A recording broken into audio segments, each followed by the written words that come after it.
as such, we are live. And, You do that, I'm on my phone, I'm gonna look up.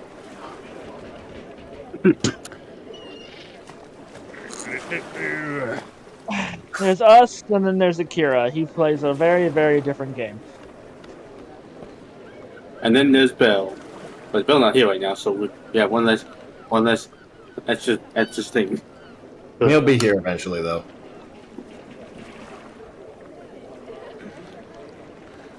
all right.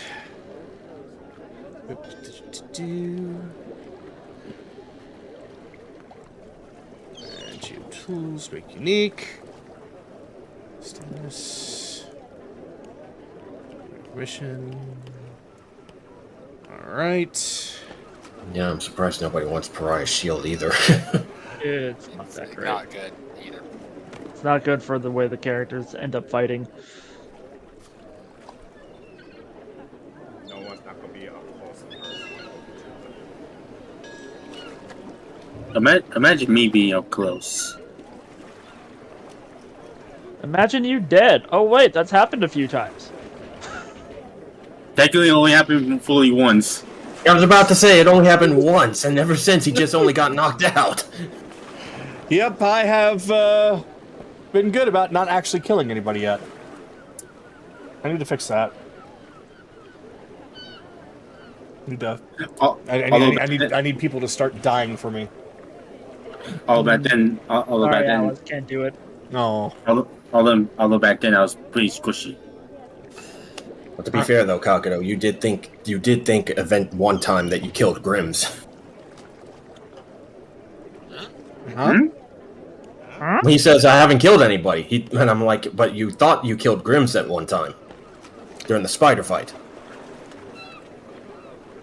No. If I think I did, then there's that, and only because of the fact that I really didn't know how to do Barbarian at the time. But And now you know someone that played Barbarian. So Yep. Just Although- rage. Always rage.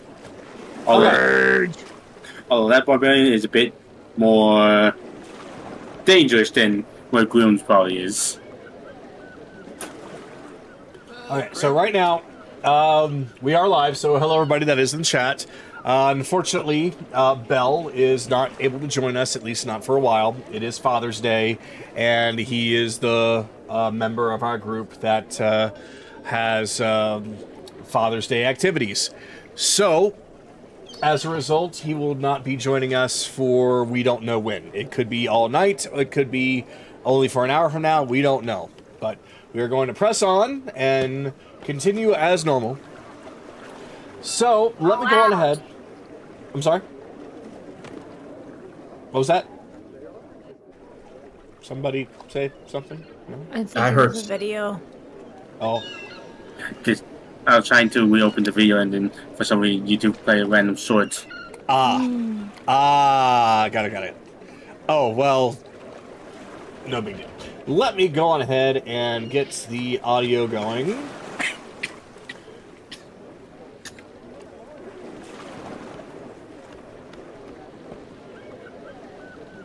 Uh-oh. I think that means that the bot's not working. Oh, crap.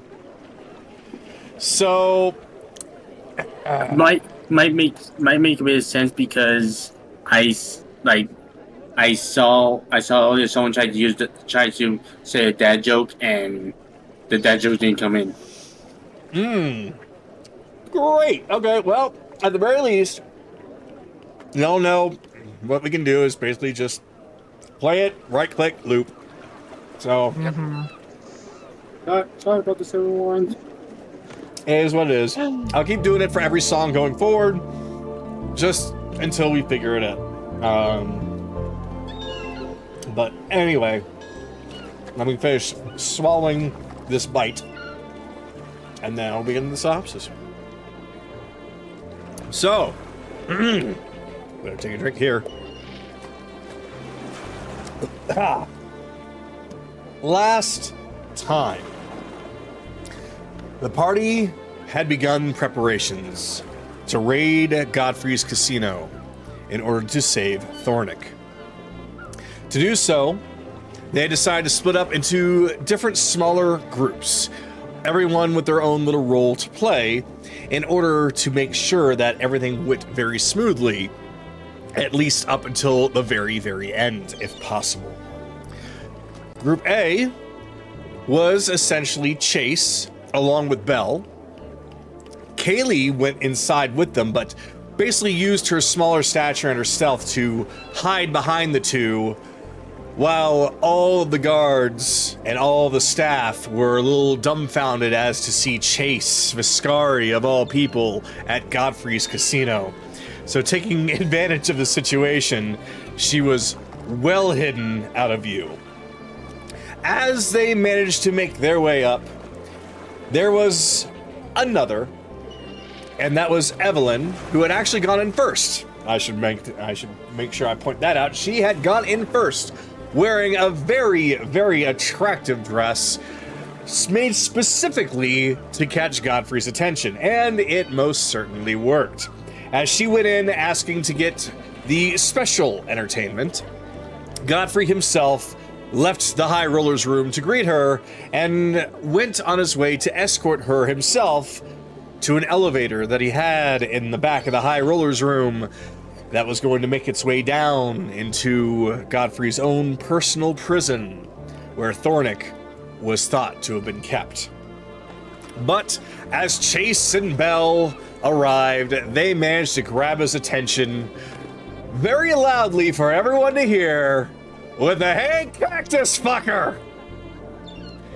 And that certainly grabbed his attention because he made sure that Evelyn was left to go on her own and went out to meet with Chase, as Chase was telling Belle the story of why that is the nickname that he gave.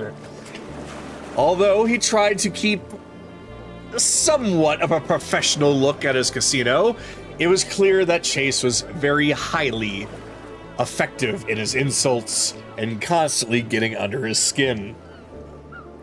Meanwhile, Akira had disguised himself as Lady V, and also went inside the casino, mostly to just see what he could do as far as making a little bit of money, causing a little bit of chaos, and helping provide whenever is necessary to any party that might need. Then we had the final group, and that was the rescue team of Skylert and Anoran, who was going to meet up with Evelyn on the elevator ride down. Creating a makeshift door inside the elevator shaft, they managed to make their way down to the private prison, where they were met with just a small handful of guards, gnolls to be precise, and they made very quick work of them. Finding the passageway that opened up to Thornik's chamber, they had entered to find that Thornik was still in the very same state that Anoran had seen during the scrying. He was completely chained up and staring at a picture of himself and his happy family, while also being greeted by the skeleton corpses of his wife and daughter. Trying to snap him out of it to see if maybe he could walk or at least give any kind of reaction, everything fell on deaf ears. Thornik gave absolutely no response, seeming completely catatonic. Still, they were able to stuff him into the bag of holding / napkin / whatever decided transport that they wanted to use that day, and that my brain had forgotten, and escorted him out safely without any trouble. Upon leaving, they were able to give the signal to everyone else that everything had been secured. So, Chase leaves Godfrey, drinking and upset to have to even deal with even looking at him, but still was kept completely and utterly away from anything that might have caused any further problems. But all during this time, Kaylee was wanting to do one thing and one thing only, and that was to completely and utterly rob this casino blind of everything important, anything of value. So she managed to sneak in to the vault, thanks to a little help from Akira, and Bell. Because was it Bell that did the thing that cast the monkey noises, or was that also Akira? Oh no, that's all That was me. just Akira. That was just Akira? Fully Akira. Okay. I'm thinking of Chase. Chase is the one that did the message outside. Yes. Okay. So Chase had put a message outside using, I think it was Skywrite? Yes. Yes. That little magic alone was enough to trigger the Mark III that was standing guard in front of the vault doors and get it to want to get closer to investigate. But the tellers did not want to leave its position, considering that was the door to the vault. So it was a little on edge, but because of Akira casting even more magic, causing all kinds of chaos with monkey sounds happening at the teller's desk, that was more than enough for the Mark III to want to force itself to investigate. And with it and all of the tellers busy, Kaylee was able to sneak around and go through and find all of Godfrey's money, all locked away. And it was a very simple process for her to use the portable hole and get all of it, including a good discovery of the dust of dryness used to soak up the oasis waters. Once Thornik was secured and everyone else had finished what they needed to do, Kaylee dashed out, kicking open the door, and made her escape towards the balcony, where Belle... You forgot one thing. You forgot one thing. What's that? She used the decanter to basically blast them all backwards.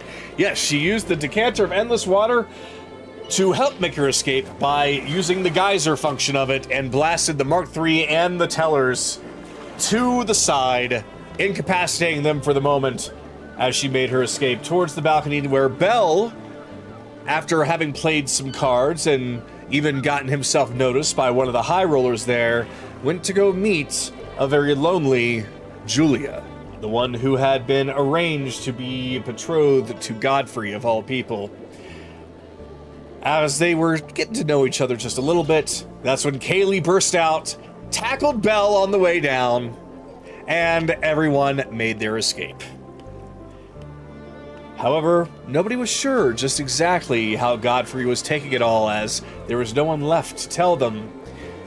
So as the evening went on, out of curiosity, Akira, in his fox form, went back to the casino, only to find that it had been completely emptied out and there was a lot of damage.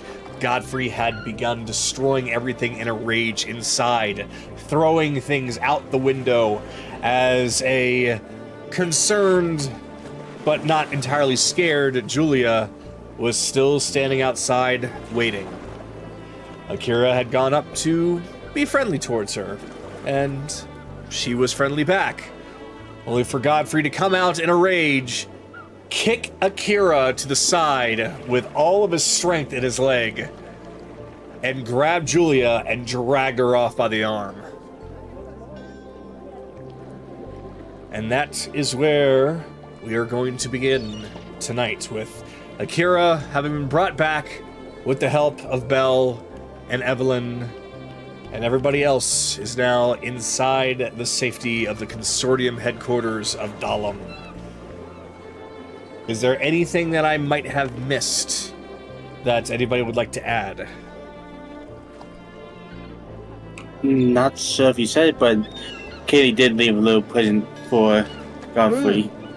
I left the calling card, so to speak. That is correct. Kaylee, after her theft, left a calling card.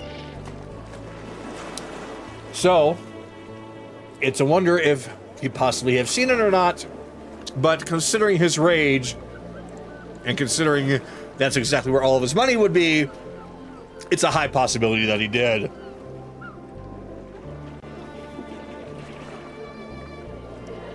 All right. Anything else I might have missed?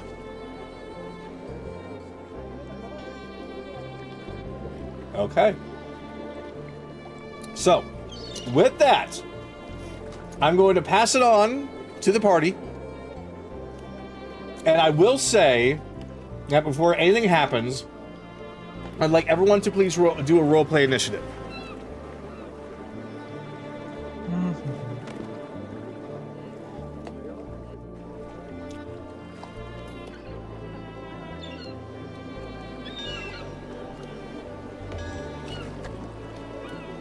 So I'll give it a few more seconds. And I'll start going down the list. So, I'll use the list that I have here on Tailspire to ask who first. So that's going to be start with Careless. I think we need to play first? some slots. Oh, you got a good number? No, Kira got 7, Chase got 7, Kaylee got 7. Oh, good grief! Okay. Wait, you said Akira, Kaylee, and Careless? Chase. Chase. Okay. Oh, I know I had Careless on the brain because I was asking him first. Okay. So let me actually put down Chase, Kaylee, Akira, and the order of those three should be what? Kaylee first, then Akira, then Chase, or Kaylee, Chase, Akira, or... Akira's definitely last. Okay. So who has the bigger initiative bonus between Chase and Kaylee? Okay. I think it's Kaylee. So, Kaylee and Chase both have the same initiative, but I think Kaylee has the higher dex. Correct. Yeah. So Then that would be... And then it would be Kaylee, Chase, Akira. Yes, Kaylee, Chase, Akira. Evelyn rolled an 8, so kind of put us below Bun's 7. So put me as a 6 and Akira as a 5. Oh, no problem, because this is just for role play. I'm just basically writing you down on a list. It's I'm not using a tracker for it. Okay. Yeah. Okay. Yeah, for combat, yeah. So, Careless then, what did you get? 14. 14. All right. Anaram, what'd you get? 21. 21. All right. 3, 4, 5, 6. That's everybody because Bell is not here. I'll put him at the bottom just in case. All right. So now there is the unfortunate poof. As with all the stress that has happened with the casino, Chase, if you were still with Bell, you'll see him as he turns into cardboard. But I don't know where everyone is based off the roleplay initiative, so we'll just go with that. Now then, one final thing for me to do, and that is to... There we are. There you are. They're perfect. Great. Excellent. So... Actually, I will ask. Chase, are you currently outside with Belle still right now? No, the roleplay was the next morning, so everybody should be downstairs. Oh, it's the Yeah. next morning. Okay, cool. I was gonna ask In the that. kitchen, I think. Yeah, so... All right. Next morning, and everyone is downstairs. All right, so I will kind of position Bell in a place where he can be useful. You know what? We'll just say that he became cardboard, so therefore Drosseldak gave him the good idea of being the mascot, standing outside waving to people for their new breakfast line. I Fair never knew the cardboard is now movable. Has a movable hand. Yep, it has that movable hand now. Welcome, everyone. Come on down to Rebellions and get yourself some pancakes. So, I will say, we are not going to do what we normally do. We are going to start off with something happening first. So let me go ahead and get the music.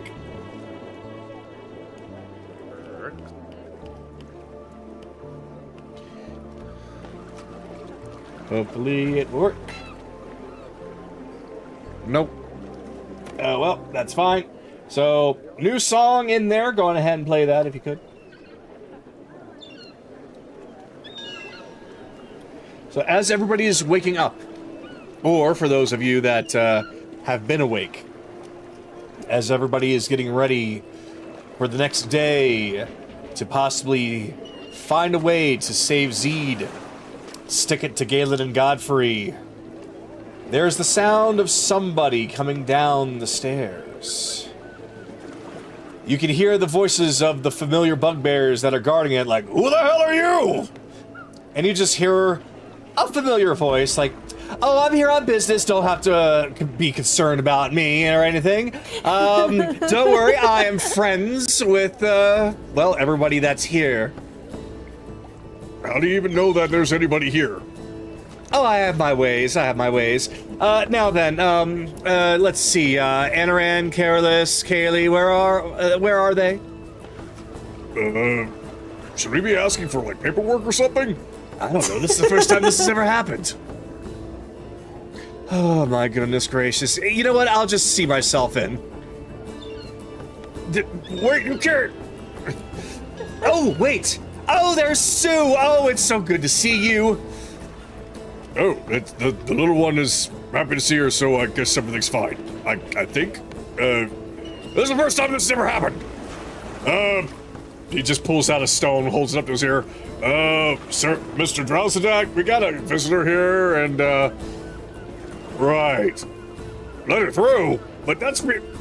Protocols! Fine.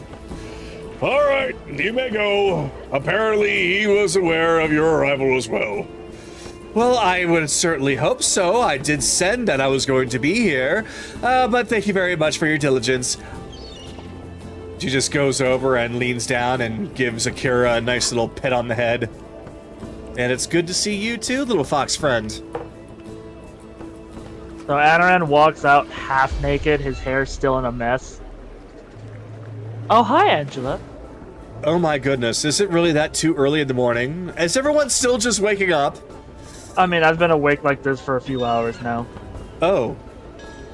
Well, it might do you some good to maybe, at least pat down that frizzled hair you got. I'll be right back. Nehiri, I'm gonna have to... She just tucks her in and she still sleeps. Okay. Oh, that's what... Don't question. I'll explain later. As he just puts his hair in a giant bun. It's alright, I won't question anything, and, I already know about your friend here. Real shame. But he's not too far gone. But that's not why I'm here. I am here to do business. Walks Howdy, out, Harry. putting his tunic on. Here he just lazily waves. Not a morning person. Oh my goodness gracious. Is that all Angela. for me? No. Maybe. Oh. Well, actually, probably. You're picking up some of Reginald's bad habits. Well, when you work under him long enough, you tend to do that. Although I'm not as wildly insane as he is. But I do happen to like the look of silver and gold. Now then, I know that this is a little unorthodox, me coming to visit you, but I'm sure you all aware that Garl is a little held up at the moment. Lots of interesting happenings in the world right now, so I am here on his behalf, and I have quite a few things for all of you. Let's see, yes, right here will do. She just takes a seat, and then pulls out a small little rolled up piece of cloth that has a small little bump in it. It looks really tiny. She sets it down and starts to roll it out, and like magic, a whole bunch of different items just start popping up. Certainly beats the bag of holding. And what is found on that cloth is exactly what you all have seen in the magic shop list that I gave you. And she made things a little bit easier by actually having the prices on everything right away for you to see. Garl likes, Reginald likes to do a lot of business dealings and haggling. This is a little bit easier for me to deal with. The price is what it is, take it or leave it, essentially. Though, if I like you enough, and I do like all of you, so don't worry, I'm always willing to negotiate other things, if necessary. So, with that in mind, line up everyone! Feast your eyes on the goods that I've got for you today! And we will actually begin with Anaran. So you already know what is there. What would you like to get? First off, he takes the guitar. To enchant this, make it so that it's alluring performances. So you want to do a little bit more serenading to your lovely woman back there? And just better playing to potentially outplay a certain snail. Yeah. Yes, of course, Jameis. Right. By all means, if you're wanting to do that, then if you just give me your guitar for a moment. Hands it over. All right. Now then, something as nice as this. No. Reginald will just slap a sticker of his face on it. It needs to be a little bit more refined, a little prettier. Hold on one moment. She takes it, sets it down on the table, pulls out a pen, just a standard-looking pen, and places it down onto the wood of the guitar. And she starts to dig into it. And instead of a black ink, it's looking more like a glistening gold as she's embroidering this with the pen. All right. With this little marking, it should be all nice and enchanted for you. And I must say, because it is nice and shimmering gold, it's going to be very attractive for your guitar. And she hands it back to you. It is quite literally Reginald's face. Oh, okay. How much will this cost him? Let's see. This is the anti-Jameis sale for this thing, so we'll make that 500 gold. Oh, okay. Normally it's 3,000, but fuck that guy. Alright, so he'll do that, and he takes it back. The guitar immediately changes into a black and silver coloring with raven wings. Ooh. You like? Okay, and then I'll take the necklace of prayer beads, and then the Nehiri special. I mean that blue rod. The tentacle one. The tentacle rod? Yes. You're taking. Okay, cool. All right, tentacle rod. And you're the one taking the beads. Huh, I was expecting Carolus to. All right. So it was the beads and the tentacle rod and what else? And that's it. Okay, so just the beads and the tentacle rod. So both of those together with the 500 that you use to soup up your guitar a little bit, that's going to even out to 11,000. Ah, yes. Okay. So, do 5,000 for that, 6,000 for that. And just like that, a couple of piles of gold start to disappear. Okay. Is that already including the 500 gold? That was including the 500 gold, yes. Basically, what I gave you was your whole grand total. Okay, alright. Then that's it for me. I'm gonna go swap out of the tattoo and get that necklace on. Alright, very well, very well. So, let's see. Eeny, meeny, miny, you. Alright. He's looking around at the stuff. This one set of sending stones, how much for that one? The sending stones, well, just one set, and I've got two of them. They are 2,000. 2,000 for one set? I might take one of those so I can keep in contact better with Leslie later. Ah, yes. Such a good idea to always keep track of your loved ones. Or your enemies if you want to piss them off, but that's assuming they don't want to take your rock and use it like a skipping stone. Maybe. I wouldn't call her a loved one yet. His eyes glance around the table and he sees the hammer. What's that right there? Ha ha ha! That's one. Garl put it in there specifically for the reasons that you might think. You using hammers as well as great swords was an idea that you might be interested in. Essentially the Sun Forger. No, of course you can name it anything that you want, but it's a hammer, of course, but you can basically throw it, and as soon as it impacts something, it makes a big kaboom. It's not quite fireball level of kaboom, but it is still pretty nice. Once every long rest. Do you mind if I pick up the hilt real fast? By all means, go for it. If you try to throw it before purchasing it, I will catch it and I will make sure that it goes into your face. No, I'm not gonna throw it. I just want to check its weight out. He'll reach out and grab the hilt of the hammer, pick it up. Not bad.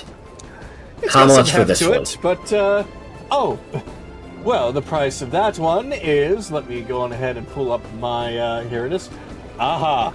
Because that is a very rare item, and because that you can essentially use it as a way to use somewhat of a fireball yourself, that is going to be a pretty penny. That is going to be 11,400. I'll add that to the pile because I need this and I need those stones. And one more thing, I will take a elixir of health. An elixir of health, all right. So the elixir of health, that's no problem. That's easy to come by, so that's only 120. 120, okay.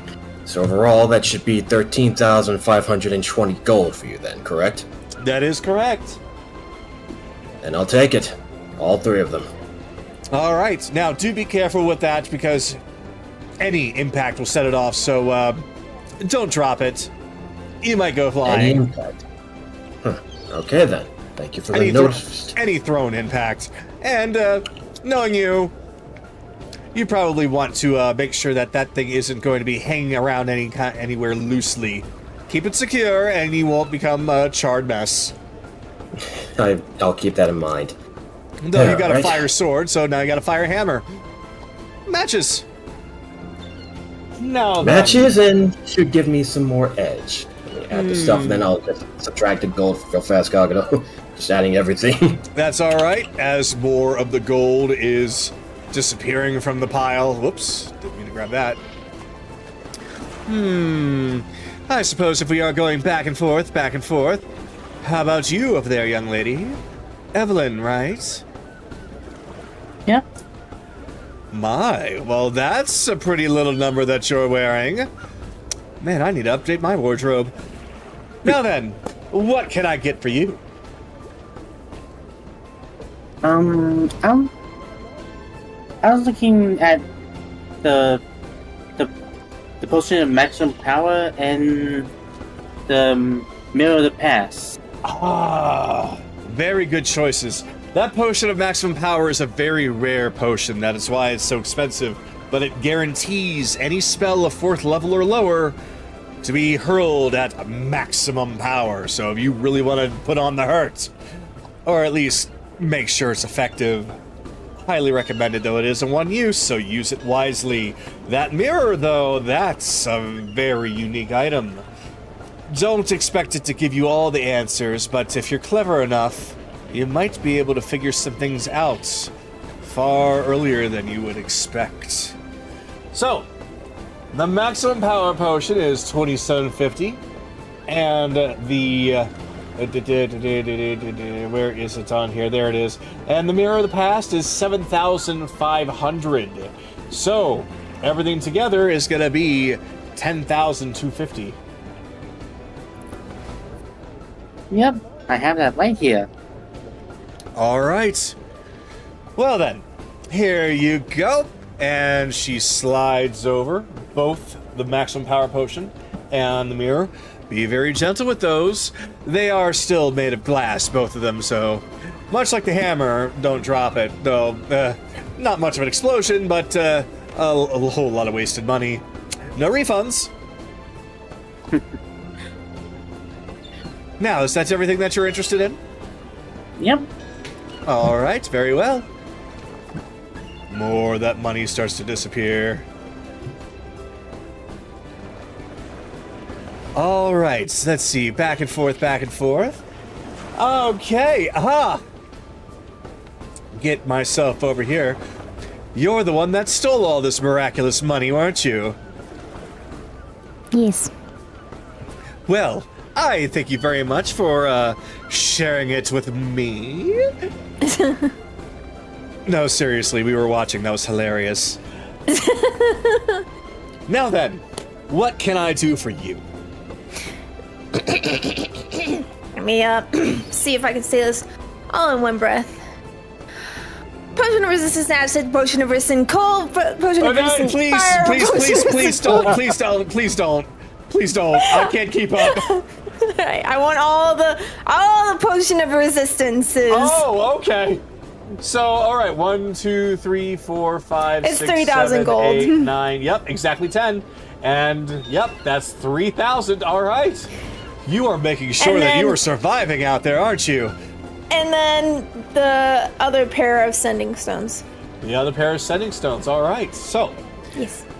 oh boy, I hope you have some room underneath there because that's going to be a lot of potions for you holding around. Hold on one moment, and she just grabs everything. She's got all those potions in her arms. She's staggering over like, okay, don't drop them. Okay, they're your responsibility now. Just plops them right in your arms. She shoves them all down her shirt and they suddenly disappear. Wait, what? She just goes over and takes a look. They're all gone. Is there a portable hole in there or something? My goodness. Rito asked that exact same question. Oh my god. All right, well, you got you got all the resistance potions, and you got the sending stones. Is there anything else you would like? No, that's it. All right. My, that's a lot of my stock already. Okay, well then, I better not go too far, because it is now your turn. As another pile of money disappears. So, what can I get for you? Alright, I'm gonna look over at Akira. Hey Akira, are you wanting that deck of illusions before I make any purchases?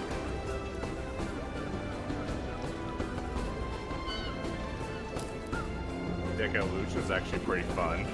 Okay, I'll save that. I'll let you buy that then, since you probably want to spend a lot of money, Mr. Scrooge McDuck. Okay, so I'll get the. I just didn't want to let that go by. So I will take the Amulet of the Drunkard, the where'd it go? The Opal of the Ildrune. All right. Are there only like the potions of healing? What are the how much do they have of each? Like every shop, potions of healing are considered to be a very common item. So she has an infinite number of those. No. The different types. You got healing, greater healing, superior, and supreme. Are there only one of the bigger ones? No, there's multiple of each.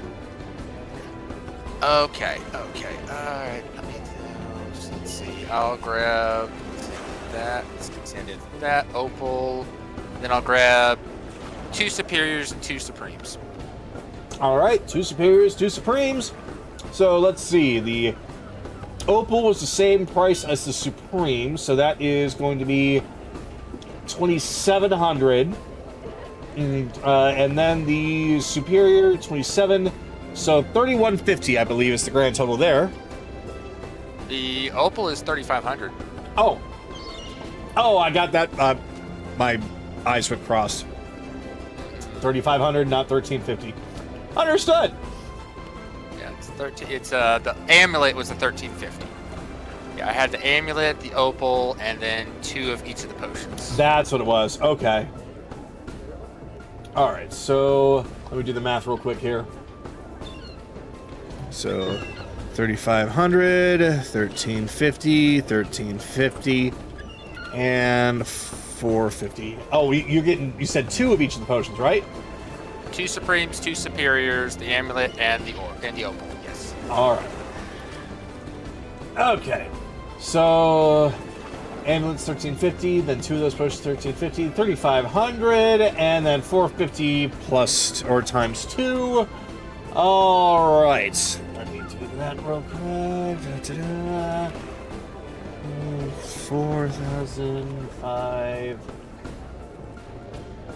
All right, that's 8,450. Yep. All right. He hands that over.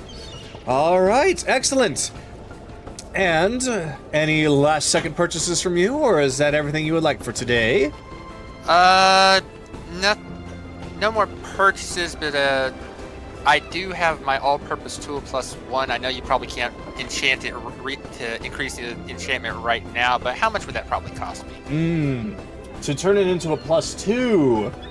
Well, I personally can't, though. Garl, once he's available, I'll make sure that he gets it.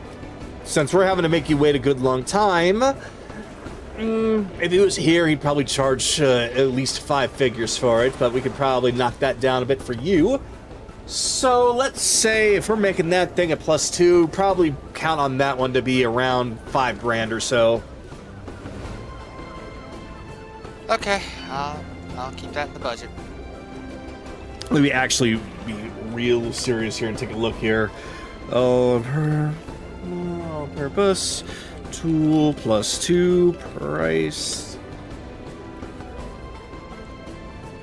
Actually, yeah, I was right on the money. Sweet. Actually, that was no, the 5,000 would have been the top one, so instead make that 3,500. 35? Okay. Yeah, we'll knock Fair that enough. down a bit. Okay, fair enough. All right, excellent. And now then, as I turn to look at little Fluffy over here,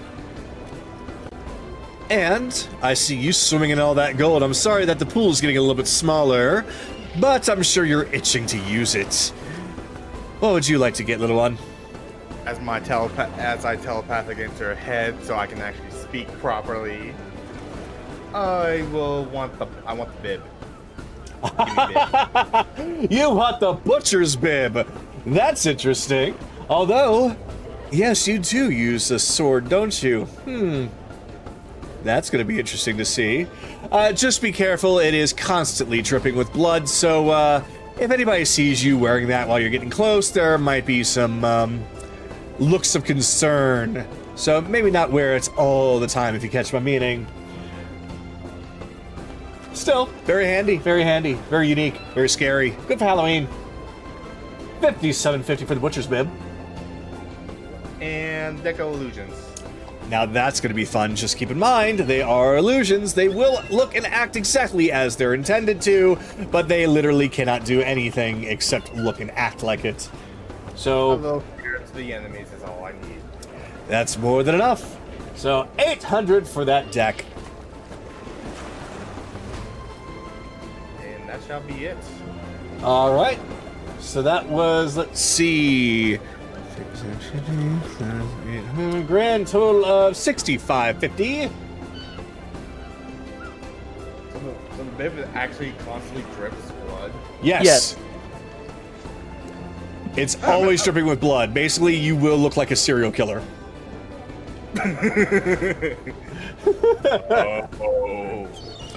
Now, I'm gonna tell you that while the actual item doesn't say anything of the sort, logically speaking, if you go up to casual people while wearing something like that and it's constantly dripping blood, they're probably gonna be a little afraid of you. So, how's that work? Do I have to, like, unattune to it to make it seem fine and then attune to it when I'm about to go to battle or something, or? It's always dripping with blood, whether you're attuned to it or not. You would have it. You would have to have it somewhere in a bag or something to kind of. You'd have to hide it. Yeah, you don't have to attune to it to wear it. Or, Yep. I'm sorry, you don't have to wear it to attune to it. But just all you gotta do is just think that while all the benefits that gives you, you had that one negative of always looking and smelling like blood. I'll put it in the pocket dimension with the sword. Yep. But still, very handy in a fight. Very handy. Definitely gonna be handy for me. All right, so that is one deck and one very bloody apron. What else would you like, little one? Making that apron looking like a scarf as a fox and but yeah, that's it. That's basically it. All right. Very well then. So, There was another, but I saw him outside. I think the owner of this place had a little fun with him, put a big apron on him, not like the one that you're wearing. Chef's hat, holding a stack of pancakes. Yep, that's him. Yeah, well, tell you what, I'll be around for a little while. I kind of want to take in the sights and sounds of Dahlim. It's been my first time being here in quite some time. So, if he comes back around, or if any of you change your mind about something, just call out to me. I'll hear it. So let's see, that's pile of gold gone, and all that's left is what you guys got there, which is not too bad. So, yay. All right, then. If you will excuse me, I'm sure you have a lot of things to do, a lot of vengeance to plan. I should be on my way. So, a good morning. We're gonna need some spare clothes for both Nehiri and Thornik. You know, considering everything that's happened to them, and you all have been so good, so this one's on the house. I'll just magic up a little something for them, familiar. Alright. I doubt Nehiri wants to be in that damn dress the entire time. You just hear the door kick open. Bibbidi bobbidi boo! Wait, what? And poof, you just hear sounds of poofing. Alright, my work here is done. And I'm hitting the wrong button. Yeep. So, I wish you all a very good morning and a very good luck. After all, no, you probably won't need it. Yeah. And with that, We probably won't need it. Angela takes her leave.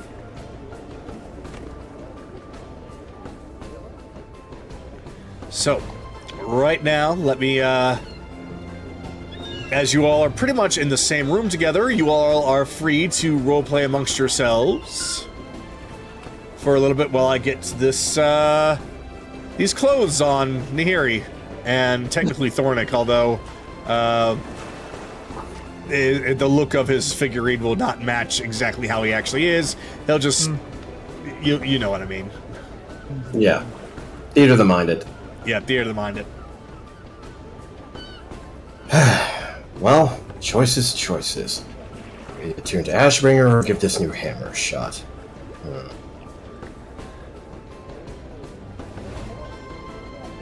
Well, as our monkey decides a weapon, shall we talk about the plan? That's on Kaylee. This is her show this time. Yep. Well,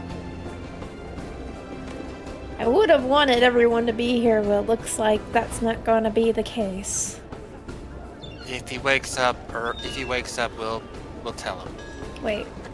Oh, okay. There, Evelyn's just sitting there. Okay. I was like, where the fuck is Evelyn? Nowhere but everywhere.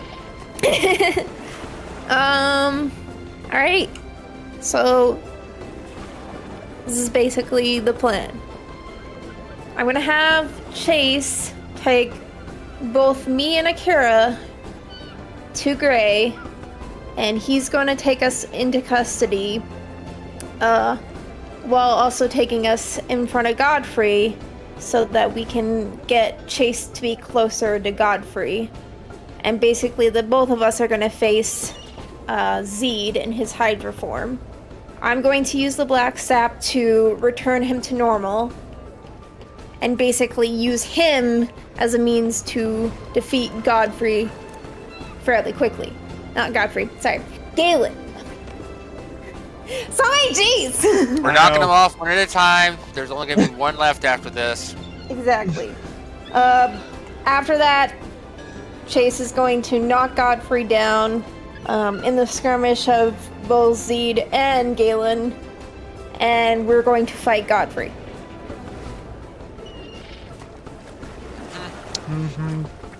Sounds good. The rest of you should be in the audience for the fight. And just as soon as Godfrey gets knocked into the arena, you guys jump in and we'll wipe up him and any of his, any cronies that come to help him. Because I'm sure somebody's gonna be loyal to that guy because of his money. What's left of it. Well, if that's the plan, then I don't have any arguments with it.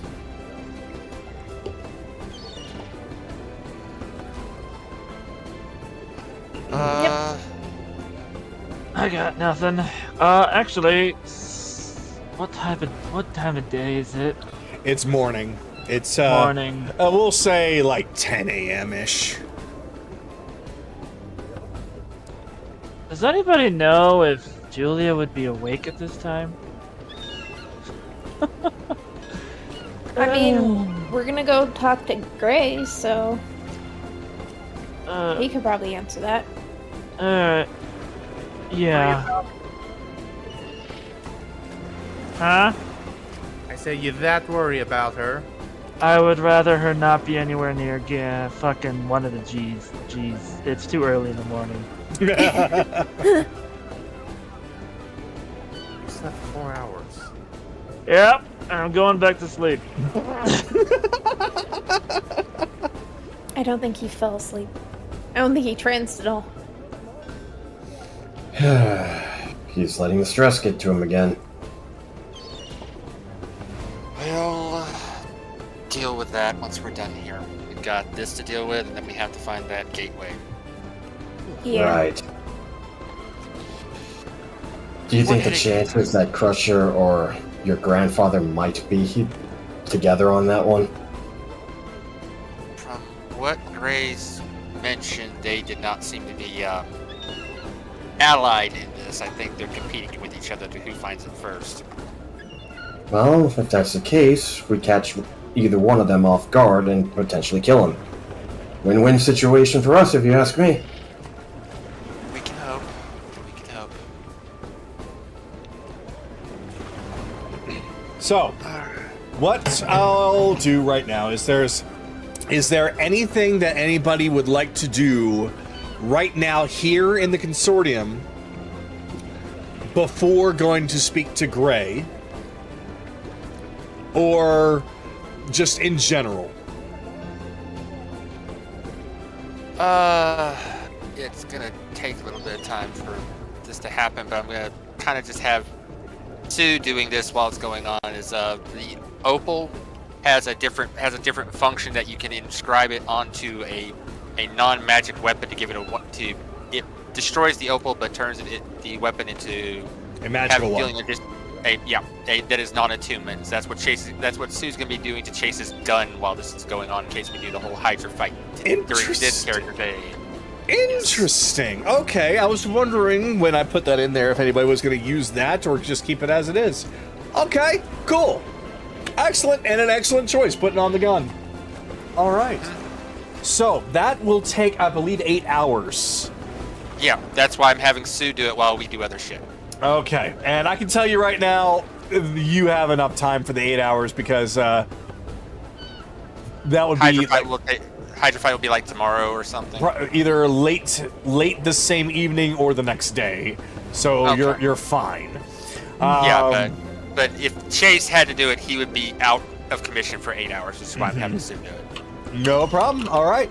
So, Chase, you will leave that with Sue for the time being, as she will be using that. Right now, though, I will open up the door for Anoran. So I'm going to just kind of go down the list here and basically see, just ask each person, is there anything that they would like to do right now? And if not, just pass. This will be a single round of roleplay. So if there's anything you want to do, make sure you get it done. So, Anoran, we start with you first. Something. You got nothing? I got something. You got something. I misheard you. Go for it. Okay. Thornik? Oh, there you are. Yeah. So, the figure, does, of course, as I mentioned, does not match the actual condition, nor does Thornik have his weapon on him, but he at least is clothed in his usual garb. Nehiri, as well, is clothed in her usual garb. Okay, where's the dress that she was in? The dress that she was in is basically on the floor. Okay, Anaran just walks over, grabs it, puts it in a bag. We're keeping this. Why, as a reminder? Well, I mean, you look really good in it. We're gonna make it so it's more your taste, Oh, but we are keeping this. I see. So you like to see me in something a little bit more flowy, do you? Yes. Oh, of course, of course. If it's more flowy, then... Right. And you say you Also- don't understand love, romance, sex, and all that stuff, and here you are. You're just growing up so fast, aren't you? Teasingly holds grabs up your the- cheek and gives it a little pinch. He will passionately kiss her on the lips and then pull out the tentacle rod. I'm naming God. this. Oh my goodness. This is now the Nehiri special.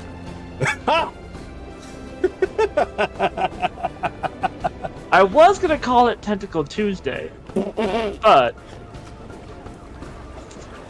oh well. She does look at it. It's like, oh my goodness, I didn't even think that anything like this existed. Thank Angela for that. Yeah, no, that's basically it. We're probably gonna head out for a little bit.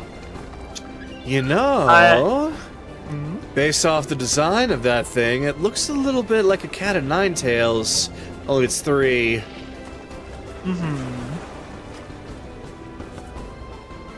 Sweetie, You know if what I'm want getting at, to- right? If you want to use that for Oh roping no, I have my Wednesday- own. I have my own Oh, to use on okay. you. I'm talking about, you know, it'd be nice if you return the favor. Sweetie, that's what roping Tuesday is for. But now you've got a tool for it. That's like mine. Look, we got Tentacle Tuesday, we got roping Wednesday, we got Primal Thursday, we got Collar Friday, because I know you like collars. Oh, you can thank Kaylee for that one. Yeah. Anyway, he'll give another kiss on the lips. Okay. I'm gonna trance now. Oh, right. Yeah. Well, you enjoy your trance, and I think Thornik will be okay. So, I'm gonna go for a bit of a walk. I've been stuffed in this room for a bit. Go see how everybody else is doing. Yep, feel free. Just don't leave the building for at least until the fuckers are dead. Oh, come on. You're not even gonna let me watch in the sidelines? Oh! I mean, if you... look, I want to. Trust me, I want to. It's gonna be a little difficult, though. Well, I'll leave it up to you. Though, I think it's probably more for him than me, if he could even see anything right now. We'll figure something out. Ultimately, I'll leave it up to all of you. But right now, I gotta stretch my legs. Alright. Have a good 4-hour nap. Something, whatever it is that you do. Just closes the door. Hammam shabai. Then she comes in and greets everybody in the room. In which case, Carolus, you are up. If there's, All right. is there anything that you would like to do specifically? You have I will say you have sending stones, but you can't really use them until you give one of them to somebody else. So, unfortunately, no sending for you right now. So even if I check to see if they sent a sending themselves? Right now, I will say that there is something that you got from Saren Ray. Oh no. She just you basically see a, we'll just say that you open up her mail and there's just a picture of her just cross-armed, just staring very angrily towards you. And right underneath is just a text like, remember forgiveness. Period. They're scum, they're terrible, and I want to hurt them as well. But if they ask for forgiveness, remember what you vowed to do. But if they don't, have at it. He's gonna let out a sigh of relief. Okay, good to know that she's letting me do that. If they don't want any, they'll look at the hammer. The hammer or redemption? Which one for today? Hey, Nehiri. Which one do you think would be best for today? The new hammer here, or the sword that Thornik reforged? Let me see. Can you tell me a little bit more about the person you're going up against? Well, as far as I know... Actually, I don't know anything about what we're going to be fighting with Godfrey and his father. Do you know what their abilities might be, Chase? Chase, knowing Godfrey, he's very much he's a pretty decent combatant when it comes to martial arts, though he's not like a monk. He's like more of a brawler. He doesn't have any magical abilities that you know of. He's very much just a very aggressive sort.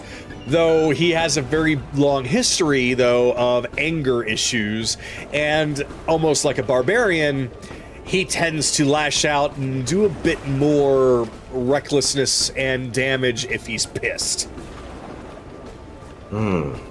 Okay. So, that's with Godfrey, so that's what... Go ahead. I was like, I was waiting for anything Chase might have wanted to say in regards to passing that on to you, because I wasn't... he didn't... He wasn't affirming that's what it's what Careless knows. He's affirming that's what Chase knows. Yes, Yeah. I was doing what Chase knows. Like if, Right. I'm sorry, I went and stepped away for a second. If Careless is asking about that, yeah, Chase is just gonna repeat that. Okay. I wasn't sure what you wanted to do. So, I alright. Akira actually said, yeah, I felt it last night, too. So he's a physical fighter. Well, I can deal with that. So, either one would actually work now that I think about it. What would you personally pick, though? If I were you, I'd always keep options. If you have anything that seems like it's going to double up and do the same thing, then maybe spread out your options a little bit, unless you know for a fact that what you have is a weakness against someone. So, if you don't know, bring a variety. If you do know, then it's obvious. You know... Given how that Sunforger works, it's going to be less damage per hit, but you're going to hit more often. That's a good point, though. He'll look at redemption. There's something tempting about using a sword that Thornik forged against that bastard. If you want to do something that's for Thornik, then I don't think that that's a bad idea.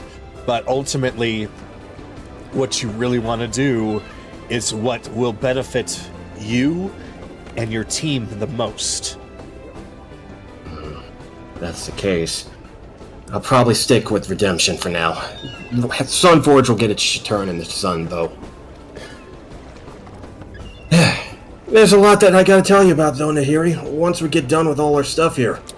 Yeah, I really would like to know a little bit more about everything going on. I haven't exactly asked Anaran to tell me, mostly because we have been catching up. Yeah, well, I might have gotten us a new crewmate to join us. Oh, really? She's an air genasi, and she's actually a member of my guild. Ah, a member of the Warriors Guild. Well, I'm sure Yuta wouldn't mind that, but make sure that you actually talk to her about it too, because, well, I'm pretty sure Yuta will always make room on the ship. It's always going to be up to the person that we're inviting if they want to join at all. Well, when I brought the chance up to her, she did seem interested. I'll bring it up another time, though. It's good to see you again, though, despite the circumstances. Circumstances be damned. I'm just glad to see all of you too. Good to see you as well, my friend. Good to see you as well. And that's where I will end it. Good timing, because you only had about 3 minutes left. All right. Evelyn, is there anything that you would like to say or do or get involved in or drop kick or I got nothing.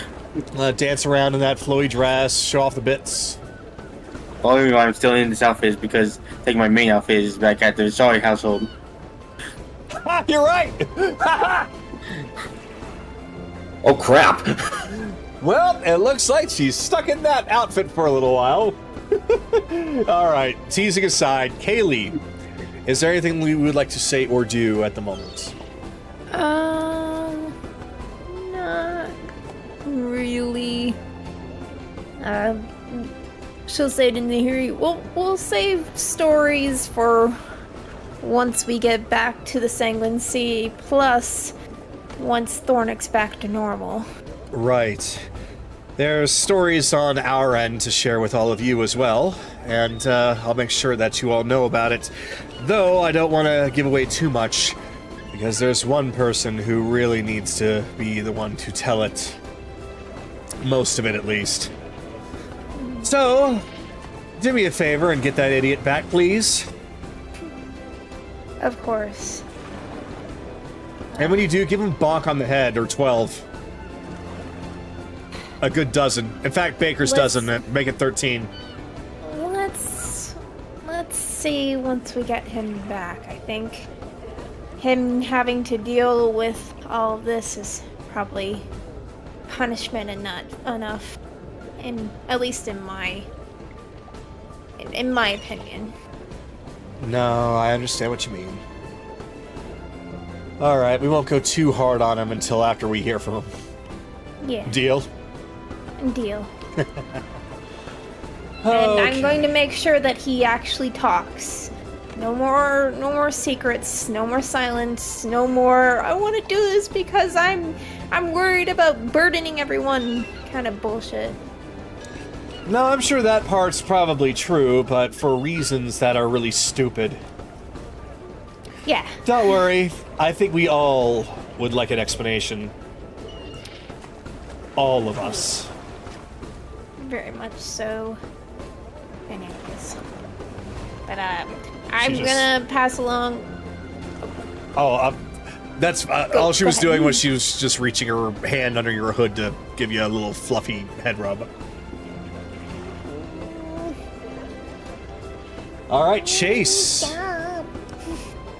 No, right. Chase. Yes. Talk over the drow. Well, you heard what we're up to. Oh yes, of course. That was. Well, I try to stay out of all that business, but if there's anything that I could do to help you, just name it. Well, our friends here can't really move around, but I'm sure they'd love to see the festivities. We have anything around that they can kind of broadcast images from one place to another so they can watch from here? I might be able to scrounge up something if they do not want to exactly be there in person. Then I can do the next best thing. I might be able to find some sort of a large-sized crystal ball or something. That might work. Yeah, because much as I would love for them to be there in person, we can't have anything that might cause things to go wrong. If Godfrey or Galen gets a sight of either of them, everything goes wrong. Ah, I see what you mean. Well then, if that's the case, then leave it to me, and I will make sure that they're able to at least get front seats entertainment without actually having to be there.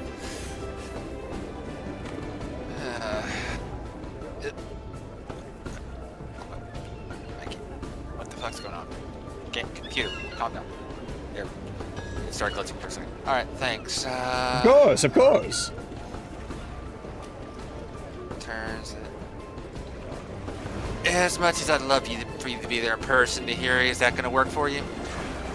I overheard, and honestly, for the reasons that you mentioned, that's probably a good idea. I would love absolutely love to take a shot at him myself, but I can totally understand. And besides, Thornik, I don't think that that's going to be a good idea for him to be there after all, just based off of that. If Godfrey sees him, he's not in any state to protect himself. So... Don't worry, when we implement our plan for Grayson, you're going to be right there to get your licks in. She just kind of takes her hands and starts rubbing them together with a very malicious glee. Oh, I'm so looking forward to it. That's when we head back to Zidoria. For now, let's get prepared for Operation Rivers in the Desert. I like that. I'm gonna spoil because I doubt Belle's gonna get back in time. Naraku and I had a plan of doing a pre-show of him, Anaran, and Chase going into the middle of the arena and actually performing that. But because Belle's not here, we can't do it. Oh well. That was. But oh well. Yep. So That was good. That was really good. But that's it for me. So who's next? That would be Akira. Because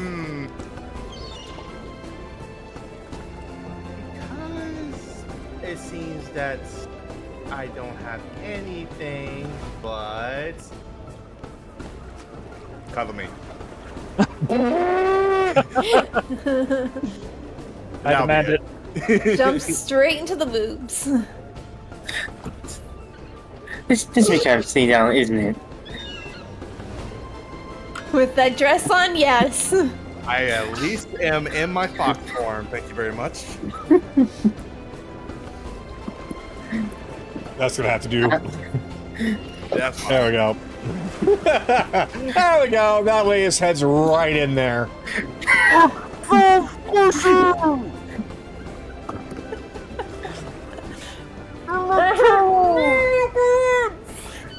You know what? After he got kicked, well, he deserves that. One of us is gonna die to that eventually. He was in the last night when I was killing him, though. You know, that's a good point. How come somebody hasn't died from that yet? Bell has happened. I'm sure Anaran has gone in there some occasionally, but The trick is to give enough room to allow actual airflow. So, as long as nobody wants to actually suffocate anyone for real, I don't think anyone really needs to worry about it. So tastes so good. It's so sweet. And just squeeze. Anyway. So, since that is what I'm assuming he is choosing to do for his turn, then we are going to now skip ahead to right as Anaran is getting up from his trance. All of you have partaken in the food and drink of the bar of the Leaping Lizard. So, it is now midday. Yeah, it's probably one of the things that's one thing I forgot. Chase also wanted to pick up like 3 pints of ale or something. So he now has that amulet. All right. So, because ale is super cheap, then yeah, you are able to buy a couple of bottles of ale, and we'll just say that each one costs a gold. Okay, fair enough. All right. Well, this is more Ryuto's shtick than mine, but anything that can save us money. It is definitely a money saver and a lifesaver. It only can be used once a day, but it counts. All right, so let's go check on the elf. We'll say Sue is just in the bag of holding, doing the job. Yeah. Meanwhile, Elf is right here. Meanwhile, Drowsadek is basically setting up a large mirror. He's like, I found something that's quite large. I should be able to show everything. It's it seems to televise images of some sort. I'm not quite sure what I should call it. Considering everything that I saw, I'm going to call it the boob tube. Whatever works. Just have all the consortium members come watch along with them. It's going to be a hell of a show. Well, good luck, all of you, and don't worry, I'll keep all of your treasures here safe. Well, I figured that treasure's in our respective pouches by now. Oh, okay. Yeah. Uh-huh. Just wasn't sure since nobody Even, happened to say anything. But let me delete them all then. Oh, wait, is Anaran out of the thing? Yep. Oh, Nope. Oh, Nope. He's right here. Okay. It's gonna That's gonna what I knock. said. It was like the elf is right here. Okay. Alright, so. Yep. As let's- as Anaran's leaving, he'll just give Nehiri a kiss on the cheek, a smack on the ass. Okay, I'm good. Oh, you just wanted to get that out of your system, did you? You better fucking come back or else I'm not going to be able to get revenge on that now. When I come back, you'll be busy. We're testing this new thing out. Oh, we are? Oh, right, right. What on earth are you all talking about? Private business. Right. And the doors to the innermost chamber close. I think you have to teleport up. Yeah, it's easier just to teleport up than just climb up the stairs. Charles found a way.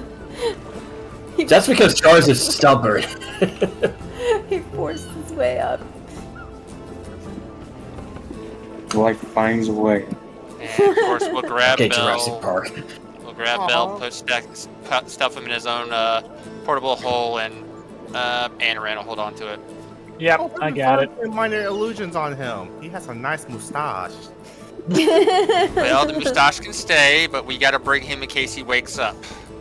He's a pizza maker. I know that she said that potion would help with the curse, but sometimes it's just whatever. You guys ready? I feel like I've been having more lately. Yeah, but I'll say Anaran has handed back the Lifewell tattoo back over to Chase, right? Yep, he'll just after the short rest the long rest he did, he just takes out the tattoo. Here you go. I've already got the necklace attuned to. Alright. Oh, and you get the ring of the ram back since that was yours too. Okay, I'll put that back in my inventory. If only I was level 10. Artificer level 10. Gray's location is right here, right? Gray's location would be at the barracks. Yep, there he is.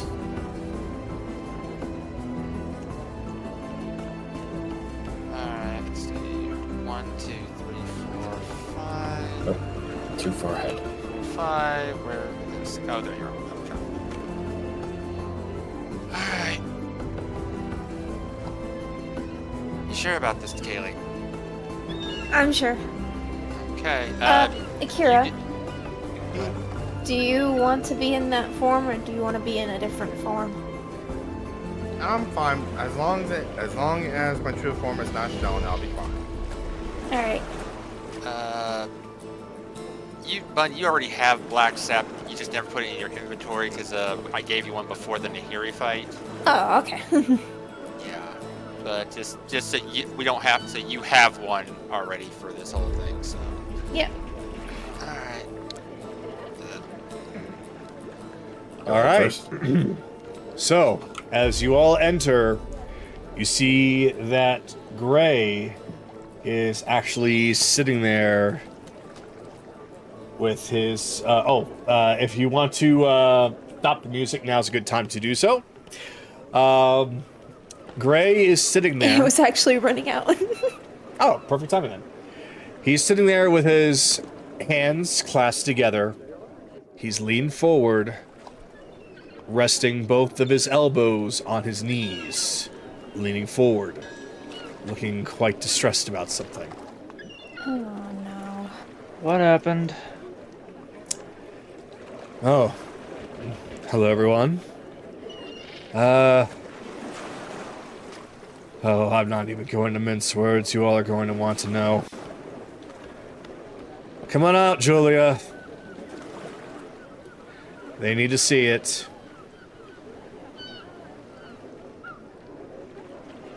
This saves you time, Anaran. It does save me time.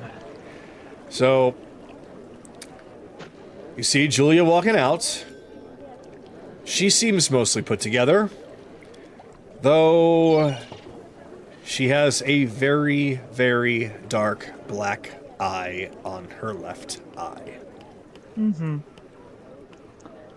Hello. I'm just using the necklace to cure wounds. All right. Patch up that black hole. The black hole, damn. Yes. All right. Well, either way, the black eye, black hole, the black spot, as you cast it, she just has her hand over top of it. And as it seems to start to go away, she lowers her hand from her face, and the bruise starts to become a little bit more normal. It starts to turn back to its usual fleshy color. She just smiles at you, but doesn't say anything, though she does bow her head in respect. But she's not opening her mouth quite for the moment. Anywhere else? As far as I know, that is the only place, thankfully. Though she does respond and slowly shakes her head to you. Okay, you're keeping her here and safe. That's the idea. Let me guess. Godfrey.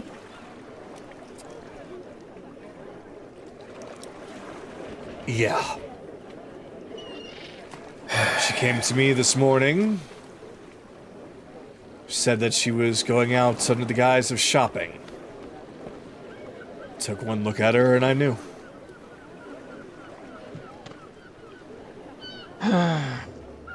Well, we had plenty of reasons to murder him before.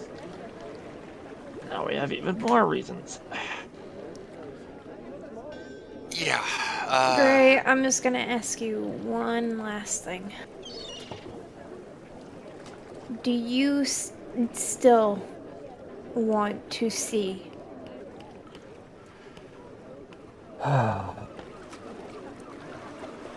It's very frustrating to know that despite how much you want to hope, how much you want to put your faith in your own family,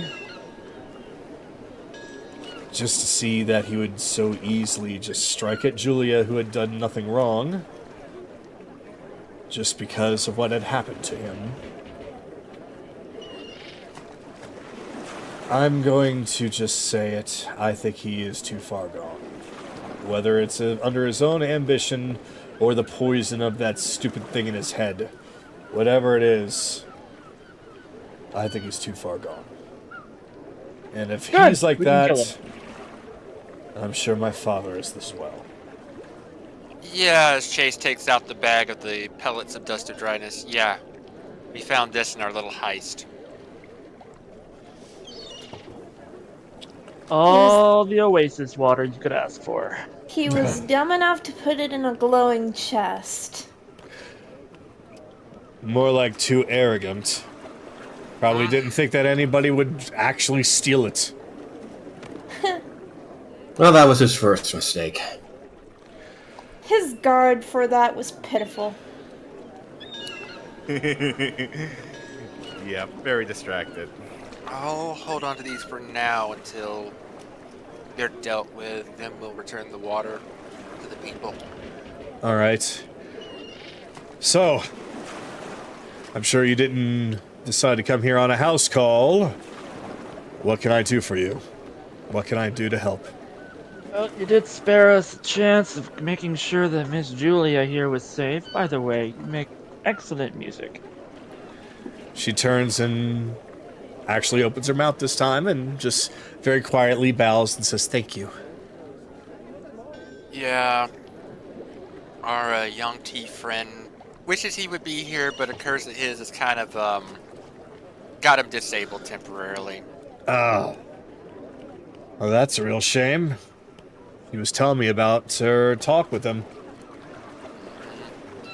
But the reason we're here, our hair folk here has a plan to finish him off. Basically, I want you to arrest me.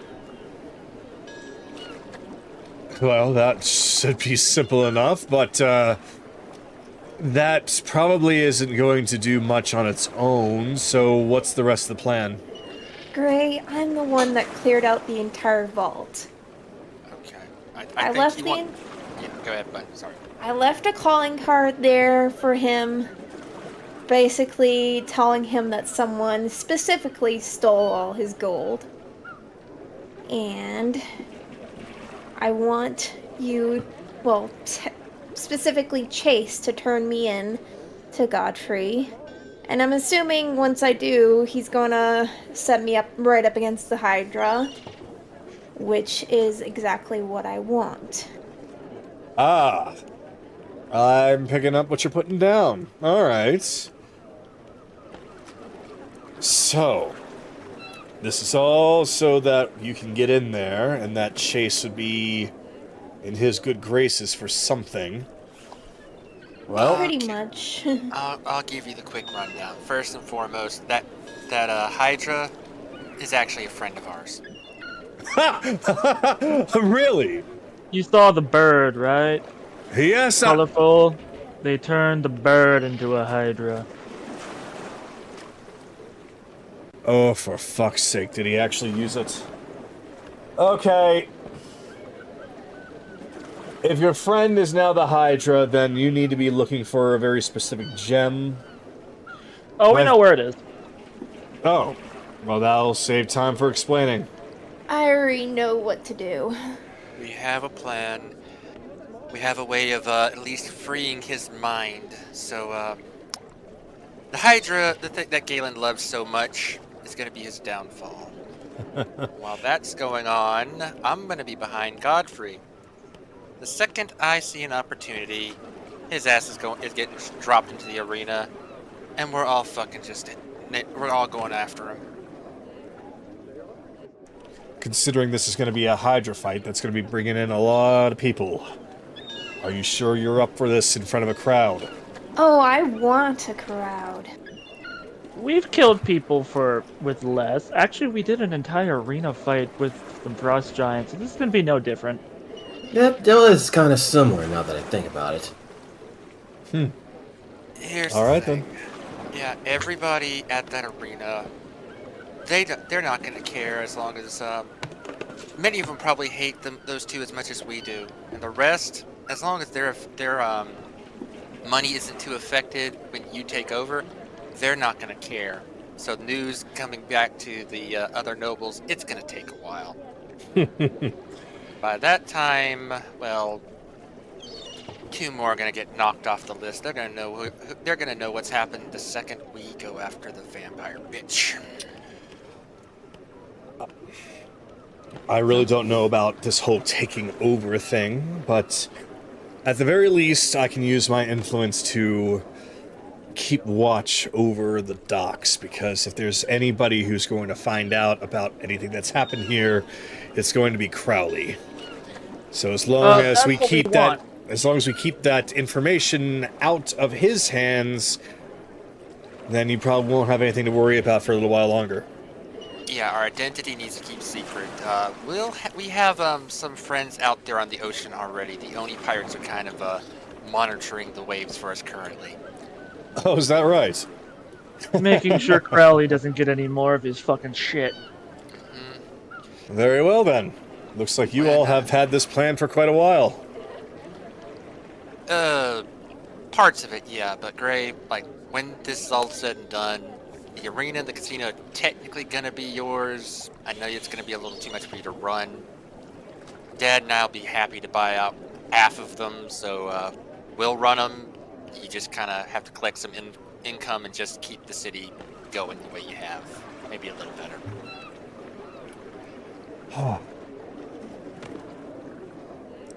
You know what? It's the least I can do. Gray. You remember what I told you before, right? Once things are in your control. You wanted to put some branch of the Warriors Guild here, right? The offer's still open if you want to take it. Well, to be fair, the Warriors Guild has reached out to put a branch here before, but it was denied because, of course, my brother and father didn't exactly want them sniffing around. So, who am I to deny it? I'm sure we'll have a place for him. Then it's a deal, then. He'll hold out his hand for a shake. I look forward to working with you. Oh, good gods, I'm already making business dealings. I'm not ready for this. Oh. Trust me, I know how you feel, but think of it as a way of redemption. Very well, very well. He'll reach out his hand and give you a good firm handshake. He'll nod his head. Oh, I'm not going to get used to this. Listen, if I can convince your father and brother to find mercy or find redemption, I'll give it to them. But odds are they're not going to accept that. You have to be ready for that, okay? If that's the case, I'm going to warn you. I don't know about my brother. I think he's too arrogant. But if my father is going to be groveling, be ready for anything, alright? Noted. Besides, I don't think I have to worry too much. I have all these people here to let me know if he's bullshitting or not. Honestly, yeah, I don't think you're going to have any problems. If that's it, let's do this. Let's do this, Gray. Let's set this shit up. Everyone else, get ready. Get close to the arena. Evelyn, for fuck's sake, put some actual battle clothes on. Can't borrow your room. No, she doesn't have to do anything. You all are rushing things. We still have plenty to do, and... Hold on. Kaylee asked a question. Yes? What was that again, Kaylee? I was gonna ask if I could borrow Gray's bedroom. Pardon me a second. Not in that specific sense, you dork. Of course, of course. Yes, you may go and borrow my bedroom. She just reaches up and flicks him. Oh, this is too much for me today. Oh. Don't worry, Gray. We'll handle everything. So, right now, this is going to be another one single round of roleplay for anyone who needs it. So, I'm just going to go through the list and ask you if there's anything you wanted to say or do with Gray or Julia. So, Anaran, starting with you. Yes. I will. Miss Julia, would you prefer... I know you're currently undergoing some mental trauma. I am a therapist. I can at least help mend that a little bit. Let me Would you see. like to take this somewhere private? Alright, it's still not working, but I put in the long rest background music if you want to play that for right now. So, Julia just reaches up to where the bruise used to be on her eye and just smiles at you, Anaran, and shakes her head. This isn't the first time he's done something like this, though this is certainly the hardest he's ever hit me. He's done this more than once. Yes, he has, though I've done my best to try and hide it, staying in my room and just playing my music. Though after everything that had happened yesterday, I came to Gray and told him everything. So this is the first time he's heard about this as well. Because I thought that I was strong enough to handle it for the sake of my family, but I can't do this. Oh, come here. I, And you just kind of pull her over here. And just sit her down on the comfy... I don't know about arranged marriages. I don't. However, I do know this. There's no reason for you to be forced to be with some shithead that's only gonna hurt you and then maybe dump you once everything is done and over with. you're not familiar with it. No. I'm a little familiar with the Stronghold, but I'm not too familiar. Kagura, quick question. Yes. Do I know where we get the resources from for the yearly resupply? Oh, you're talking about your Yes. home. Yes. It actually comes from several different places, but the Gavarian Stronghold is essentially the biggest place that you get it from because they are actually allies of your home. Unlike a bunch of the other cities, the Gavarian Stronghold is actually known to be a relatively decent place. So they would be familiar if Anaran mentioned the name of the village. Yes. I'm from Ambergale. Oh, you're from our island.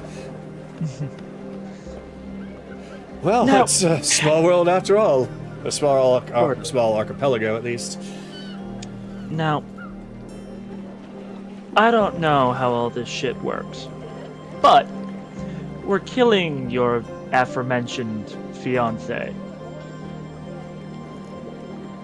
I don't know what your father would want, but there is still one surviving member, if that matters, and he'll kind of point over to Gray. What, him?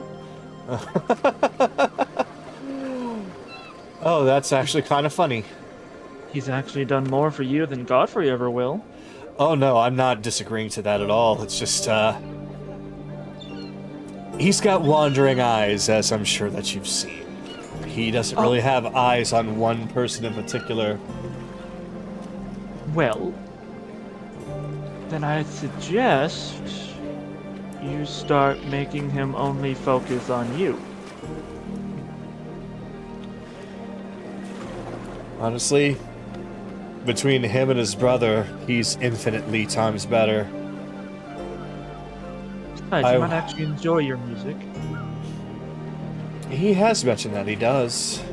And, he said that he's wanted to go to the Stronghold ever since that we've started up a lot more with the arts, being a little bit less militaristic and branching out a bit. Already, I'm only hearing benefits.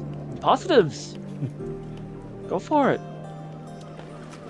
I Happy will to need talk to I will need to report back home with the news about all of this at the very least, because there is very boring bureaucratic paperwork involved. I'm sure you don't want to hear it. Just know that it's when it comes to arranged marriages, things get a little bit more complicated, but I'm not saying that what you are saying is wrong or could not happen. When you do, I know our two sets of people are allies, in a way. Just let them know that an ally from the forest helped save you from a man who would probably kill you once everything was said and done. Huh. Honestly, if my father were to hear that, I'm sure that we'd probably be doubling the supplies to help you all with your problem. Your yearly event. Yeah. Yeah, I am, since I've not actually personally met anyone from Ambergale, let me personally tell you how sorry I am that you all have to deal with that, and I wish there was more that I could do to help. Just keep doing what the Gavaria Stronghold does best and make people happy. That's all we ask. Well, that's what it was built on, the very foundations, and, we'll do our very best to keep doing that, and I will make sure that, at least for you and your party here, and for everyone in your home, if you need sanctuary beyond your home, our doors are open to you. We'll probably take that once we're done here with Zidoria. Till then, there's a few things you could probably do to get him to only look at you. And Anaran will spend the rest of his turn just giving her little tips of how to get him to focus on her and her alone. Gotcha. All right. So, meanwhile, as Kaylee is still getting ready, we go to Carolus. Is there anything that you would like to say or do that is important to this area? So, nothing like trying to do sendings or anything, just like, do you need to talk to Gray, or do you need to get to Julia's attention, or talk to any of your party members? I was just gonna talk to Gray about setting up the branch once everything is said and done.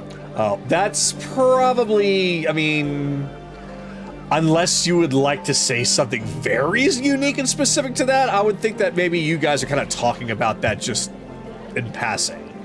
So, okay, yeah, we can just have that as passing and just be like, okay, so once it's said and done, we're going to need a location for the branch to be here. What would you recommend? Stuff like that. Yeah, he'll basically kind of lay out different parts of basically the town, and he's gonna flat out say that he's never really liked the idea of that prison that is out across the desert a little ways away, the one that's being used as essentially a labor camp for mining. And perhaps that maybe try and repurpose that.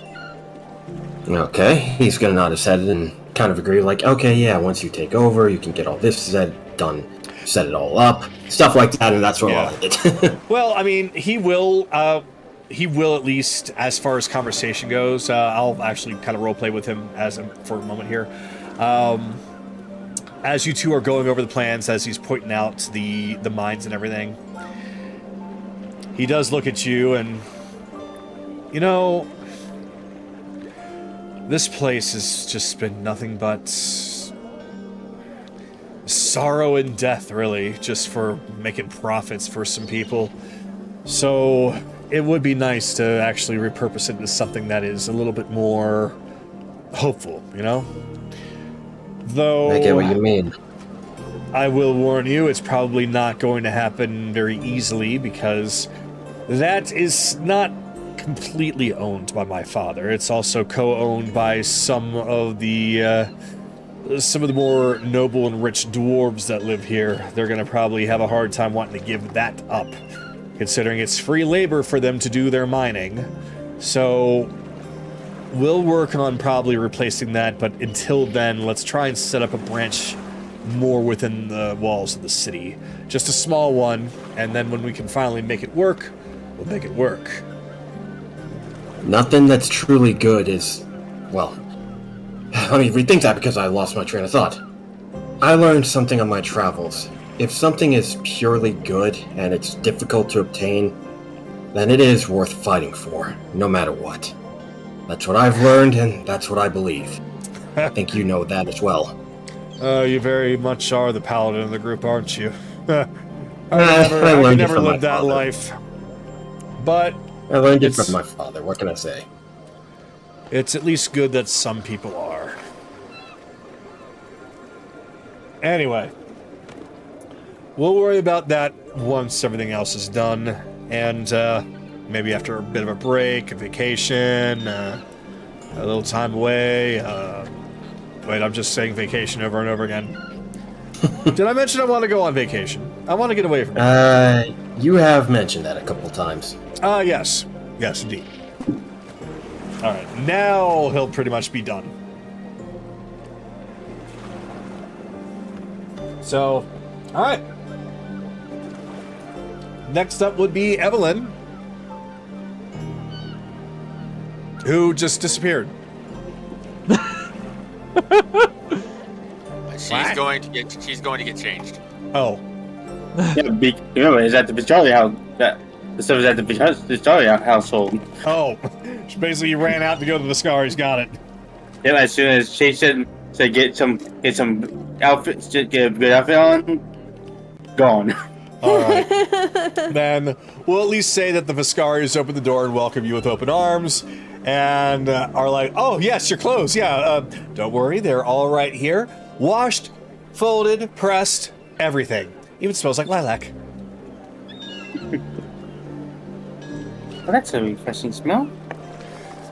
It's not a common smell around here, but of course you know us. We have our ways.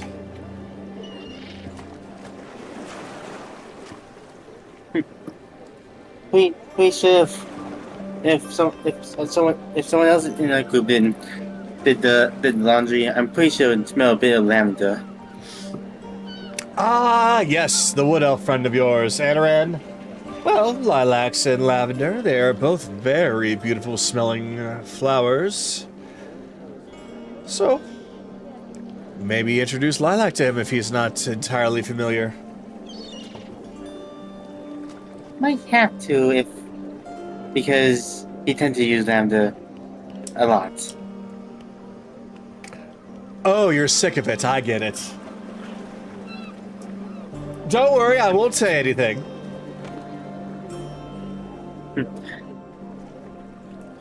Hi. And that pretty much it. All right. So, yeah, you and Clara Viscari just chat a little bit as you get your clothes, and you give Clara back her clothes. Kaylee, we come back to you. So Kaylee walks out in a completely new outfit. Her hands are bound up. How did you manage to... You know what? I'm not going to ask. She's into that. Don't worry about it. And also yes. Well then, you certainly look like the part.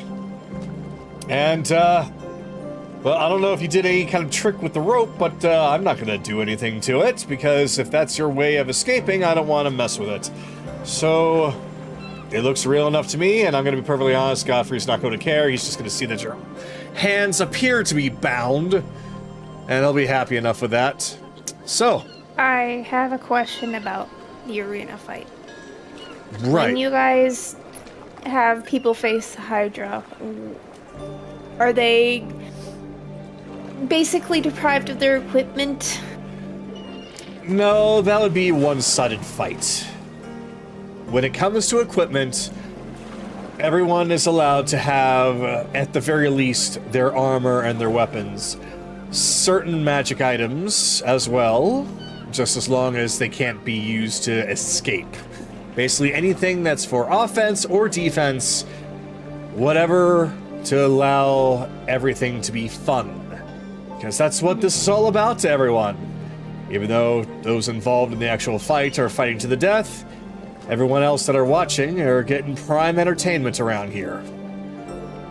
Alright. So, I'll say that But, I confiscated all of your belongings, and then I will be personally distributing them to you right as you're entering the arena. So you do not have to worry about it. And Then- I don't care what you have. I'm giving you everything you've got. Alright, well, just in case. She goes over to Chase, and she gives him the decanter of water. Okay. Yeah, actually, that's smart. If they see that. Yeah, I want you to hold on to it, just in case, because they might know Nehiri's gone, and if I stole from him, he might think that it might have been me, so he might search me. Well, you just made what I was going to do to Godfrey. You just changed my plans right there. Were you gonna use the decanter on him this time instead? No, I was gonna use my shield, but now that I have this, it's more ironic. Go for it. Alright. but that's pretty much it. Any gold she's gonna leave in the portable hole. Like, she's gonna leave all her gold in the portable hole. That way, if Godfrey's like, where the fuck is my money? She's gonna be like, I don't know! What we're going to do is, once everyone's ready, you, me, and Chase are going to go together, with you looking exactly as you are, to Godfrey. I pointed to Akira. He's coming with us as well. Akira as well? If they think it's easier to think that she has an accomplice. Ah. A copy accomplice as well. I see. Then, if that's the case, Chase, you take Kaylee then, because she's already bound. Akira, I will probably be walking with you and have your arms bound in something as well. And we'll present all of you to Godfrey in a way that he won't want to just try to gut you himself. As much as he probably will want to, this is technically my jurisdiction, and I will make sure that no harm comes to you. And once you're put into the arena, it's already set in stone. Alright. Chase, I know you don't want to do this, but I want you to be as rough as you can with me. Yeah. Don't hold back. I know how to play a part. I know. I've been doing this for a while. I'm a little bit more professional with this, so Akira, you won't have to worry too much about me. Wait, you want me to... Wait, what's that supposed to mean? He's a very kinky boy. Best not to question it, Very right? interesting individual, I'll put it that way. All right. Well, I'll at least be forceful and angry. How about that? Okay. Good compromise. Well I then. don't want him to suspect that you're on our side either. So Ah, play it up as right. much as you can. Oh, yes, I suppose you're right. All right. I'll do what I normally do, at the very least. You done, What- bud? Yep. That's pretty much it. So it's actually now you, Chase. Alright. Probably should focus on the task at hand, but I gotta ask Ray. Has there been any reports of a gateway-like thing found in the prison?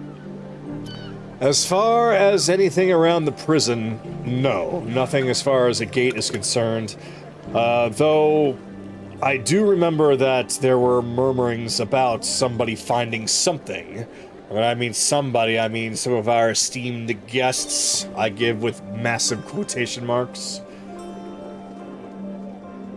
They found what? They found some. You mean Shadow found something? Shadow, as well as that very large orc of yours. Apparently glad. one of them found it, I don't know who, and they both left. Okay, they're Although- not in the city, but okay, I have suspicions. Although, I will say that Shadow, he seemed distracted. I will say that he did leave, but I think he mentioned something about Friedrich. Okay, alright, well, we'll deal with that. Which way did each of them leave? How did they leave, each of them? Let me think. Let's see. I believe that, based off of the directions here, I believe the large orc went towards the old dwarven mines, and I think that Shadow possibly went back south. They said they didn't find it in the damn mines. They must have recently activated, so it came on, so they found it. Okay, alright, fine. We'll look into that later. Stay more focused. Computer, can you stop? Why am I? Why? Chase, I know I'm lovable and all, but you don't have to be Why honest. is it treating me like I'm clicking? Okay, there. What It's, the hell? it's actually this map. It's just tight quarters. No, it was Yeah. like I was clicking it. It was like it was treating me like I was pushing. Okay, whatever. All right. It's actually this map. That happened to me a few times. All right. Let me head over here. No. Miss- Sorry. Yes, Miss Julia. Has anybody in your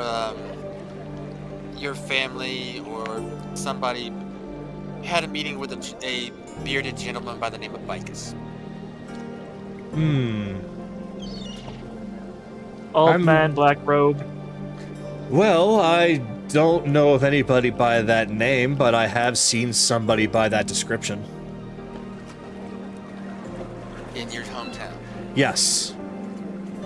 Yep, okay. I figured as much. Alright, well, but you can't give us a better pinpoint. Okay.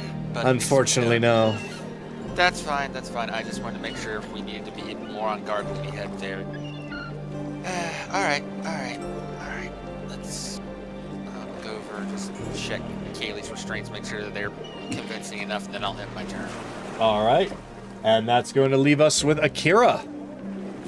Nothing, Skip, please, go.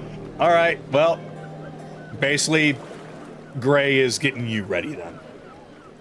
All right. So it is now at the end. So this is now going to move on to enacting the plan. Alright. I'm going to connect to Chase, Akira, and Anran. And I'm going to have one spot open. Okay. Oh, okay. Yep. I understand. Alright, let's do this. Come on, Gray. All right. Put on your mean face.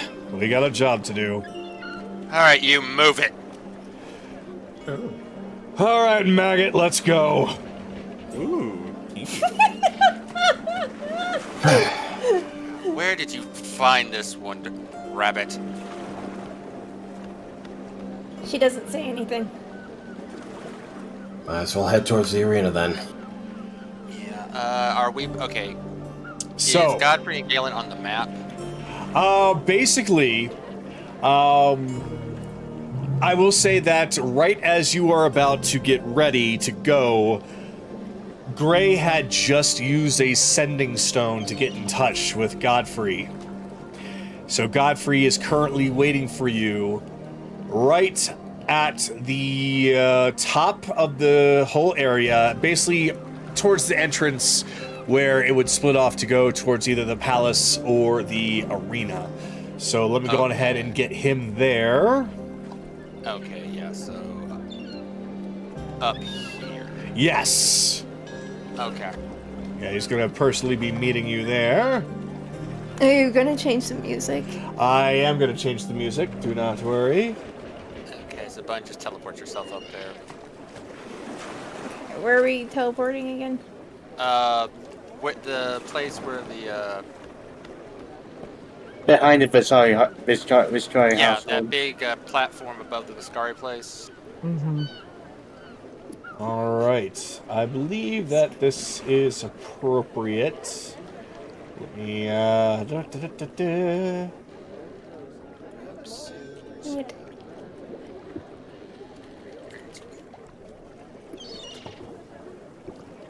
Nope, still not working. All right, just that new song on repeat as you guys get there. If you're having trouble, Bun, just click on my character. I'm at the general area. Yep, you found me. All right, yeah, just kind of teleport straight up there.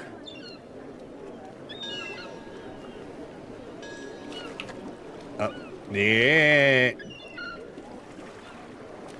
All right, and I will begin the music now.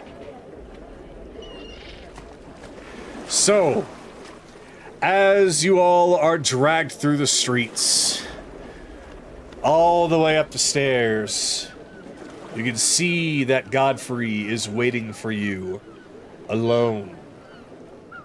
He has his arms crossed, and seemingly looking a little confused, irritated. A bit of happiness, but more concern than anything.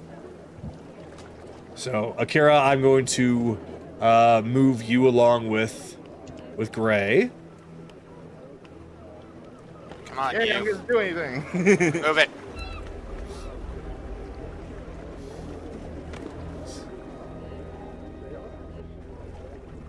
I don't. Where is he? I don't see his character. Oh, there He's he is. right there. It's like, hello, brother. Ah, Gray.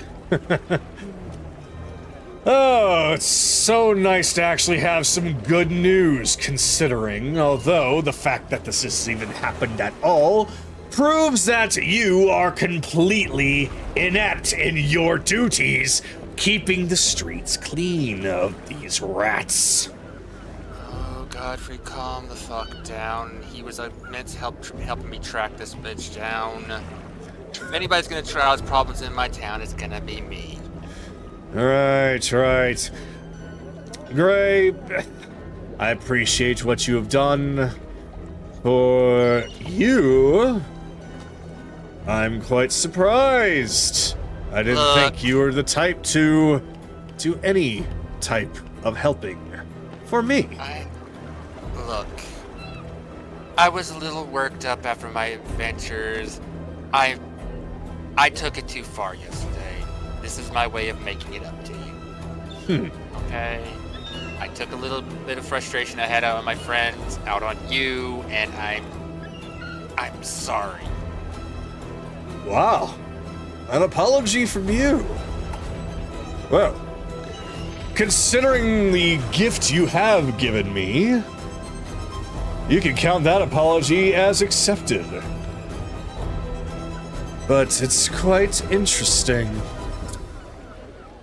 You and you managed to do all of that by yourselves. Well, just goes to show that you're a little bit more than the average thieves. Those that are more than the average thieves deserve something more than the average punishment. Getting beyond those buckets of bolts, getting beyond me. I'd say you all deserve a bit of a reward for that. The reward of many, many eyes gazing down upon the two of you as you get the opportunity to fight for your freedom. After all, considering your capture means that I should be getting back what is mine, right? She wouldn't tell us where she put the money. Oh, she will. So, here's what's going to happen to the two of you little rats. You two are going to put on a show. A great performance. For not just me, but my father as well as all of Dahlim. The two of you are going to run, you are going to cry, and you are going to scream for our entertainment. I do not know if you are even familiar with what awaits you in that arena, but let's just say that you will have your work cut out for you this time. And there will not be any escape, so we'll be making sure of that. Survive or die, it does not matter as long as you put on a good show. Have I made myself clear? Crystal. And you? Akira basically headbutts him. Oh no! No!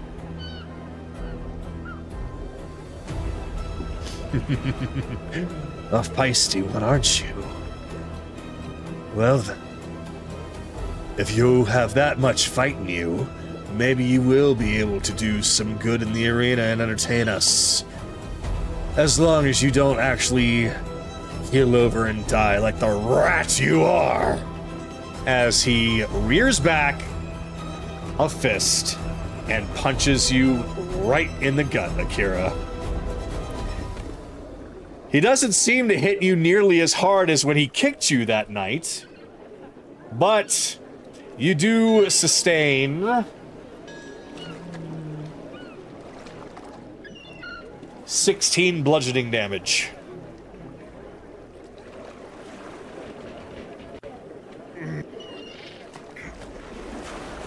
Yeah, we should have probably used the tea before this.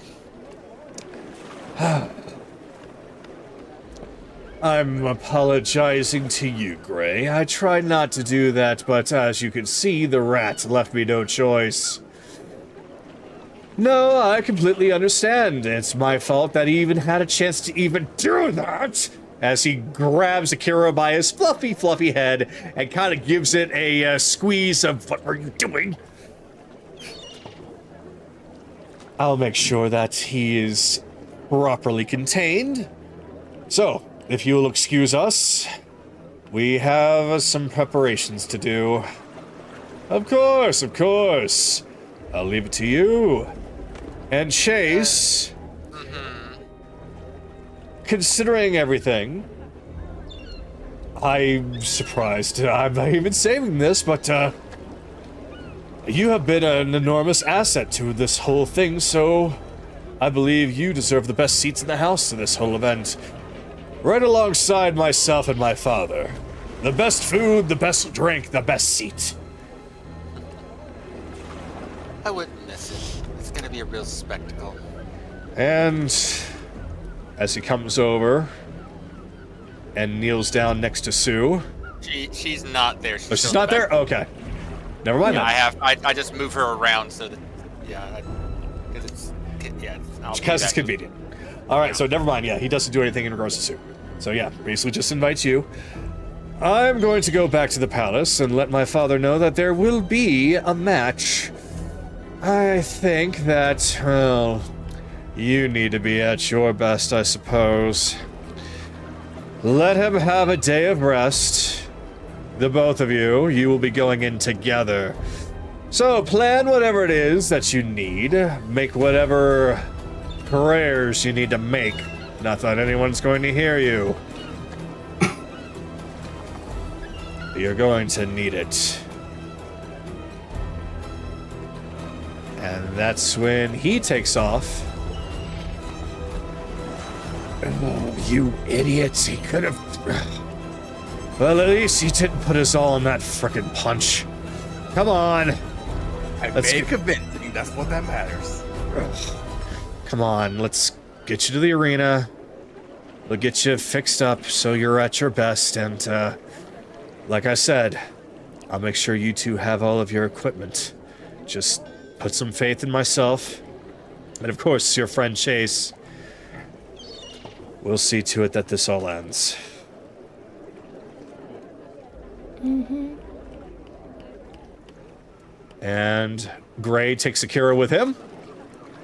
I guess Chase will move Kaylee as well. So, we are going to have you lot essentially fade to black right now. The rest of the party, if there's anything at all remaining that you would like to do before the next day begins, any kind of anything at all, now is the time. We're doing this whole fight tomorrow. Yes. The following day. Yes, Okay. the following Looks like day. it. All right, perfect. I can do some stuff then. First, scry. Scry on grins. So, you scry on Grimm's, and you see he's very much in good shape. He's wearing quite a bit of armor. He's looking very battle-ready. Around him, several others a mix of tabaxi, a mix of kenku, and a mix of orcs. As you continue to look around his general area, you do not see Friedrich anywhere, but you do see someone very familiar. As Regrad Grims is talking to everybody about their plans for the gate. Interesting. Friedrich, you done fucked up. Alright. Then, 10 minutes, commune. Question 1. Is the gate of the Shadowfell at Dahlim's lighthouse? No. No. Is the gate to the Shadowfell at Dahlim's prison? No. Okay. Is the gate to the Shadowfell at the abandoned mines of Dahlim?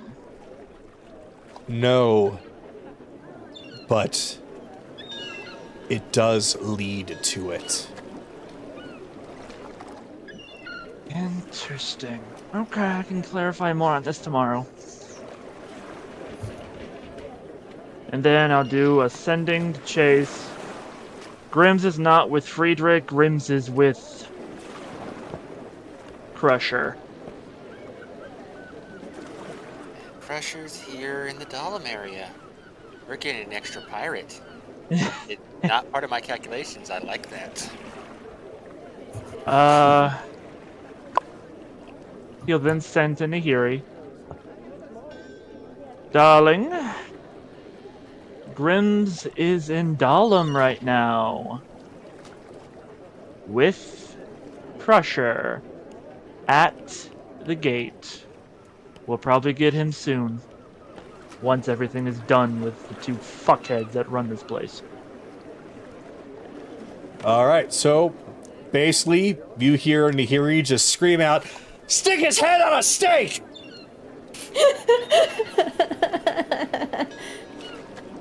Okay then. And it's like, I love this woman. I love this woman. Fuck, I should have saved one of those questions for this.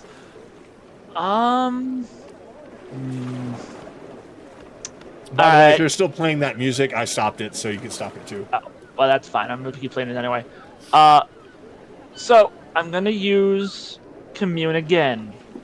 Okay. But, for you to know, every question from this point on has a stacking 25% chance of not giving me anything. Right, so I'm going to have to roll my, my percentage die. Yep. Or actually, I'll just roll a d4, that'll be easy. Roll a 1, then it doesn't work. Well, it goes from 1 to 2 to 3. So, a stacking 25%. Yeah. Understood. All right. So the first question. If I were to send to Nami, would Zirian know? Yes. If I were to scry on Nami, would Zirian know? Unfortunately, there's no answer. Yep. Okay. I'm gonna stop that there. That's all I wanted to know. Okay. All right. Can you only ask the same? You can't ask the same question twice. I can, but if I ask it again, there's a 75% chance of it not working. Well, you're not gonna cast sending again today, anyways. It's your choice. I'll shut up. Yep. Yeah, no, that's all I needed to know. And then I'm going to use my last sending to Silver. Silver, we're going to be taking care of Dahlim's main tyrant soon. Get ready for all of that fun stuff. if you guys can, keep an eye on the cat, on the tabaxi named Shadow. I want to know his movements. All right. There is a response back. Ah, that's excellent to hear. Real scumbags over there in Dahlim. But Shadow. All right. We'll keep an eye out. Thank you. Turn over to Careless after doing all that. We're probably getting Grimm's back. We just gotta find the gate. What did you find out? Crusher has him, Ah, good. and he's I've been suited up for meaning to combat. Good. I've been meaning to get a rematch. Bastard embarrassed me the last time. Grimm's is with Crusher, so we're gonna have to do some shtick with him. I'm sure we will, but we'll cross that bridge when we come to it. For now, we should focus Also, on... I can't reach out to Nami. Zirian will Why know. that? Oh. Whatever Nami's in, Zirian it probably will let him know. I would like to let her know, but unfortunately I have to keep her in the dark. Anaran, if I may, you can't do everything at once, man. Just take it with a grain of salt that for now, we know where she is. We'll work on getting what her... I can do. It's about making sure she's not freaking the fuck out.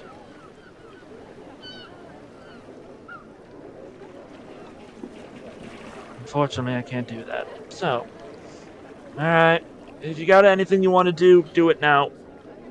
I honestly don't have anything. I don't have any sendings to receive, and the sending stone is not to Lazuli yet, so nothing. Yep, there is nothing for you at this moment. All right. I will say, though, real fast, though, Anaran, remember, promise to me, if we can't save him, you'd let me do it. Oh, look. When we get to that point,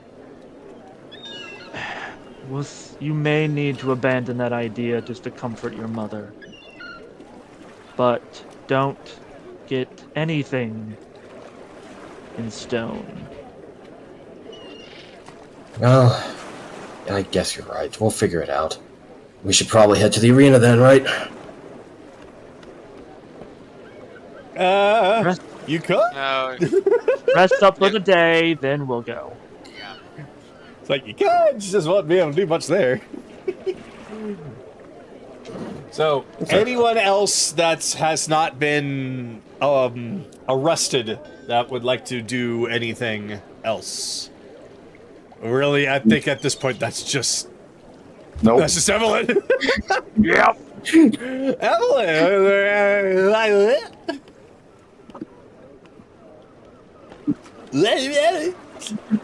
I don't have anything. Okay. So...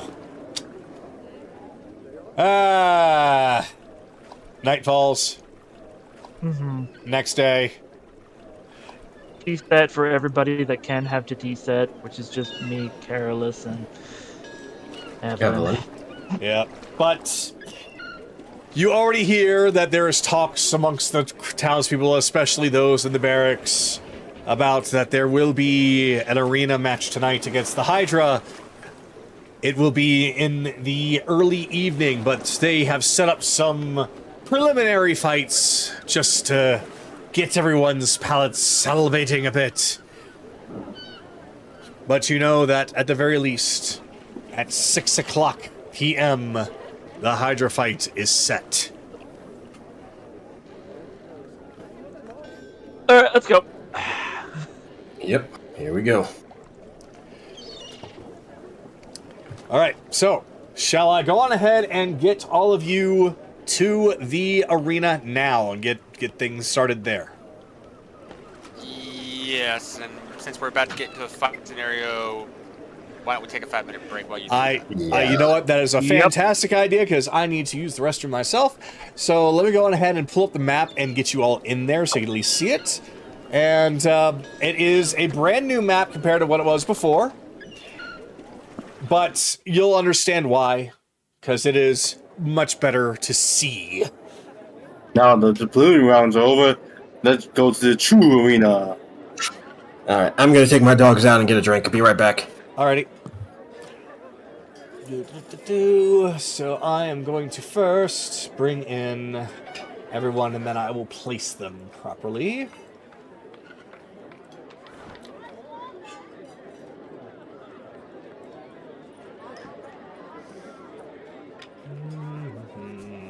Belle will be there in spirit. Belle will always be there in spirit. Yay. Ooh. This is very pretty. It's a little bit bigger, a little bit easier on the eyes. It's thematically, it fits a little bit better. Yeah, I just thought it was a much better one overall. Oh yeah, no, it's certainly. All right. So, let me get people in their positions. So,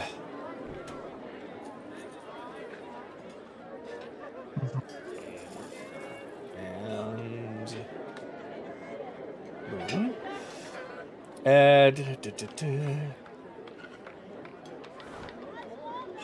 Yeah, I will have you in that line.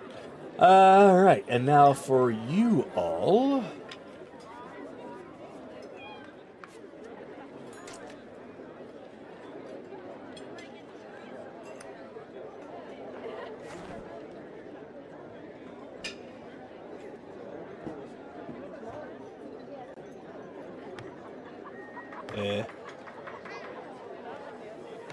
I guess you can't walk through. That's all right.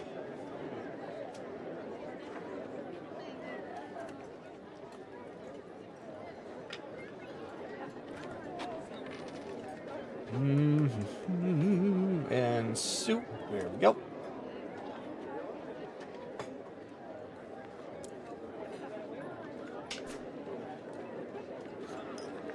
Okay. Kira. Get you on that side. Kira. Get you on that side. All right.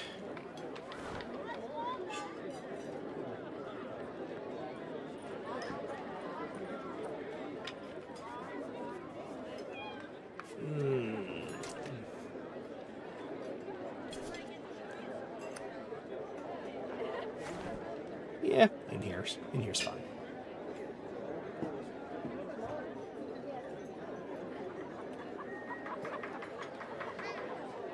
Okay, and now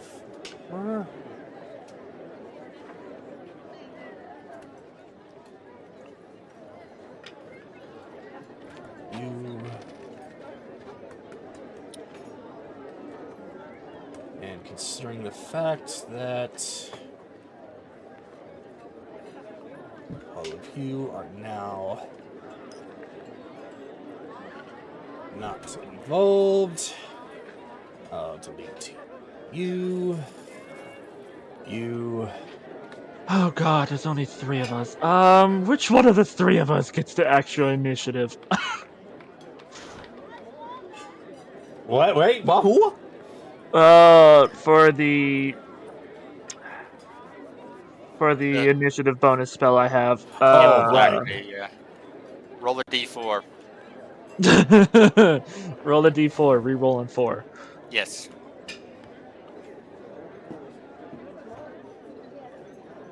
Three.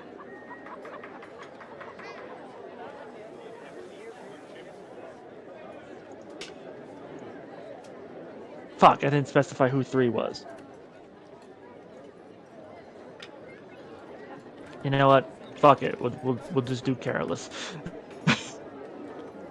Okay.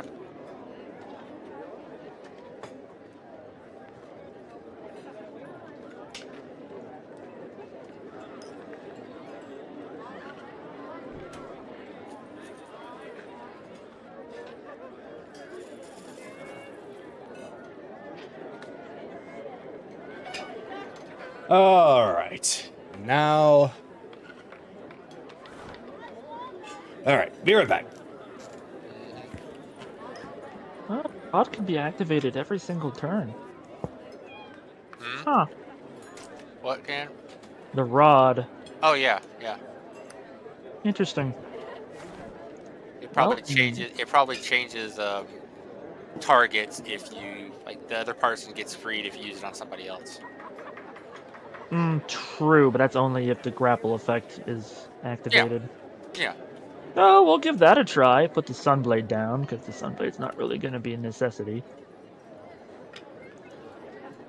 Anaran has a new favorite weapon. Not dealing with vampires. It's not a new favorite weapon, per se. They have an announcer's booth Oh, shit. all the way up here. Okay, I'm back. Uh, Welcome back. Anaran gave Carolus the initiative bonus for this setup. Oh. 1d8. Okay. It's just the three of us. So we're rolling now, I guess? Okay. No. I just gave you the bonus. He's getting that out of the way. Gotcha. Because I was like, wait, are we actually in... No. Well, yeah, no, Galagado, this is a very nice arena. He went to go He piss. stepped away to go to the wash. No, I am back and I just heard it. Okay. Did you know that this arena had an announcer's booth, Kagado? Yes, I put people up there. Oh. Well, we can't see them. Good morning!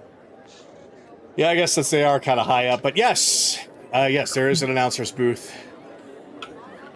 We need to get like in a something like an invisible item, a visible character assigned to the party, so you can just place it somewhere like we can see shit. Ladies and gentlemen, boys and girls. At least the stuff that we'd be able to see. So I don't have to keep moving Sue everywhere. Then let me, at the very least, for this, let me... And it would be something I guess I'm assigning to one of you. So... One or all of us, yeah. Yeah. So let me do I'll do an animinimal here. I'll do the bird. The bird. Bird. Bird! Barber. Yeah, you can just make them invisible or whatnot, so... Or not invisible, just so whoever you assign it to can just move it when we need to. Just... Alright. Since, honestly, you already used one in your the other campaign, I'm going to actually assign the bird to you. Welcome back, Boreas. Fuck off, Boreas! You're in the wrong goddamn... Alright, so wrong can campaign. you see the announcers now? Yes, Yes. I can. Alright.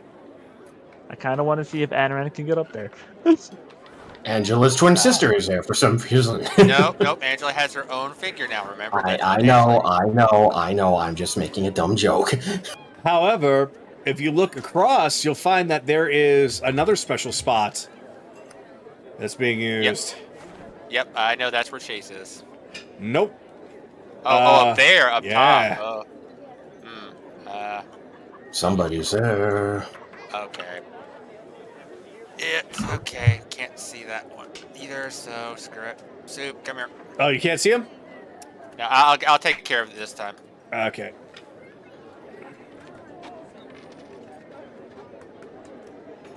Oh! Okay. Oh!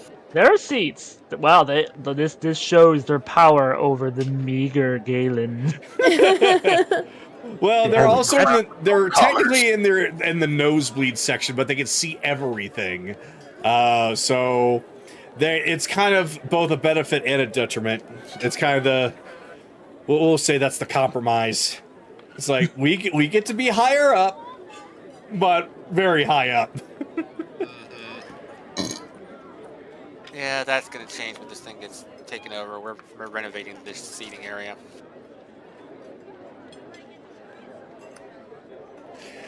So, I shall now go down and ask if everyone is here. So, starting Akira, are you here?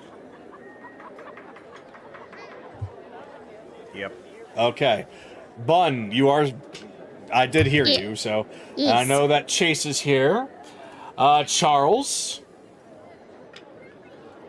Evelyn. I think he's still away. Evelyn. Never mind. Never mind. There was a meep. He's here. Oh. I heard the beep. Okay. So that means that I already see that Naraku's name is lighting up, so he's here. And I know that Skylar's here as well. So everybody's here. So now it is time to set the newest mood. Are you ready to rumble? All right. So, yeah, still not working. So, the new song, Welcome to the Arena, RPG Ambience. Woohoo! I remember this. Mm-hmm. Ooh, I like this. It's just the same song he used for the Frostbite. Yeah. Yeah. You're right. Yes, the Perfect Arena music, an Old Spice commercial. Oh, my God. Yeah, Not Charlie. wrong. So, This is what I have for you. we are going to do 3 groups for initial roleplay. Group A will be Anaran, Carolus, and Evelyn. Group B, that will be Kaylee and Akira. And then Group Chase, Group C for Chase, is Chase.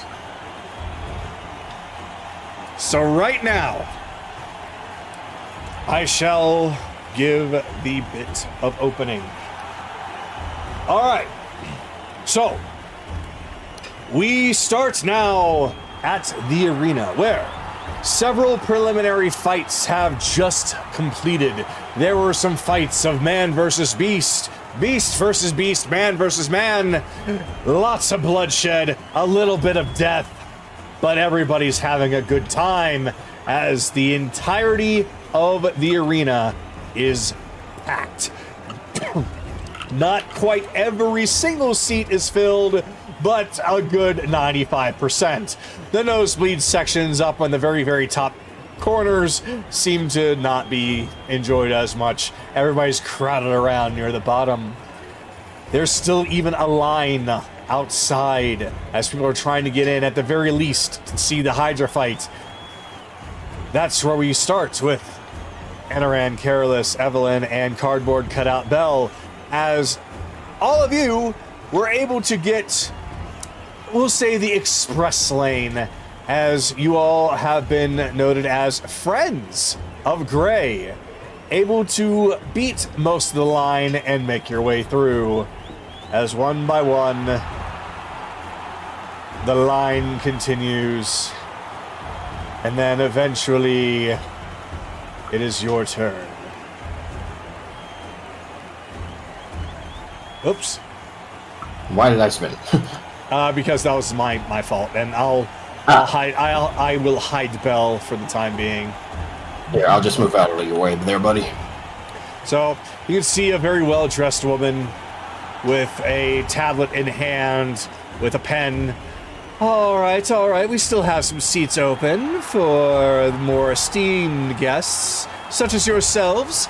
I've already taken a look at the note, and looks like Sir Gray has completed everything here in order. So, party of 3, I take it, correct? Correct.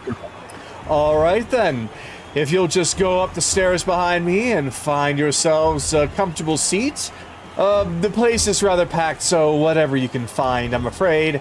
But I can guarantee you, no matter where you choose, it's going to be quite the sight. Thank you very much. Have a good day.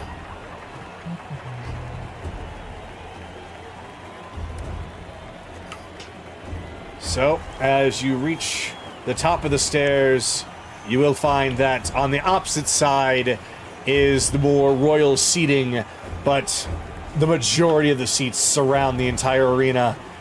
You just pick wherever you like. whether you want to sit together or stay separate.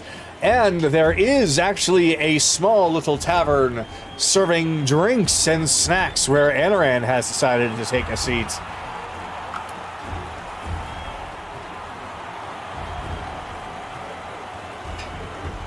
Pulls out the infinite bag of popcorn.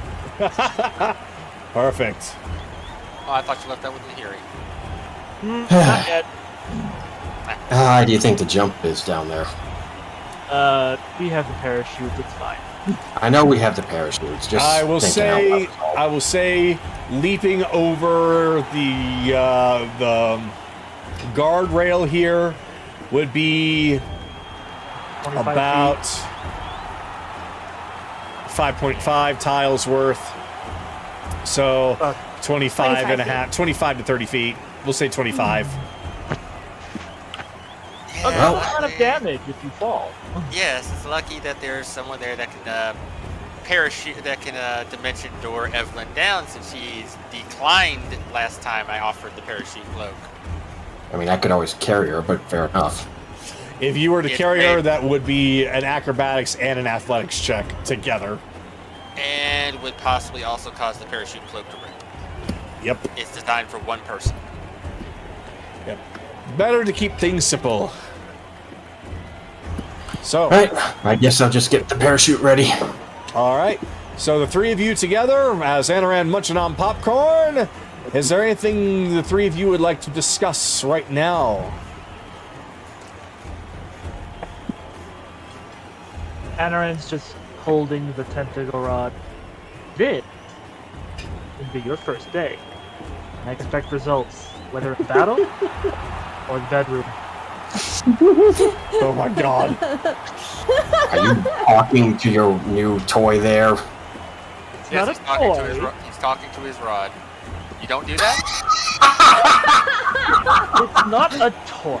It is a tool for killing and for pleasure. For Anaran, we're and- one and the same. Oh, Anaran. That's what I was gonna say. Carol's just shaking his head. Oh, Anaran, you poor innocent soul.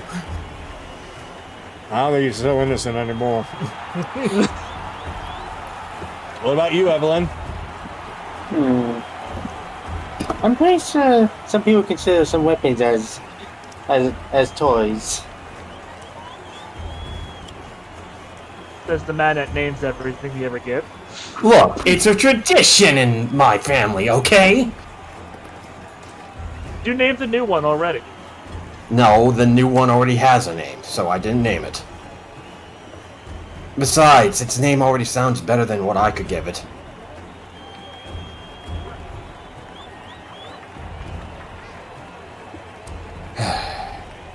All right. Unless there's anything of importance, I'll go on ahead and move on. It's just a little silly fun, always good to have. Oh, no, of course. That's why I open it up for this, because I don't want to speed things along. I want you guys to banter. All right. So, meanwhile, down within the halls of the arena, Gray is meeting with Akira and Kaylee.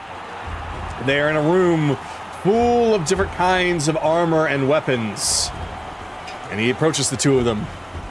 All right. Now this is the part where I would normally just hand you some of the equipment here and put you on your way. But, as we all know, I am going to say whatever is in this box is not of my concern. And if I turn away to go upstairs to find my seat, well then, I'm sure that nothing terrible will happen.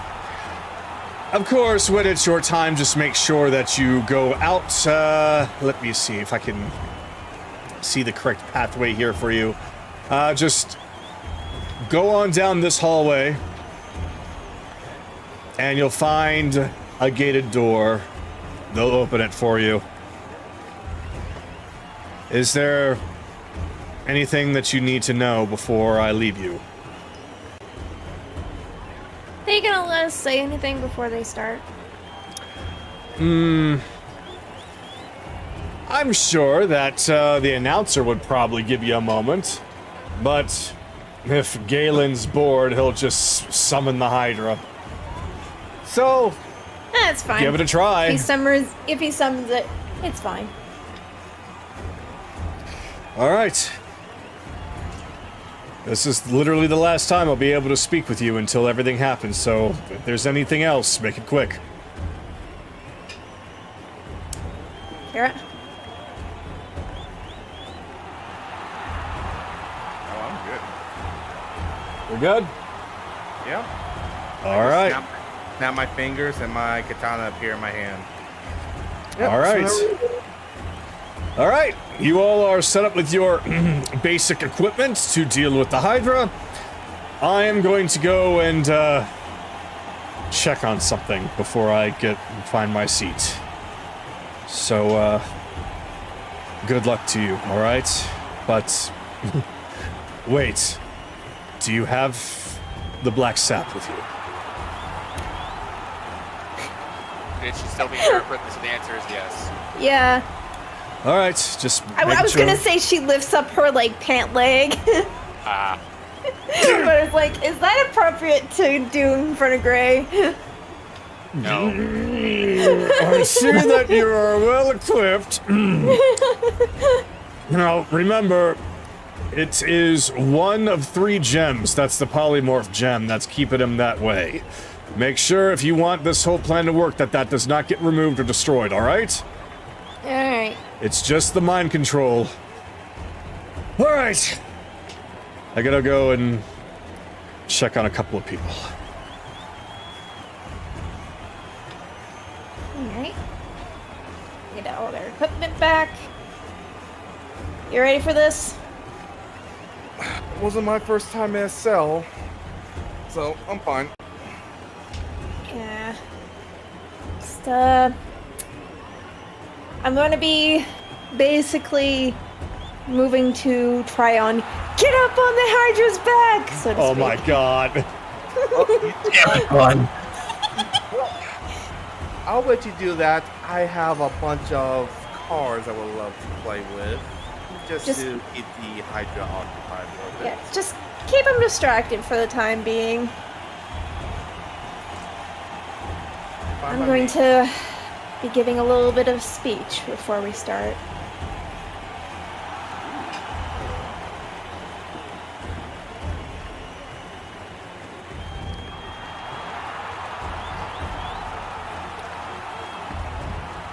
Alright, we'll pass it along. All right, you are pretty much, so you can probably see it a little bit better. The room you will be going and waiting for your turn will be right here. Ah, okay. Yeah, you'll be able to see the gate right there. All right. Meanwhile, I don't know why I'm nervous. I'm the DM. I've got butterflies. Because you've seen what this group can do. No, it's more so like I'm worried about other things. It's not like what you guys can do. It's just like the anxiety of what's about to happen, you know? Like this is a big moment. All right. We come to Chase, who is in a very, very luxurious, plush waiting room as he is enjoying a drink. Perhaps conversation. We really don't know if he's enjoying that. But at the very least, there is drink and food, very plush and lavish seats. And you are joined by both Godfrey and Galen. Well, hopefully when this whole mess is done with, things will start getting better around this town. Maybe it will be the sacrifice we need to appease whatever gods we pissed off. Oh, true that. I'm very much looking forward to this, and honestly, I'm looking forward to our continued partnership of sorts. Or at the very least, our continued business relations. No doubt that the Viscari importers and us here, all around, we could join everything together and probably take over Syrian.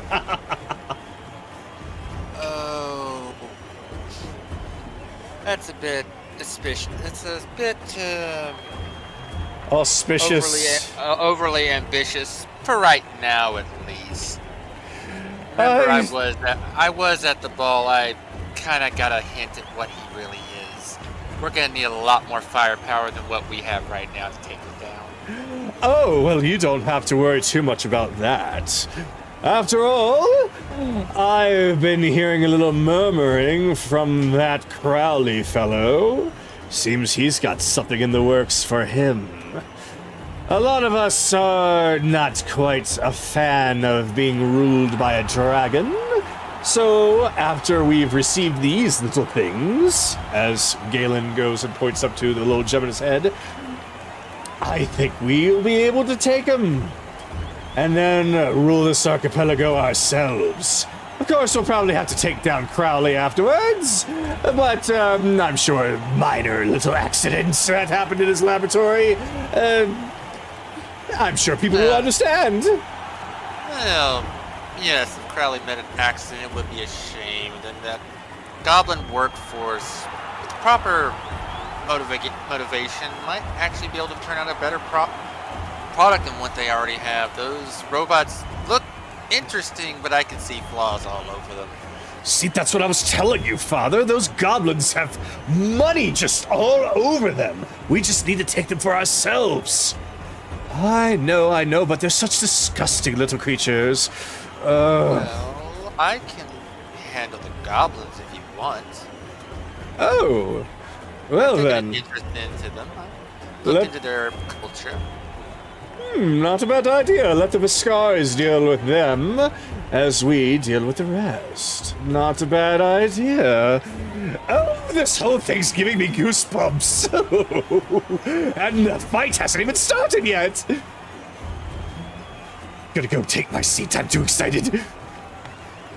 As he just prances on out and takes his seat.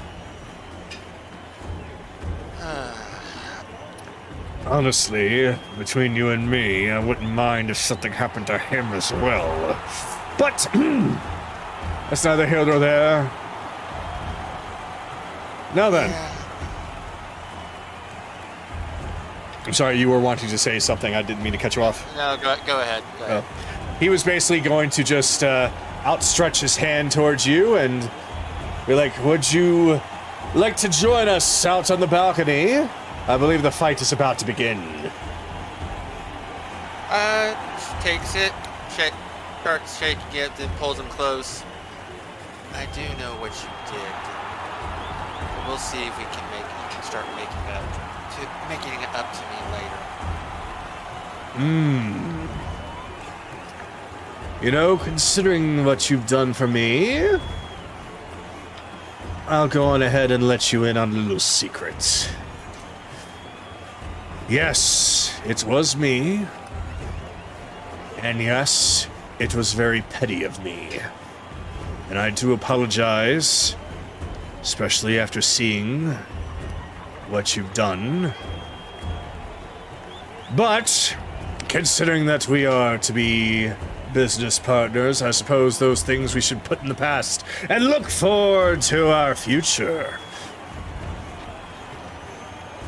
Yes. To our future. As long or short as it may be. Indeed. Though let's hope it is quite long. Well, let's go ahead and get our seats. I believe we are about to begin. You are definitely going to have to teleport yourself out because apparently walking out is not possible, considering, This curtain thing blocks movement. Yeah.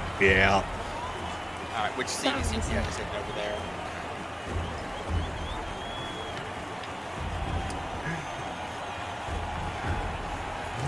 Ah, Mr. Viscari, thank you for joining us today. As you can see, this is the best spot in the house. We can see everything. Oh, the bloodshed. And since I have a very new pet to add to our repertoire, it should hopefully be quite vigorous for our entertainment. Yes, I heard. It's very rare to have only find a Hydra with only one head to catch it so young. amazing. Oh, yes, I do have my ways, but it's no fun to send out a Hydra with one head. It looks nothing more like a dinosaur. So I made sure to have it sedated and allow it to have some heads grown before this fight. I see. Well, yes, that will make a much better spectacle. Indeed, nobody wants to see a Hydra with one head. Oh, good fine, it's a nice one to start with. Well, I guess it's time to start. Indeed. Oh, I do see the announcer. He is getting himself ready. Quiet down. He's got such a charismatic aura about him. That's why I hired him, you know. Hey, Kagero, can Yes. I overhear that conversation? From that distance and from the crowd, very, very difficult. You will need to roll for this. Nope.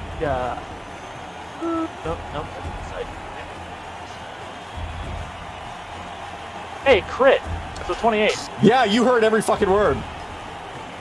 Yeah, Anaran's just twitching as he occasionally snap the rods with like appendages. All right. So, let's see. I forgot to save him there, but that is okay. I shall actually just make one really quick. While you're doing that, may I make a perception check to see if I can see the rest of the party? By all means, yes. Yeah, 20. Since they're right across, that should be easy enough. Yeah, I would say that with that, you could definitely see them. Okay.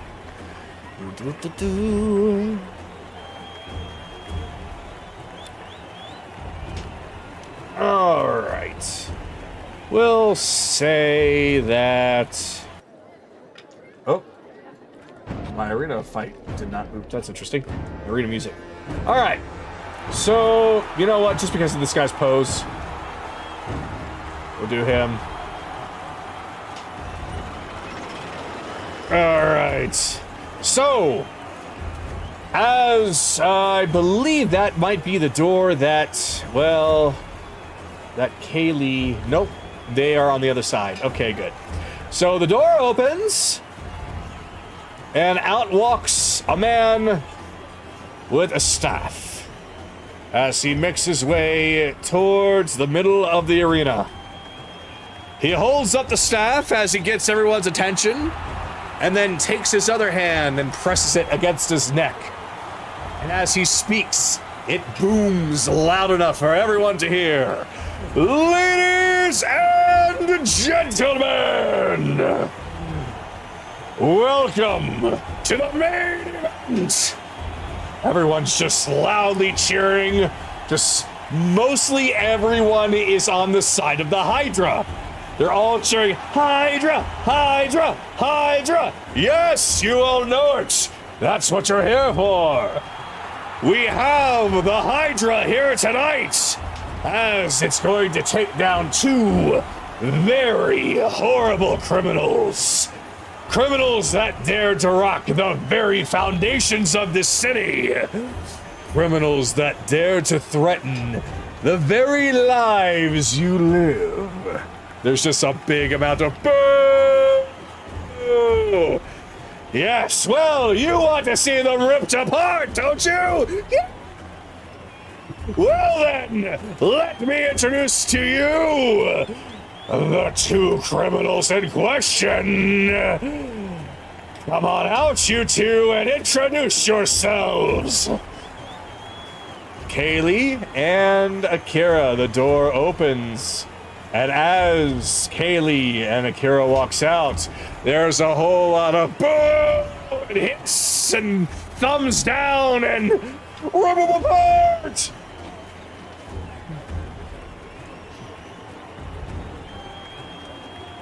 Now then, you'll have to forgive me, but I do like to play up the crowd. I really don't know what you're here for or what you're doing, but you know the rules.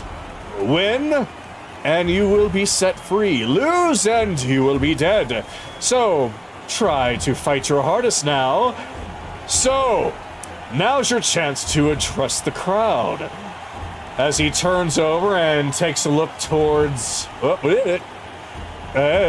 turns back around and takes a look up towards Galen as he holds a thumbs up.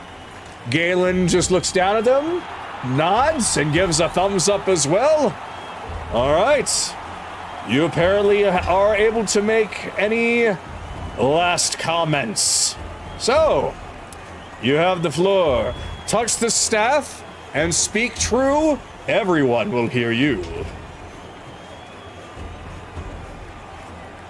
Do you want to say anything? The floor's yours. So she goes over and she touches the staff.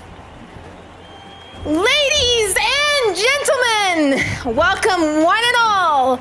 I am the Jade Blizzard, the snow-clad thief that stole all our lovely Prince Godfrey's money. My punishment is to fight this Hydra. Our grand hosts hope that this is going to make me meet my end. But instead, we shall be putting a show on for all of you, showing you the true colors of Dahlim that has been covered by the sands, showing you the real villains that have cloaked themselves in fine jewelry and clothing. Tonight, not only will I tame this Hydra, but two will be meeting their ends, but it will not be me or my friend here today. Tonight, I turn to our grand hosts and say one final thing. Memento Mori. Oh, bold words from one of our contenders! And it seems as though... yes, as I thought, our one and only King Galen is quite amused. What about all of you? Are you entertained? And there is a loud cheer from the audience. They are all pumped up, ready to see what's about to happen. We have been promised more of a show than what we would expect. So, let's see if they can put their money where their mouth is. Good luck to you. And I hope you hold up your end of the bargain. Put on a good show. Die or not up to me. As he leaves and the door closes, you two are now able to wander anywhere in this arena for a moment as the crowd keeps chanting, Hydra, Hydra, Hydra, Hydra, Hydra, Hydra, Hydra.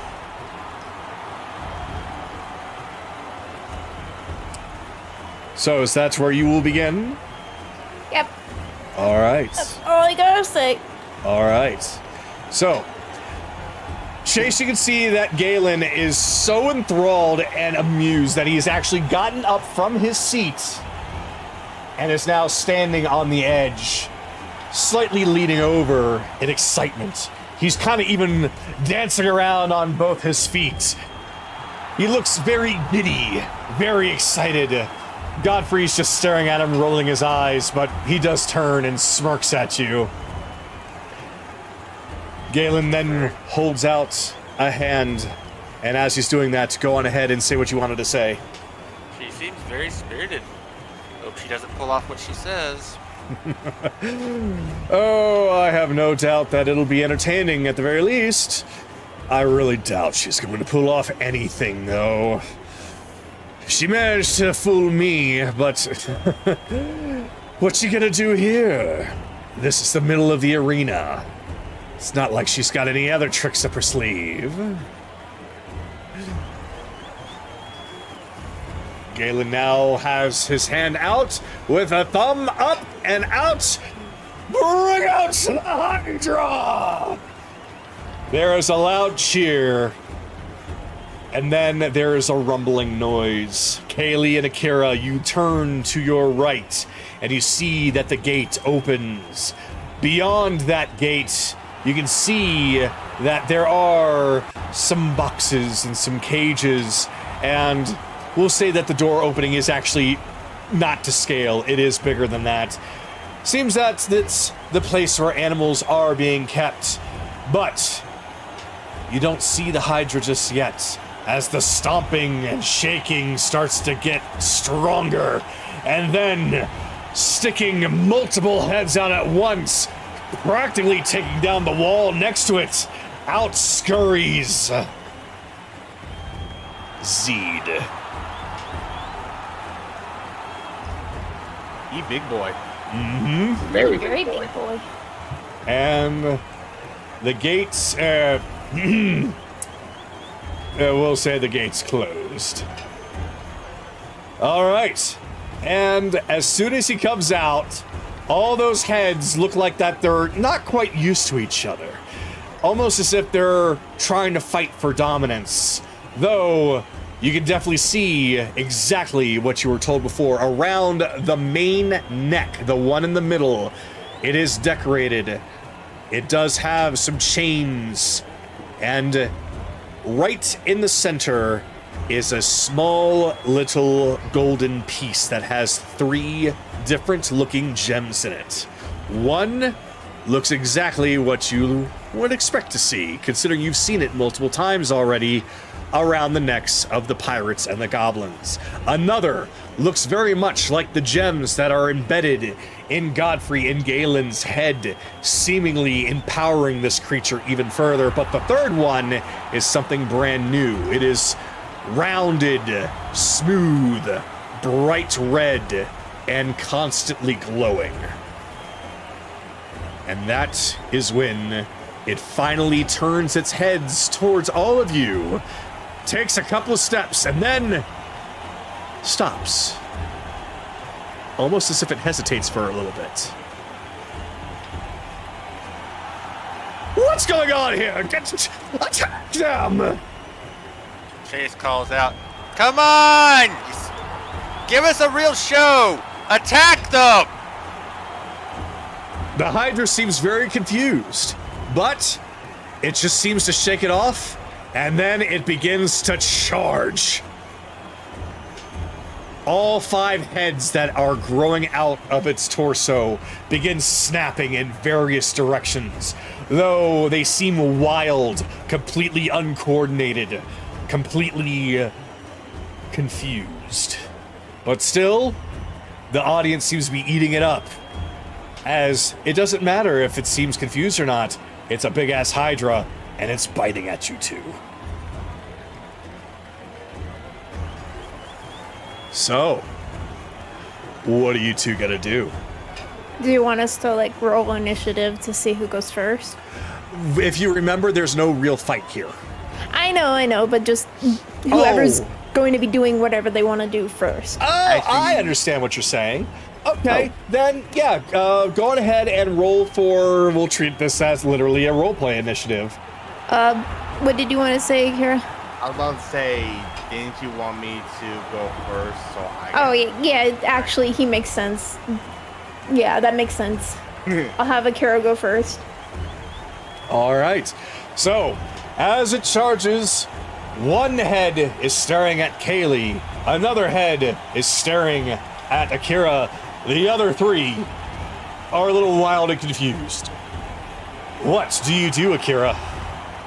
Well, it's time to make it more confused. Let's play with my new deck of cards, please. All right. So Akira's going to basically draw a card from underneath his sleeve, and then he actually is going to use it. I don't know how. Do I have to roll something? Technically, you're supposed to use a deck of cards with those on there, but considering it's kind of hard to simulate that, just pick which one you want to use. It would actually.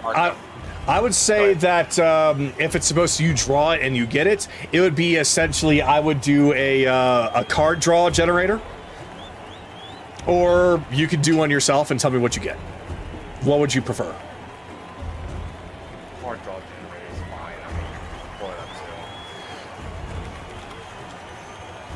All right.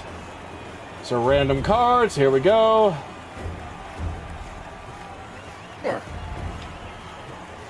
It is a 9 of diamonds. 9 of diamonds. So that means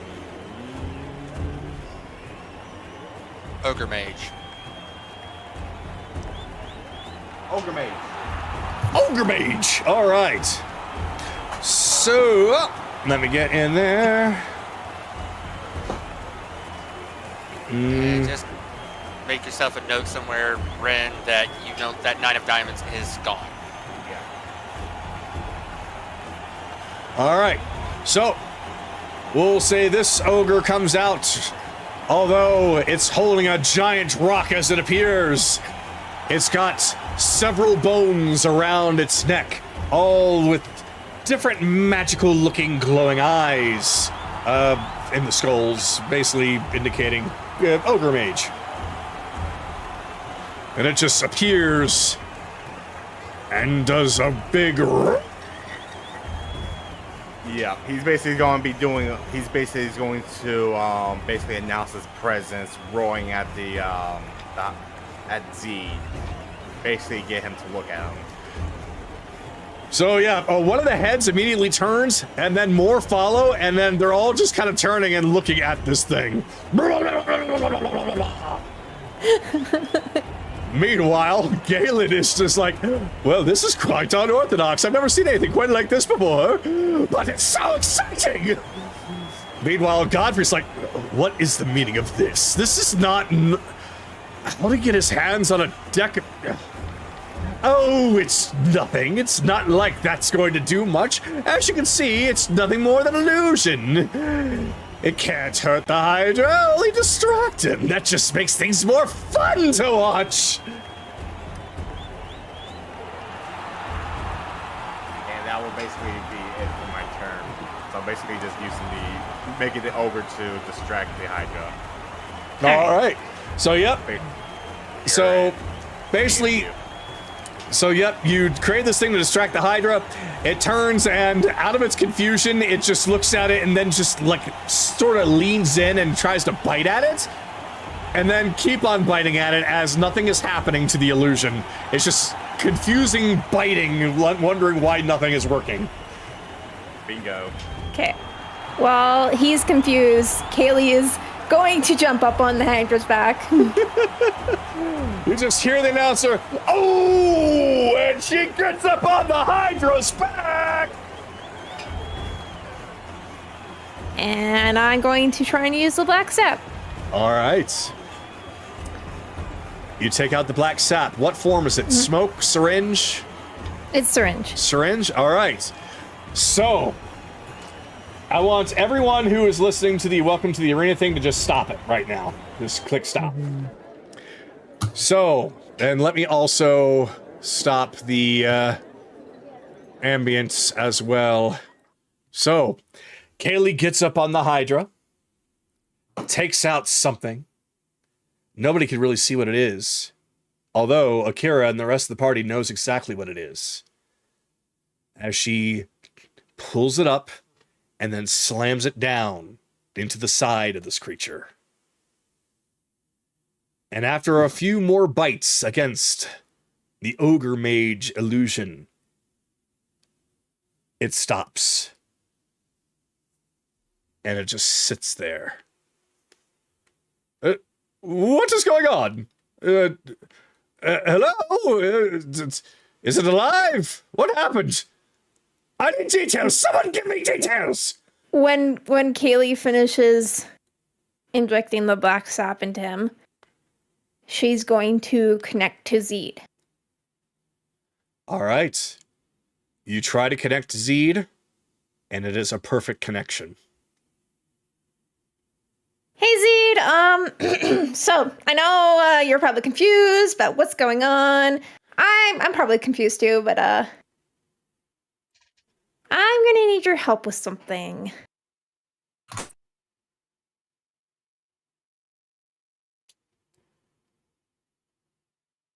Oh, I wasn't sure if you were. Yep, no, yeah.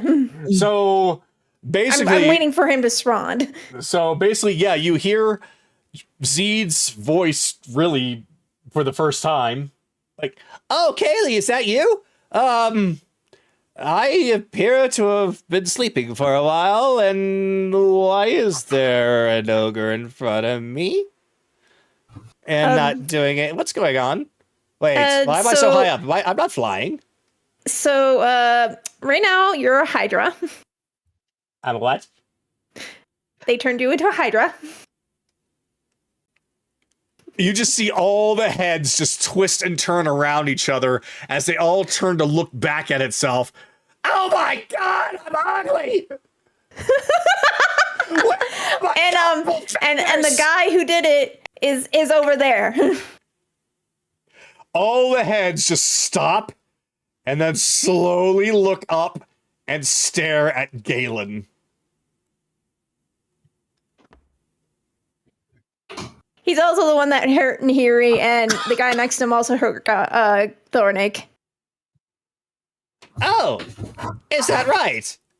That is right. Oh, hi, Chase! Oh, wait, he can't hear me. Oh, he can never hear me. Wait, what's Chase doing up there? Don't question it. Don't worry about it. He's there for a reason. Doom, doom, doom, doom, doom, doom, doom. Why is the Hydra getting closer? Technically, Kaylee's still on his back. Can anybody please explain to me what's going on here? This is completely unorthodox. Then, son? Yes? Isn't that gem there supposed to be glowing?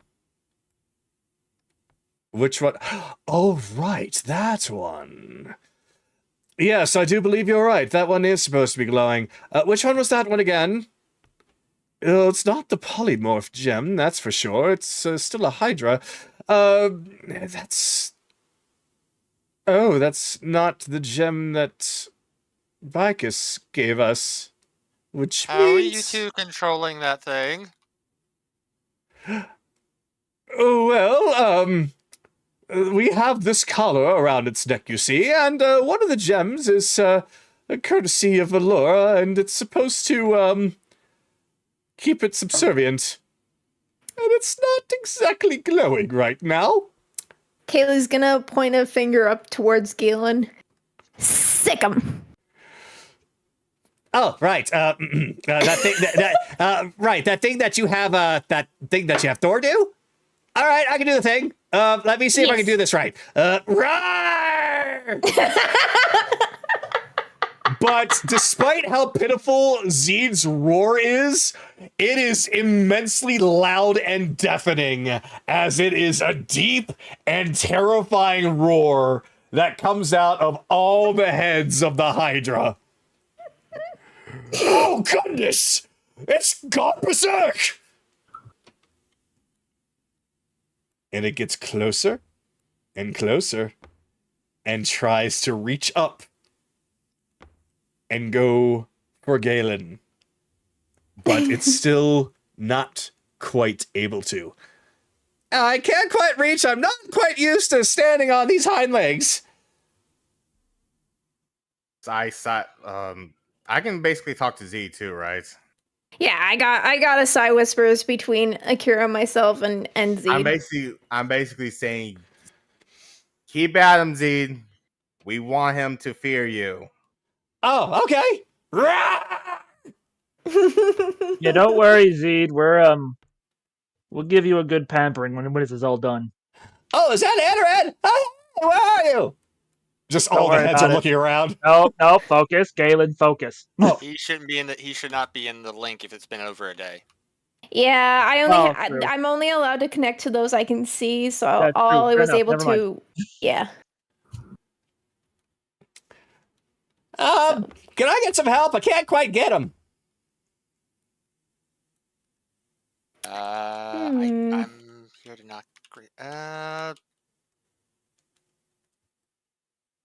What? I can do it. I can. Wait, hold on. Was the plan to have Chase knock him down, or Knock Godfrey down. Galen's supposed to be grabbed. Oh, my mistake. I thought you were going to knock both of them down. That's why I was still waiting. My mistake. So, this is what's happened. Said, hold on, let me see. All I gotta do is just, counterbalance. Yes, it's like with wings, right? And he gets up on his hind legs, and Galen starts to scurry back against his chair, and Godfrey starts to move back behind his own. No, get back! Get back! Hold on. I almost got this. And, hello. Yike. And just landing on its tail. So, yeah, basically he gets up on his hind legs and with a boost of his own tail, gets up and one of the heads snaps at Galen and snatches him by his clothing and pulls him off. Oh no. As he falls down and rips away from the teeth of Zeid's mouth. Oh no! Oh, this is quite the predicament. You will obey me! I'll do nothing of the sort. I don't think he can hear me. Oh, man, very well. I lost one before. I'll just have to lose another one, I suppose. And as... Let me get it out now. So, basically, as he was being dragged away, there was something manifesting. And considering I wasn't going to really use it in a fight, I am going to be using something to just be a placeholder. We will instead use for his shield guardian, if I can find it. We'll use this big boy.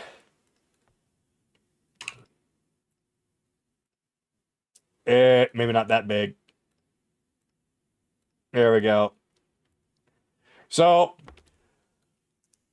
you can see that Galen's little gem begins to glow, and out pops a very large robotic creature with an enormous hammer. And it begins to try and ward off the Hydra.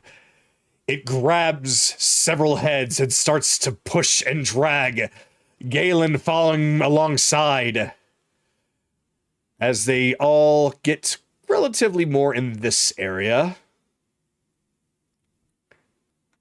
And then the spectacle has changed, and you can see that Zeid, in his Hydra form, is actively attacking Galen and his shield guardian.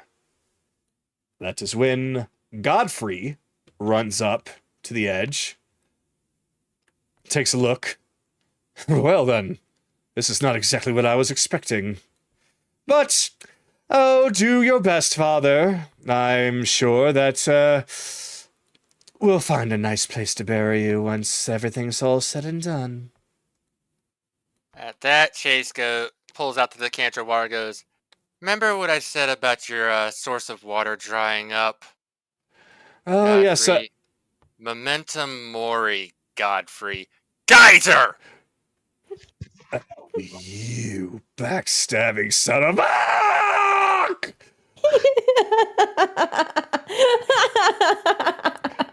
I believe that's our cue. Yep. Evelyn, come with me. So, Galen stumbles off. I'm sorry, Godfrey stumbles off of the balcony. There are lots of gasps coming from the crowd. The announcer's like, look at this turn of events! Ooh, never seen anything like this before. It seems as though our King Galen and Prince Godfrey are in the fight as well. We don't know why, but we're always told not to interfere, so this announcer is going to be staying nice and tight behind this door. I hope everyone's still having a good time out there. There's a lot of cheering, some confused, but mostly cheering. So I am going to need to pull something up real quick. All right, I'm going to need everyone to please roll for initiative. Mm-hmm. I'm sorry to say this, but is it just me or when Z was talking for some reason I was getting images as Rex from Toy Story as Hydra. I was kind of thinking the same. Thank you for the bonus, by the way, Naraku, because I got a 4. Oh, trust me, I got a 9. The dice were. Evelyn took my initiative because I had to teleport her. Okay, so 1d8. Yeah, I know. I already did it. I got a 12.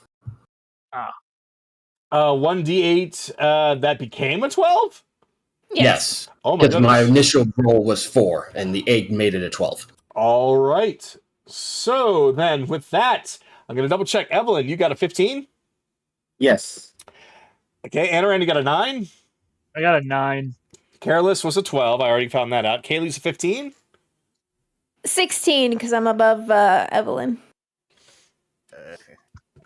16. Chase is to a 24.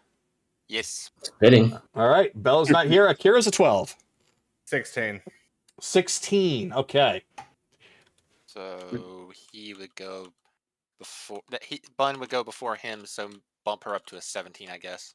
Wait, no. Mm. Kaylee has a 15. Mm-hmm. Evelyn has a 15 as well. That's the only reason why she bumps herself. Oh, all right. So Oh, bump yeah. you So up to bump you up to Akira up to a 17 then. Okay. So what's the order then? Completely then. Akira, Kaylee, Evelyn. Kaylee, Evelyn, yeah. Mm-hmm. All right. We are good. So before anything else, I am going to explain what you now see.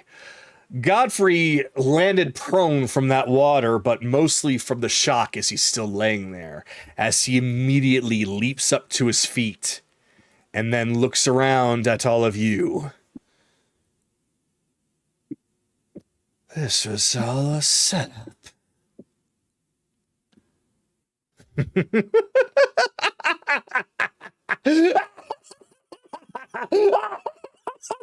Clever! Very clever! But I'm afraid that I am not going to take this lying down. Holds up a couple of fingers to his mouth and whistles as he takes a jump backwards using some enormous strength, landing right about there. The door behind him opens, and runs out a couple of creatures. Let me go on ahead and get them out here. Are you gonna get some music too? I will, yes. Mm-hmm. You are there. Hell yeah, Evelyn, up in front, ready to go. Yeah, Jars, do you want to swap places with me? Nope. Well, That's where he chose to go. So It kind of where Anaran was at the time. Uh-huh. All right, so you see 3 decorated wargs come out. It seems as if these are used in the arena as well. They also have decorative necklaces and all sorts of decorations on them, though nothing hindering their movement. And they all seem to completely subservient to Godfrey as they step forward, staring at all of you, all of them drooling profusely, as if perhaps maybe they haven't been fed for a little while. Let me get them in a better position here. Godfrey then holds a hand up, and something begins to appear in his hand. Well then, this is the first time I'm going to use this. I gotta hand it to that dwarf. He's a good craftsman, if nothing else. Oh, you bastard. Let me get him in the right position. As he points to all of you, this isn't exactly what we had planned for today, but let's make this still a show to remember. And all right, so still not playing. So new song, play that on repeat if you could, and I'll tell you when it changes. okay. All right. So, Let me get that turned down a little bit. And so we begin. It is now Chase's turn to go first. Alright. How far away is he? Yep, that's fine. Alright, bonus action. He's gonna turn and see. He's like, hit him with it. As she loads up, it as a glitter bomb just pops out of one of the little devices on her and just attempts to cover Godfrey with it. So I have him make a dex save 15. All right. Godfrey with the dex save. And he is going to get an 18 on that one. Okay, well, worth a shot. Try to mark that off. Worth a shot. Okay, so 45, 10, 20. Yes, okay. So, booming blade on Godfrey. Booming blade on Godfrey using your revolver. That's a nat 1. Yep. So you fire and it does hit him. He just bats it aside using Thornik's mace, wielding it just with one arm, just smirking at you, laughing. Well, I had no idea that you were planning something like this. I have to hand it to you. You are a conniving little creature, aren't you? Always outsmarted you when we were kids. Perhaps you might have done that when we were kids. But things are different now. Yeah. Talk, that's all you are. End of my turn. All right. So, Silvermane Warg C. So he is going to start running towards, let's see, 30, and can he? Yes, he can. Yes, he can. So, 5, 10, 15, 20, 25, 30. Sue does get an attack of opportunity because it just dashes, completely ignoring her. Alright.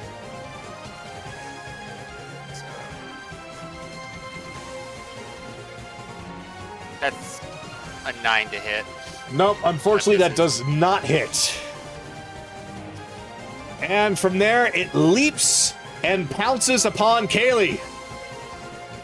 So, Kaylee, I'm going to need you to please do a strength saving throw, 14 or better. Oh, 18. All right, so it pounces you, but you are not actually knocked or pinned down, but it does take a swipe at you instead. For 22 to hit. Yeah, that hits. And you take 10 slashing damage. Okay. All right. Godfrey. Let's see. Considering where everyone is, he's going to look directly over at Chase. 5, 10, 15, 20, 25. Nope. That's right. I forgot his reach. So he's going to slide the mace down to the very tip, allowing him to have a much larger reach. And he swings it with all of his strength right at Chase. And that's going to be... Oh, I gotta roll for this one. Oh, nope. That one hits you, but not enough to hurt you as it collides right into your armor. And you're able to shrug that off. Come on now, you've hit me harder than that. Oh, you're right. Allow me to try it again. Maybe a little overhead for that exposed skull of yours. Ah, that's more like it. 25. Reaction shield. Oh, Chase's parents just knock it away. It's like, no. cute. Very cute. He just keeps pointing at you and then turns to everyone else and just kind of gives a gesture to bring it on. What's wrong? I hope all of you are here to fight because I don't think you've got much spirit in you. I need everyone to do a DC 15 charisma saving throw. Charm? This is a charm effect, yes. Damn it, I had a 17. That's a 7. Whee! I'm pretty sure we have enough spirit ourselves. Yeah, Sue rolled 6. All right. So what happens is that if you pass, nothing happens. If you failed, you are now compelled to attack Godfrey. You have disadvantage on all attack rolls against anyone else other than him for 1 minute. Or you can try to make a new save at the end of your turn. So, Akira, you're up.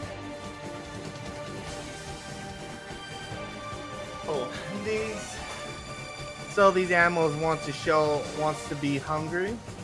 I will show them what it means to be a hungry animal.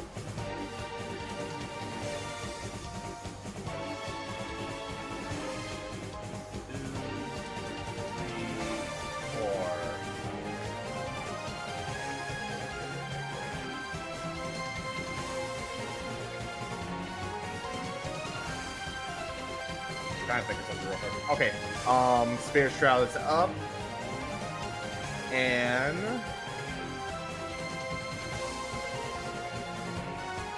$17.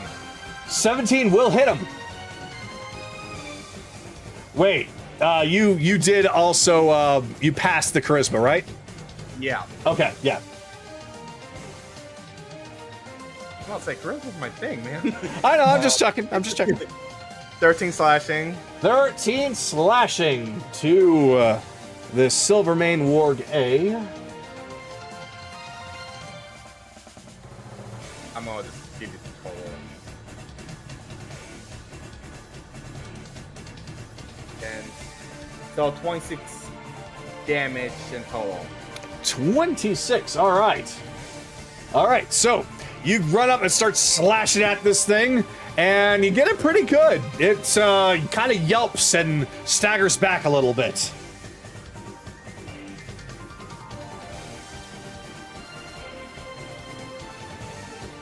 Ish. 15.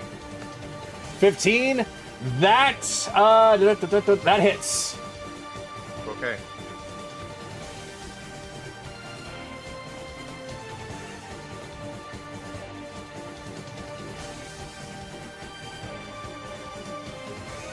Didn't do well. 13, 7, 20 on the second hit. 20 damage on the second hit. 20 damage, all right. You hit this thing hard enough for it to actually start to stagger. It looks to be very, very hurt. I'm just staring at it. It sees the blood coming out of my blade from that freaking butcher's bib. Come on, allow me to devour you. It actually kind of steps backwards a little bit, almost as if it's feeling cornered. That will end my turn.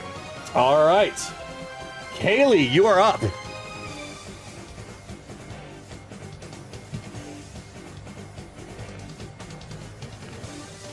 Okay.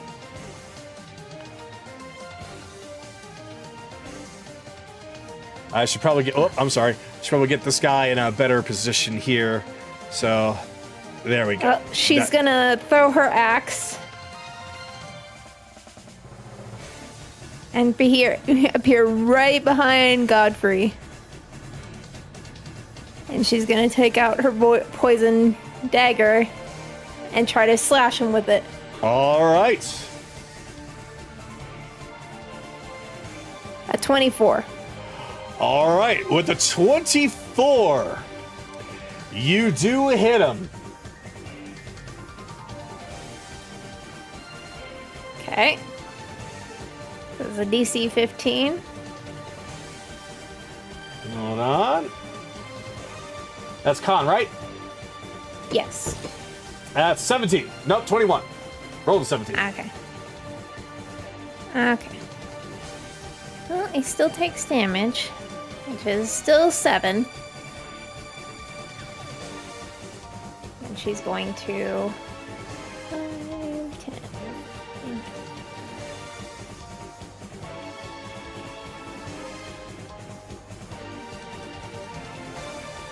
Alright.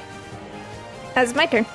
Alright, so, really quick, things are now changing because of the first blood done on Godfrey.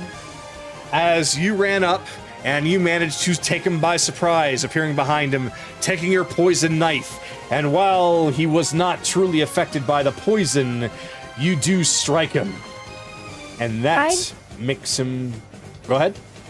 I don't think it does poison. Oh, it does do poison damage. But, Exactly. I think. Well, never mind.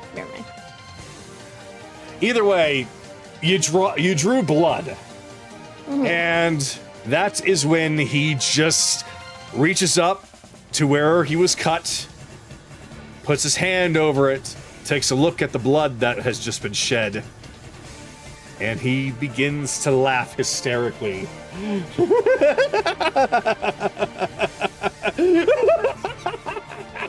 Alright! Since you all are so desperate to die, fine then. I really hate using these things, but that is why I got one in the first place. You see that some of the wound that he just received starts to close up a little bit, as directly in front of him starts to form something that is a very familiar sight. However, it looks very different from the rest that you've seen before. This one doesn't seem to have much in the way of shields. This thing has more in the way of arms. Oh my. Alright then! I was gonna go easy on all of you, but it looks like we're gonna have to end this quickly. So, go on ahead and stop that music and play this one on repeat.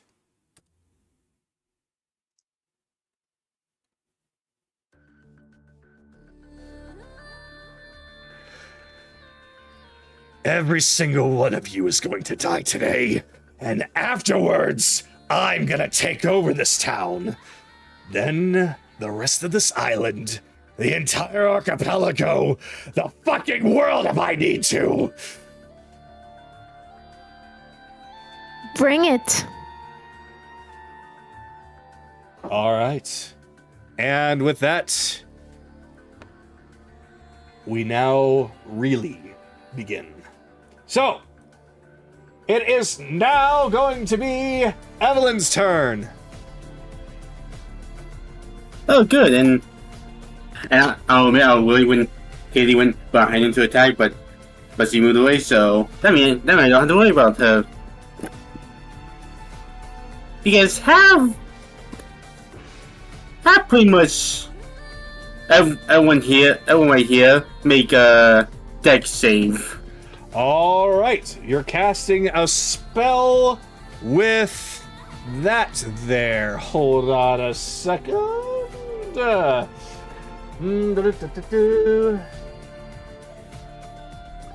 All right, what level spell is this? Level 3. All right, what's the saving throw? Dex. 17. All right. All right. So, as you, basically what happens is, go on ahead and fire off your spell, and I'll tell you what happens. Oh, because it's erupting Earth. It's erupting Earth? All right. So, basically, that ward right there, you see that its mane begins to glow. And the spell that was about to cast on it targets you. An erupting earth begins to form underneath you. Ooh. Yep. It's using a special ability, a 1 a day. Spell turning. Ah. Yep. So a spell that's cast on it or within its area, if it passes the saving throw, it can reflect it back on the caster. But only the caster, so it's not going to affect your area, just you. So, you can do the saving throw as well to see if you dodge it. Yeah, that's a no. All right. Yep. Roll your damage. I already did that, so ouch. A question, Kagado. Yes. Is this ability based off the rings of spell turning? No, it's not. Yeah. Just double checking. Yeah, I know there's one that is when it targets only one target. This is one where if he's in the area by him at all, but it's a 1 a day, he can't do it anymore. Gotcha. Just double clarifying. Yep. So it is. Oh, the spell is only hitting Evelyn, not even hitting Godfrey or the Shield Guardian. That's correct. Okay. Okay. So just to make sure that I know that happened, I'm going to do something really quick here to remind me. And mark it as red. There we go. Now that I know that uses ability. All right, what else are you going to do?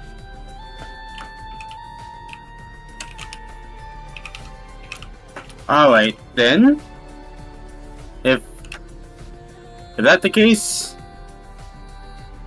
set cooking spell. All right. Okay.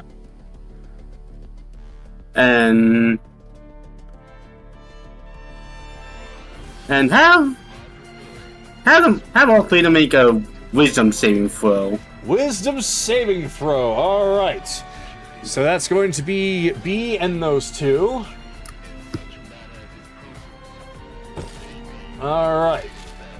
Godfrey with a 19. Shield Guardian with a 16. And Silvermane with an 11. Okay, I have to ask this real quick. Can the Shield Guardian be charmed? Can the Shield Guardian be charmed? No. Okay, so this does nothing to him, but the Silvermane is taking out the fight because Hypnotic Pattern. Hypnotic Pattern, alright. Boink. 5, 10, 15, 20, 25, 30. And that's all I can do. Alright. Careless, you're up. Alright. Bonus action, casting Divine Favor onto Redemption, just so it can have some more damage. 5, 10, 20, 30. I'll get it right up to Godfrey. Swinging that sword right at him. All 14, right. that's not gonna hit. Yeah, he just holds up the maul as it just clashes with it. He just laughs at you. Come on, you armored buffoon! I'm sure you can do a little bit better than that now, can't you? Here we go. 16. That was almost an nat 20. What is with these rolls tonight?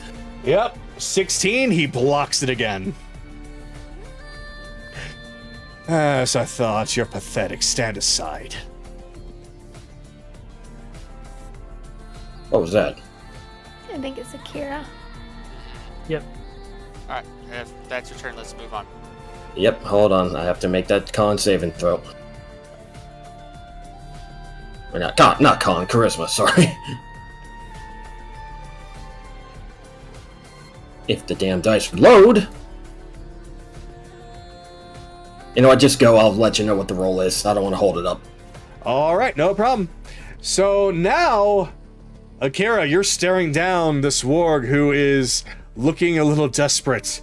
It's going to try its best to attack you, but first, it's going to leap up and try and pounce you. However, because it didn't get a running start, it's going to be a little bit easier to dodge this one. So I'm going to need you to please do a strength saving throw of, let's see, 12 or better.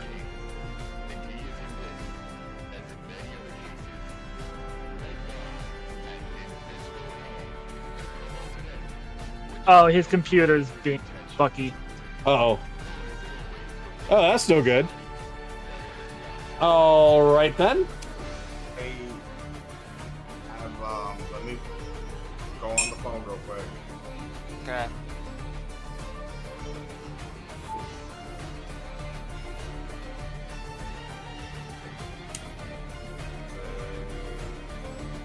Yep. Strength saving throw? Strength saving throw of 12 or better. Well, guess what? I got 5. Aha, all right. So, it pounces you. You are now prone, and it is on top of you. And it's going to try and bite at your neck. Thinking. Although it's probably going to miss, because that is going to be a 15 to hit. Yeah, I missed. All right. And instead, it's going to try and swipe at you. There we go. 25 to hit. All right. You take 7 slashing. All right. Anaran, you're up. Oh boy. 5, 10, 15, 20, 25, 30, 35. Have the Warg A make a wisdom saving throw. Warg A Okay. Wisdom. That is a 10. 10. Sweet. So we'll take full damage. 2d12 plus 4. 11 points of necrotic damage. Yep, and that will finish it off. It just Okay. yelps as necrotic energy just courses through it, and it just yelps and keels over dead on the ground. Alright. I will then... bonus action... I'm going to 4th level cast Spiritual Weapon right here. Spiritual Weapon, let me get that for you.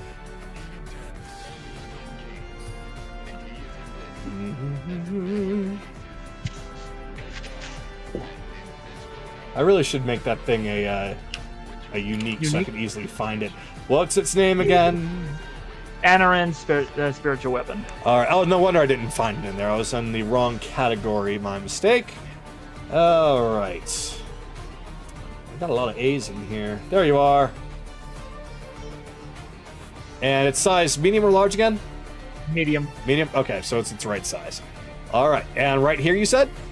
Yep. All right. I'm going ahead and pass over permission to you. There you go. Sweet. It's gonna make a swing. 26 to hit. That will get it. Doing 11 points of force damage. 11. All right.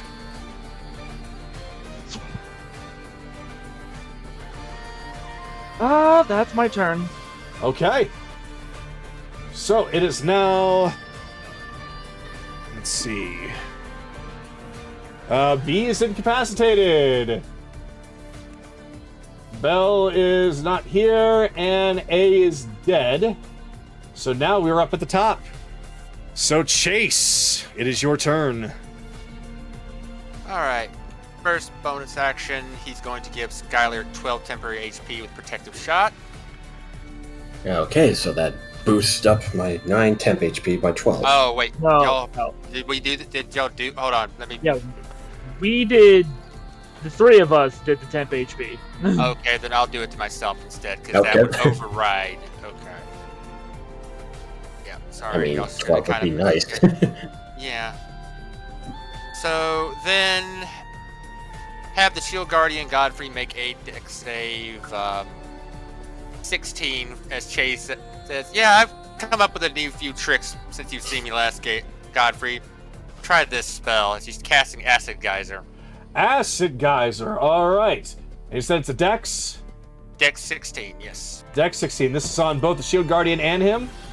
Yes. All right. They both fail. How badly do each of them fail? Let's see. Godfrey rolled a 14, and the Shield Guardian rolled a 13. Okay, the second thing doesn't trigger. Okay, because remember, if they fail by over 5, it has the additional effect. Yeah. Okay, so they took 16 points of acid damage each, and their AC is reduced by 1 until they either take an action to wipe it off or get dunked in water. All right. Okay, that damage again was, so I can put it in there. It was 16 acid. 16 acid, all right. So they both take some acid damage, but you can see that some of that damage goes from Godfrey into the Shield Guardian. So the Shield Guardian takes an additional 8, whereas Godfrey only takes 8. All right. Chase is going to take a 5-foot step back. As he's just sitting there dripping with acid, just looking at his armor as it's losing its shine, he just grits his teeth, almost grinding them as he's just staring at you with rage in his eyes. You know how expensive this was! I know. Did he take an attack of opportunity at me? I didn't. I only now realize. So yes, he will not. Okay. That ability, does that force the person to go towards Godfrey, or is it just if they attack anything else, it's a disadvantage? I believe it's just if you attack anything else. Let me double check here. All right. I'm not going to shout. Compelled to attack him. Just compelled. Okay. Yes. Creatures Okay, that so it's fail like have disadvantage. Okay, so it's just like compelled duel. Okay. So Sue is just going to stay where she's at then, and that's going to end my turn. All right. So it is now your turn. So let's see. 5, 10, 15, 20, 25, 30. 5, 10, 15. It could make it. All right. So this thing's going to start running.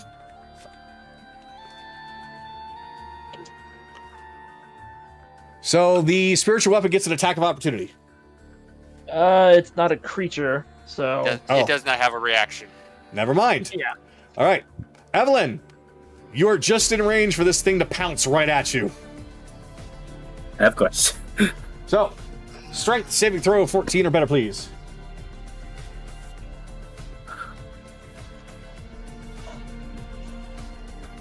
No, not 20. Get off. Yep. You basically. That was me and Faye on Friday.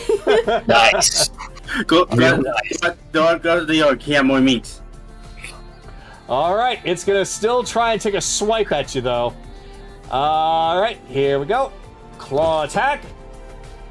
24 to hit. Yeah, that hit him. And that's going to deal all of 6 slashing damage to you.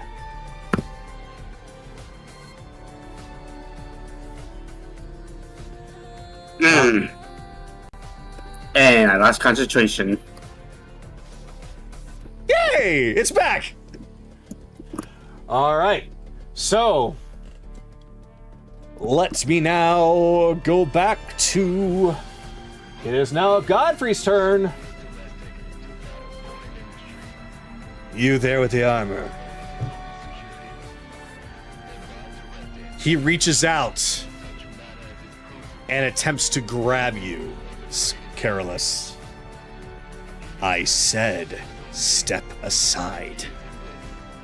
Careless, I'm going to need you to choose either acrobatics or athletics. Athletics. All right, roll your athletics. With No advantage, advantage, all right. this is technically a grapple. It is a grapple. Okay, with advantage. 20. You just beat it. So when he tries to throw him, he'll stand his ground. Not happening, asshole. Oh, looks like I gotta put a little bit more oomph in it now, don't I? As he takes the maul now in both hands and swings right at you. I'm gonna attempt the counter shot. All right. That's a nat 20. Oh my god! Yeah, baby! So, yeah, Godfrey's like, oh no! And he goes to swing, only for Chase to pull out his revolver and shoot the maul, making it completely go off course. Okay. And so- it ricochets. Hold on. Okay, so here's the thing. I haven't finished it yet. Like, he's probably not going to save this one because he has to make a con save of 32. Oh god.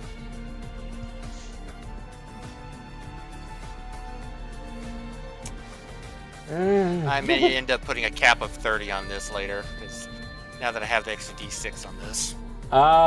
He can't beat. He can't even get close to that. Yeah, it shoots it out of his hand as he takes that damage. He drops his weapon.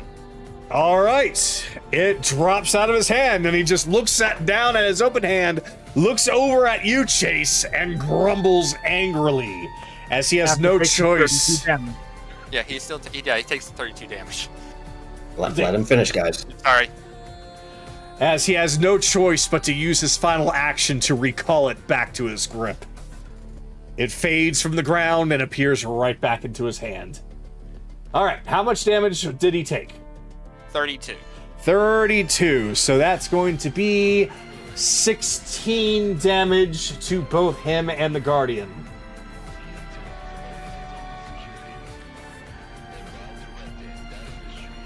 All right. Careless just has a smirk on his face. Yeah, it's nice to have friends that actually have your back, douchebag.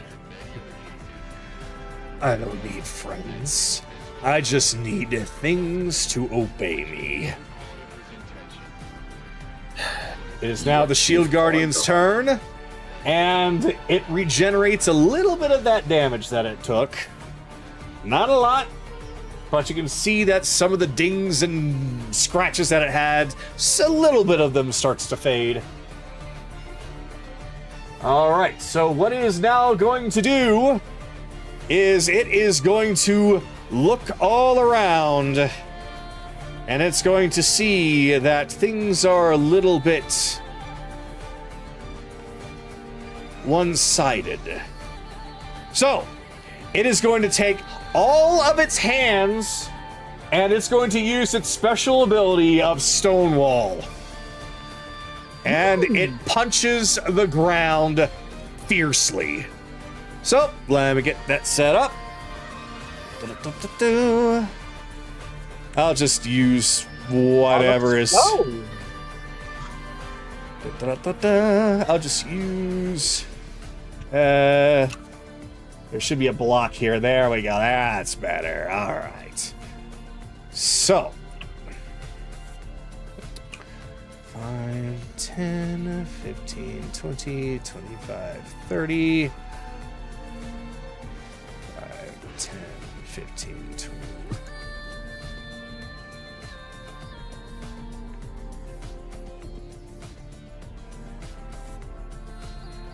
All right. So it erects an enormous wall blocking off Chase from himself and Godfrey. However, Skylert, or Careless, you and Sue are on the opposite side of the wall, dealing with Godfrey and the Shield Guardian yourselves. All right, so that's all it is going to do. Akira, you're up.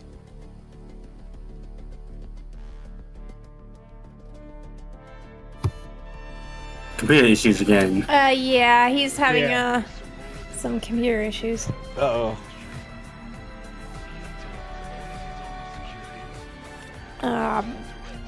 I guess I'll we might have him. to skip him.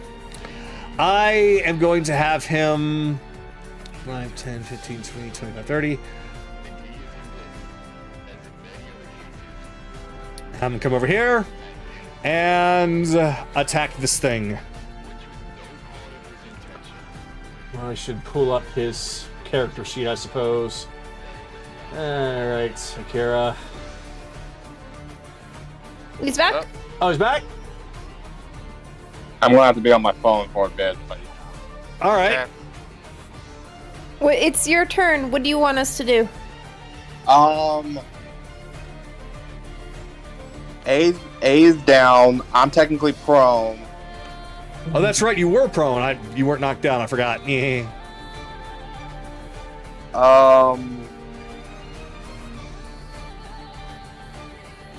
What is Warg B's doing? Warg B is currently incapacitated, technically, but unfortunately Evelyn just lost her concentration. So it is no longer incapacitated, it is just on the ground, prone. It needs to get back up. Okay, so can't do that. Okay, I'll just attack the Shield Guardian then. Alright, so you're gonna get up first and then attack it? Yeah, get up first, try to get...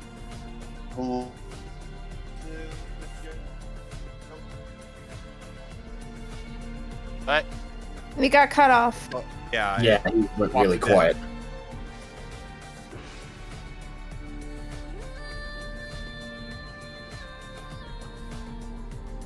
Akira?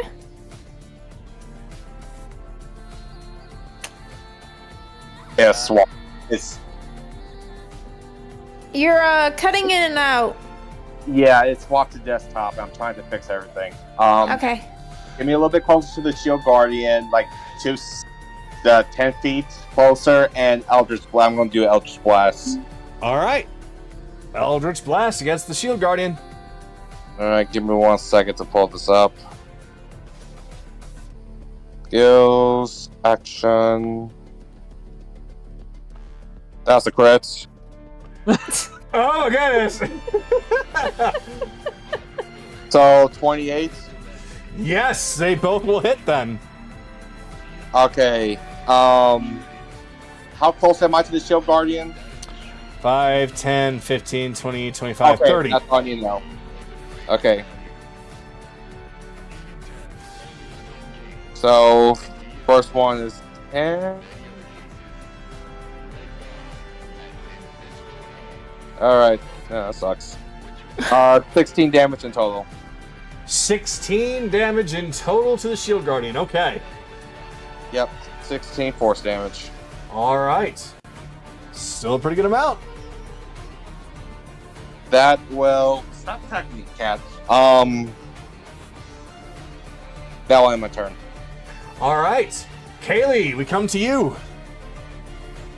Okay, is Warg B on the ground, like prone? Yes.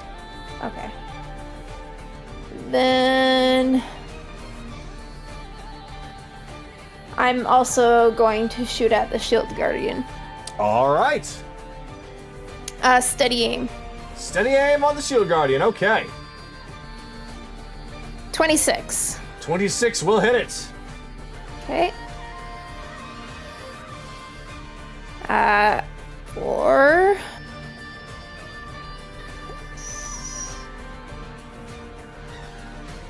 31 damage. 31. Oh my goodness gracious. And that's all my turn. Alright. Evelyn, you're up. Okay. As this guy kind of stay looking at me. 5, 10. I think I'm still within attack range. Right? You Yes, are I still believe within so. its attack range, yes. Okay. Time to do something then. I don't have a chance to do. How to make a wisdom 15 saving throw as I activate my world with scanning colors. All right, let's see. Wisdom saving throw.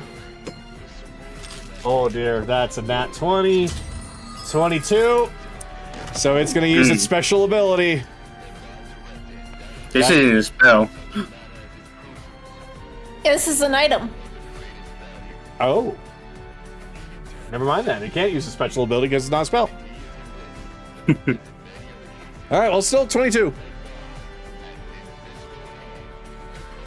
Well, I still have active, so. And have it right behind it. Have my little construct friend appear. Okay. Which one? Clay.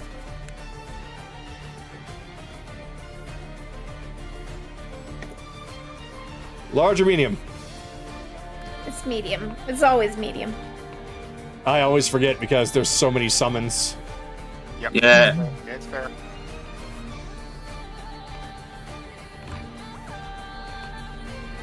Alright, it is now in your control.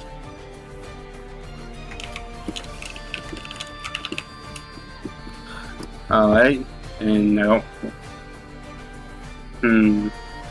I don't want it to be taking an up attack, so I'm gonna end my turn and then it'll be the clay one turn. Alright.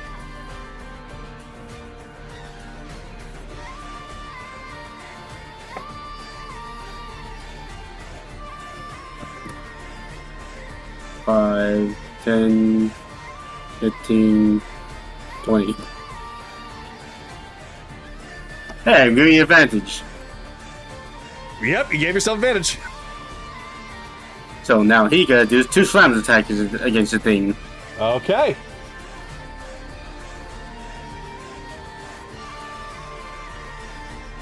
That's 27 for the first one. That hits.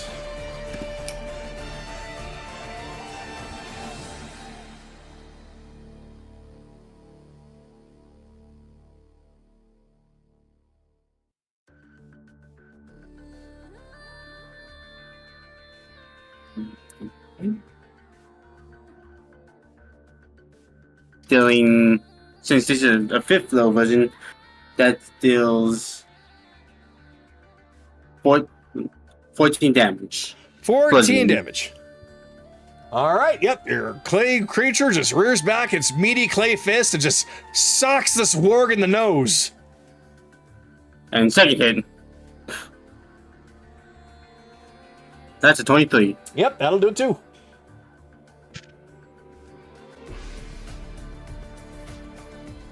And that will be 13 bludgeoning. 13 bludgeoning. Alright.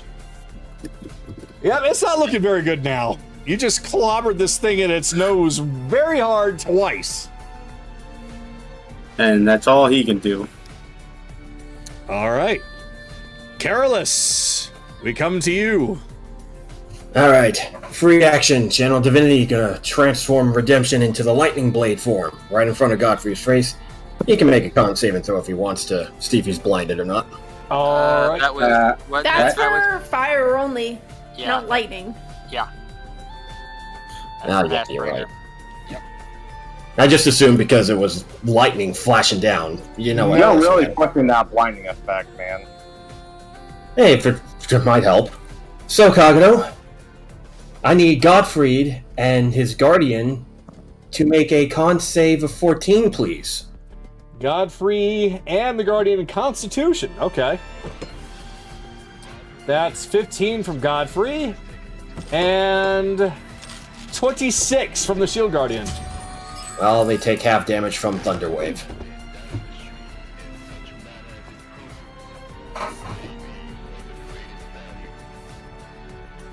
Ooh, 16 thunder damage.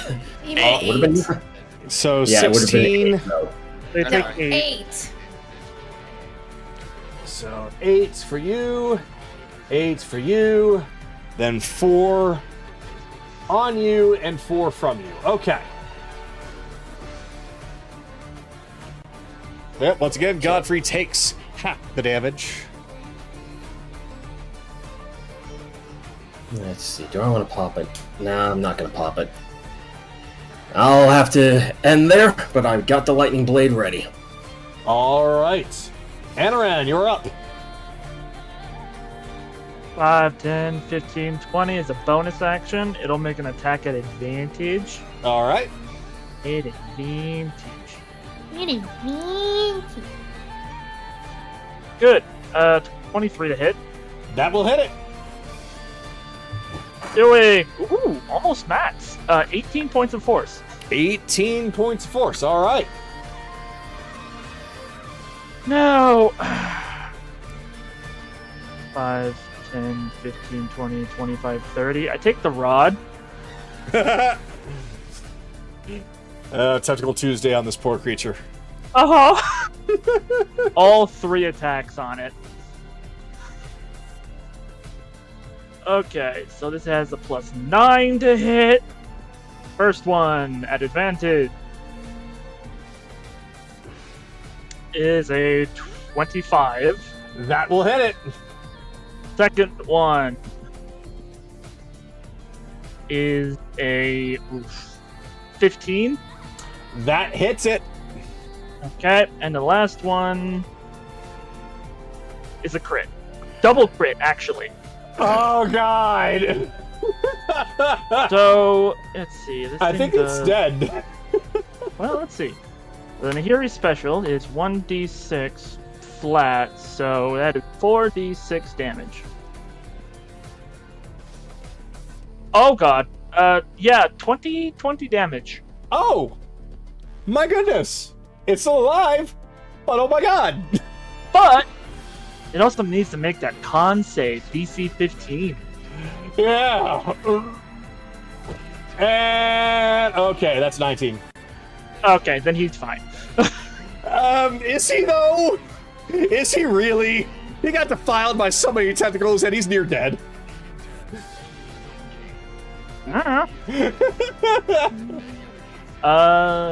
That's my turn for now. All right. He gets up and looks at you. He's looking very, very upset. However, What? he doesn't have enough room to do a running jump, so he has to do a weaker pounce. So that's going to be a DC 12 strength from you. Oh boy. Hey! 16! Yep. So I yep. just got it aside with the tendrils. Yep, it's going to at least attempt to slash at you with a claw, and that is 22 to hit. Yep, that hits. All right. And you take... Ooh, you take max. That's 10 slashing. And will I actually take 1. Okay. And that's all it can do. And now we are up at the top. Chase. Started to understand how Nehiri feels about tendrils. Alright, well, first, his movement. He climbs to the top because he's a tabaxi.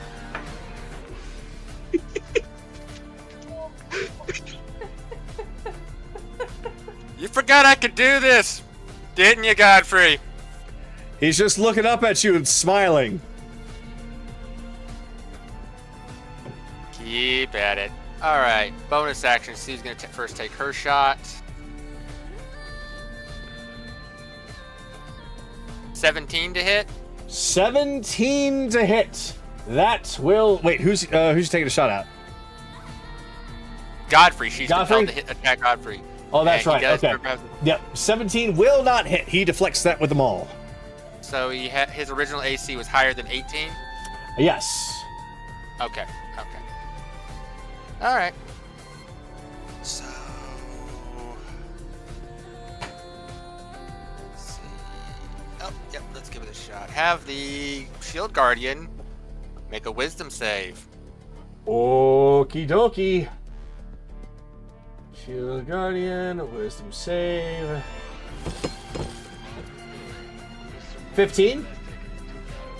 Missed it by 1. This is Dissonant Whispers. It takes 11 psychic damage, and it moves. It uses its reaction to move away from its full movement away. Oof. 5, 10, 15, 20, 25, 30. That's 11 damage on it. Alright, and it's my turn as I'm making Sue's Charisma save. Nope! She is still compelled to attack Godfrey. Okay, Thank you, Joe Watt. it's fine. Alright, ending my turn. All right. So, how are you looking over there, buddy? Oh, you're in pain and you want to die? I understand. Well, it's going to look at the clay. It's going to look at the illusion. It's going to look at Evelyn. It's going to attack Evelyn. At a disadvantage. Let's see. So first, it's going to try with a bite. It's going to attack Evelyn. At a disadvantage. I like it how the ogre is still there dancing around. So it missed with the bite, and it's going to try with the claw.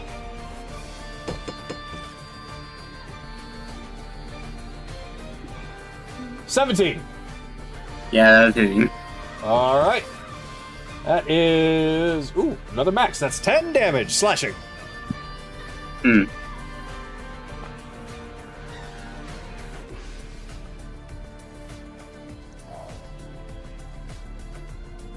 And that's all it's going to do.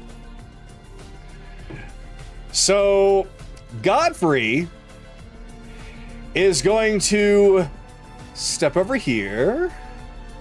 Taking my attack up. Nope. Nope. Not yet. Nope. Not out of your attack range. All right. So, he's just going to crack his neck from side to side, and he's going to take his maul, and he's going to use his special ability. He's going to be using Smashing Ground. So he's going to leap up into the air and bring that maul down upon the ground with great force. So, let's see, 5, 10, 15, 20, 25, 30. All right, and this one was it 30 or was it 40?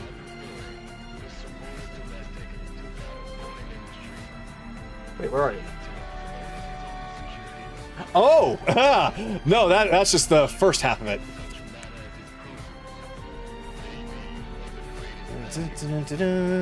So 5, 10, 15, 20, 25, 30. Feeling very familiar, Naraku. I feel like So- you've learned very well from Azar. There we go. There it is. All right. So, So everyone. looks like, Almost basically everyone. everybody. All right. Almost everyone but Kaylee. So, if you are within 30 feet or on the wall, then things are going to be a little different from those that are beyond 30 feet.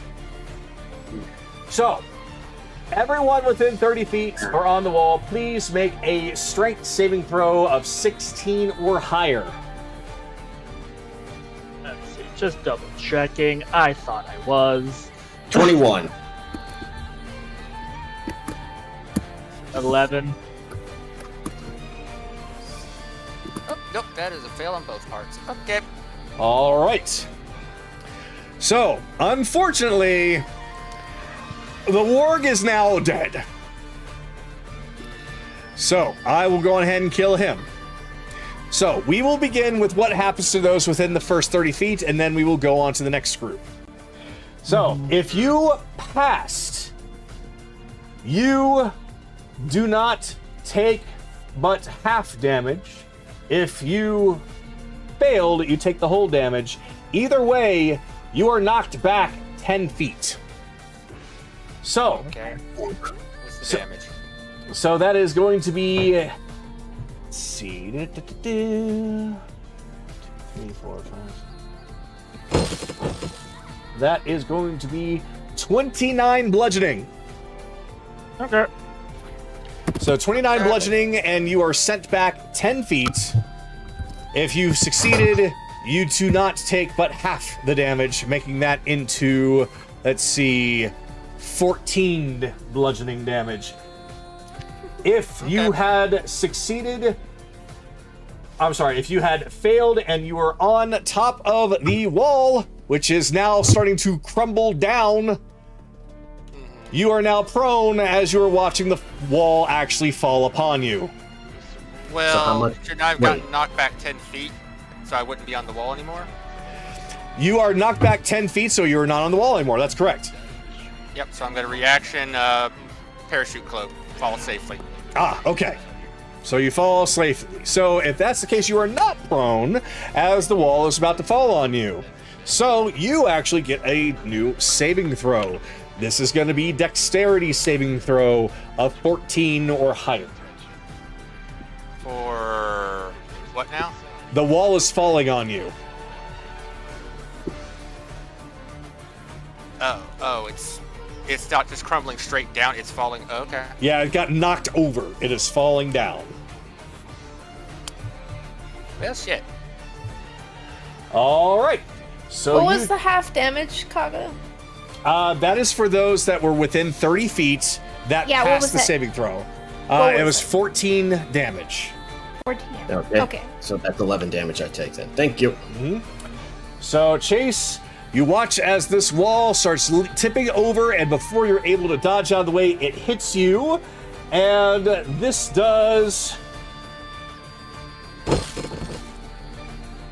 an additional 20 bludgeoning. And the wall is now gone. As it all just destroys itself into crumbling mess into the ground.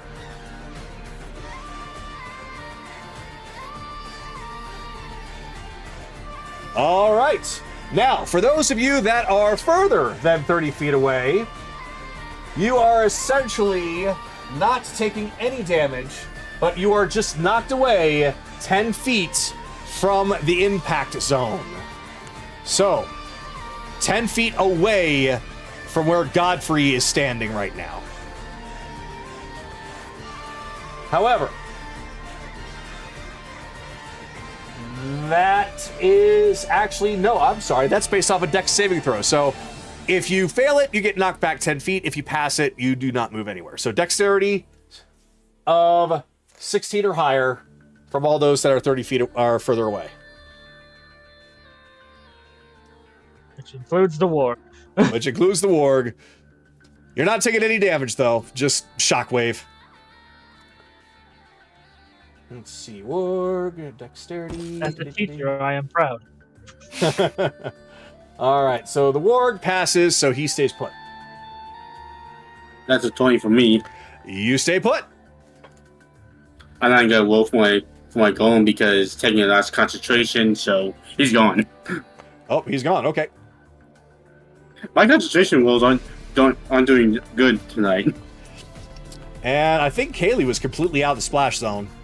I Yep. was completely. He had learned I from the learned hell well. I also learned well.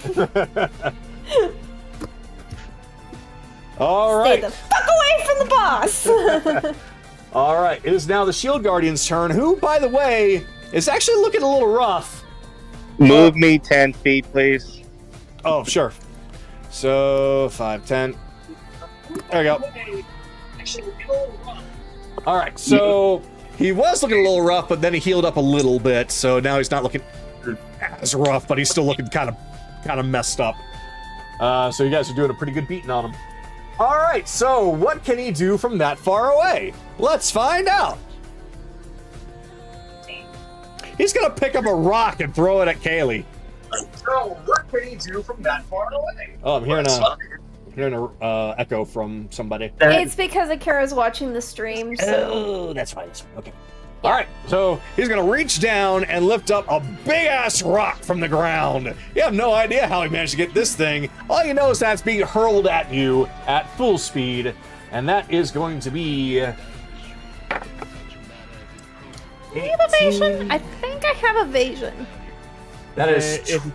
Unless this is not a dex save. No, it's not a dex save. It's just a flat-out attack. Okay. It's a ranged attack. So that's a ranged attack of 27 to hit you. Yep. You have uncanny dodge, though. Yes. So I'll see what the damage is. All right. This is a big rock, so let's see. However, since he's throwing this thing, he's not using his punching attacks, so this is the only thing he can do. Damn, I was hoping he'd be able to do more than that. That's okay. So that's going to be...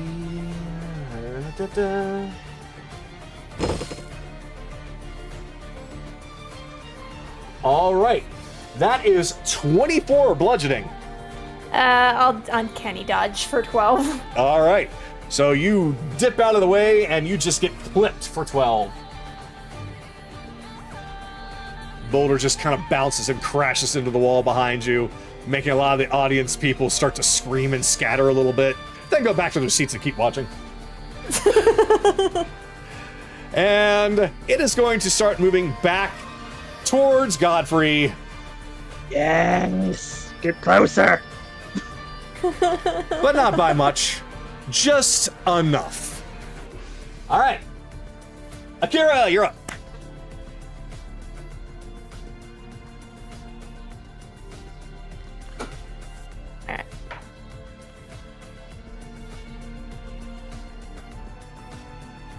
Give me a second, I have to count. No problem. Try not to move, please. I literally had to use your stream to... Give me a second, I have to count. I'm streaming it right now for him. Yeah, Okay. you can watch through the Discord stream, so you don't have to watch through the actual stream.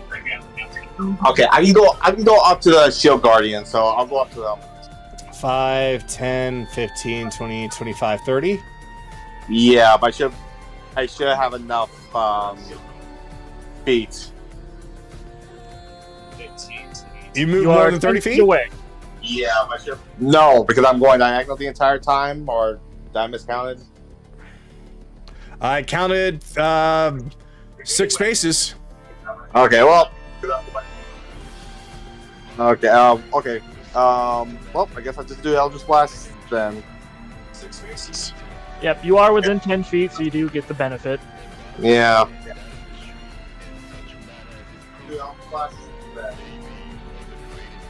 Yep, you are within 10 feet, so you do get the benefit. Yeah.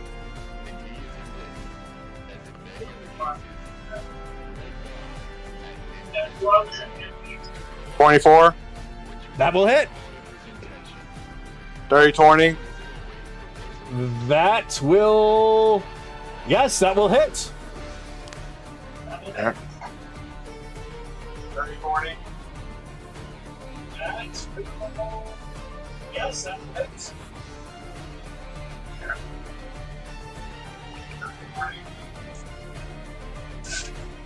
And I'm just doing everything all at once real quick.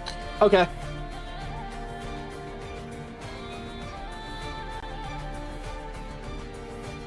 So, everything all at once real quick. Okay. Yeah.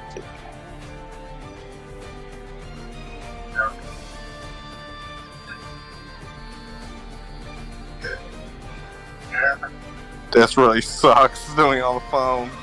I can understand. Oh, there's this log. That's a lot of damage.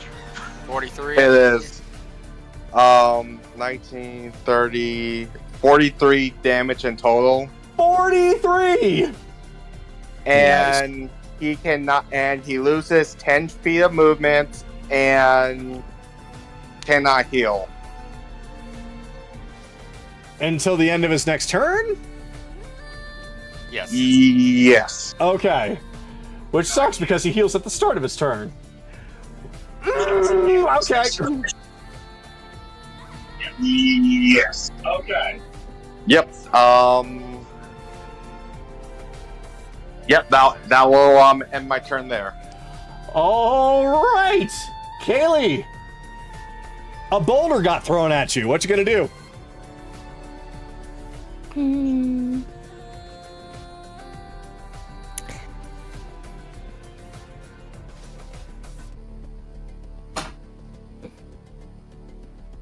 Let's see.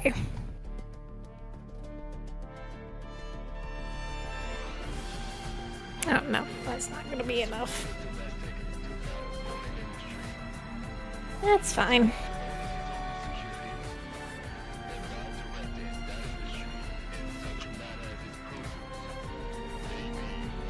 Oh, sorry.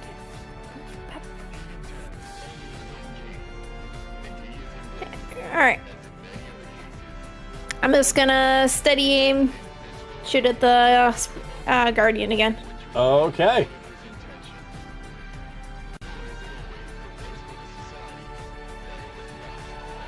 $24. That'll hit him. That's 9.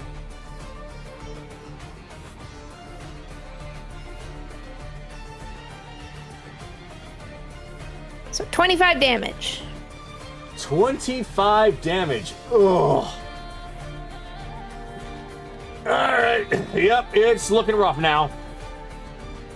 Alright, that's all I can do. Okie dokie. Evelyn, you're up. Okay.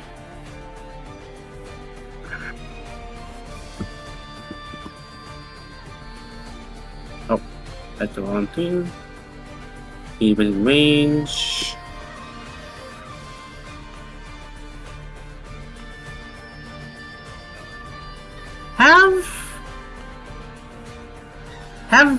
Have Godfrey make intelligence saving throw at disadvantage.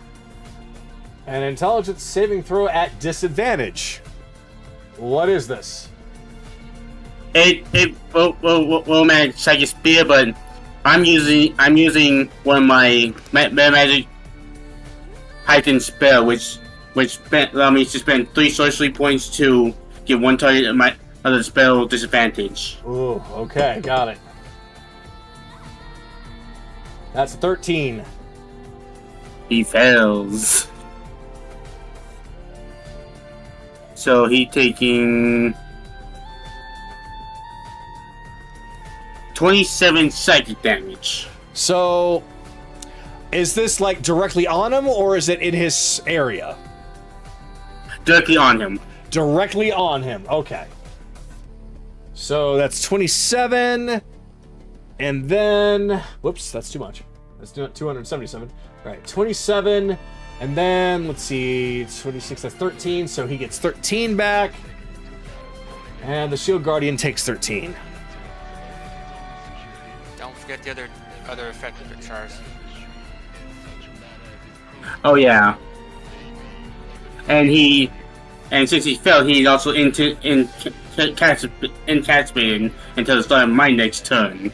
He's immune. Okay. Had to check that. Yep. Okay. Good. I'm using another 2 sorcery points to try and get this guy off of me. Yeah, I'm surprised that thing's still alive. Yeah, I would have my crit go and take him out, but I lost my concentration. So I'm just gonna throw a command core at it. Alright. Which, talking along, Chase, but I have disadvantage with it? Yes, because it is melee ranged. You have disadvantage. I thought so. 14 to hit. Alright, 14 to hit will not hit, unfortunately. You just missed.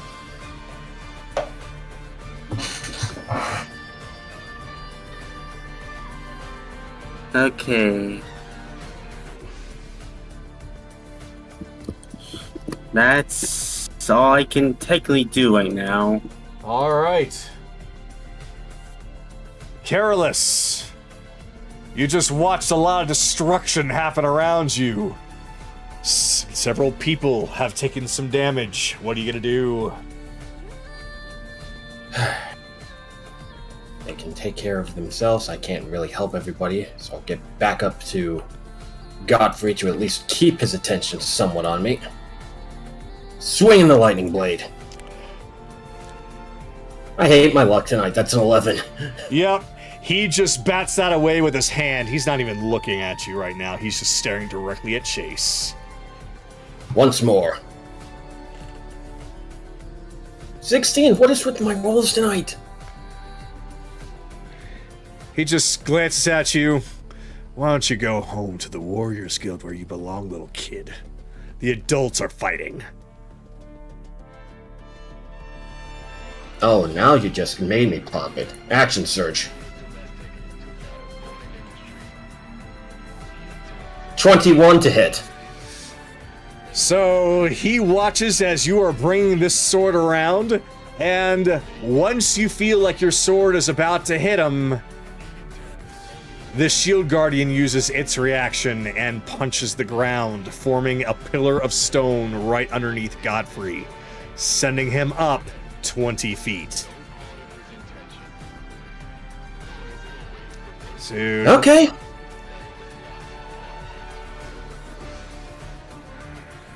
So your sword just collides with the stone. Back up a little bit then. Can still throw the lightning bolt though. Yes, you can. Hey, 23 to hit this time. That one will hit. Okay, here comes the lightning. 17 from that lightning, plus another d8 from the initial lightning from Redemption. 4, and from the Divine Favor,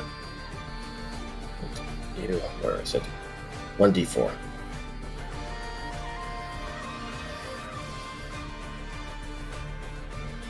Two. So overall, he took 23 damage from that one. 23 damage. So from that one, he's going to take 12, and the Shield Guardian takes 11.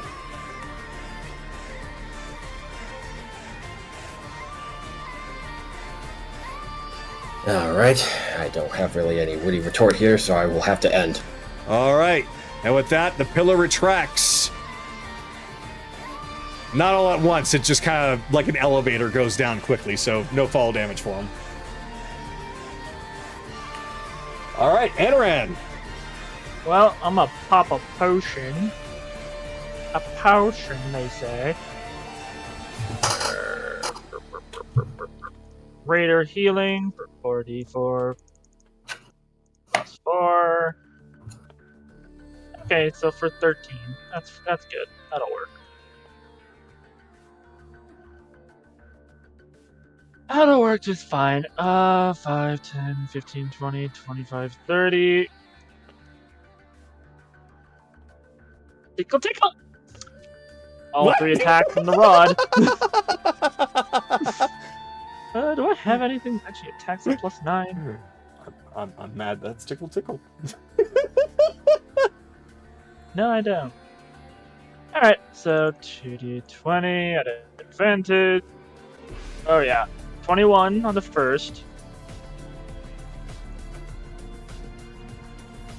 Crit on the second. Oh god! This, yeah, I think he actually is dead now. And 25 on the third. So another 46. Doing 13 more points of damage. That's enough. You got him. Down he finally goes. Oh yeah, mid here. I gotta love this thing. Okay.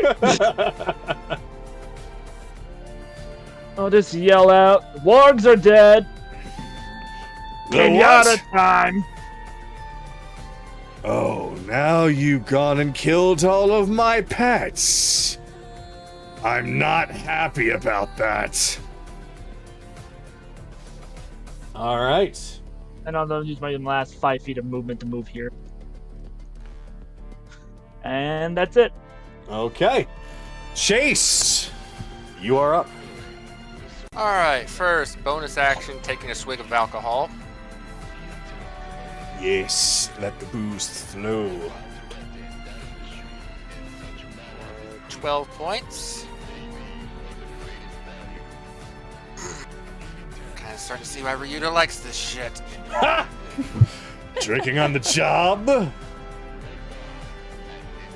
Yeah. Once again, Booming Blade. 19 to hit. 19. Let's see. Considering, let's see, with that acid, that will hit. Okay, so that's 16, 17.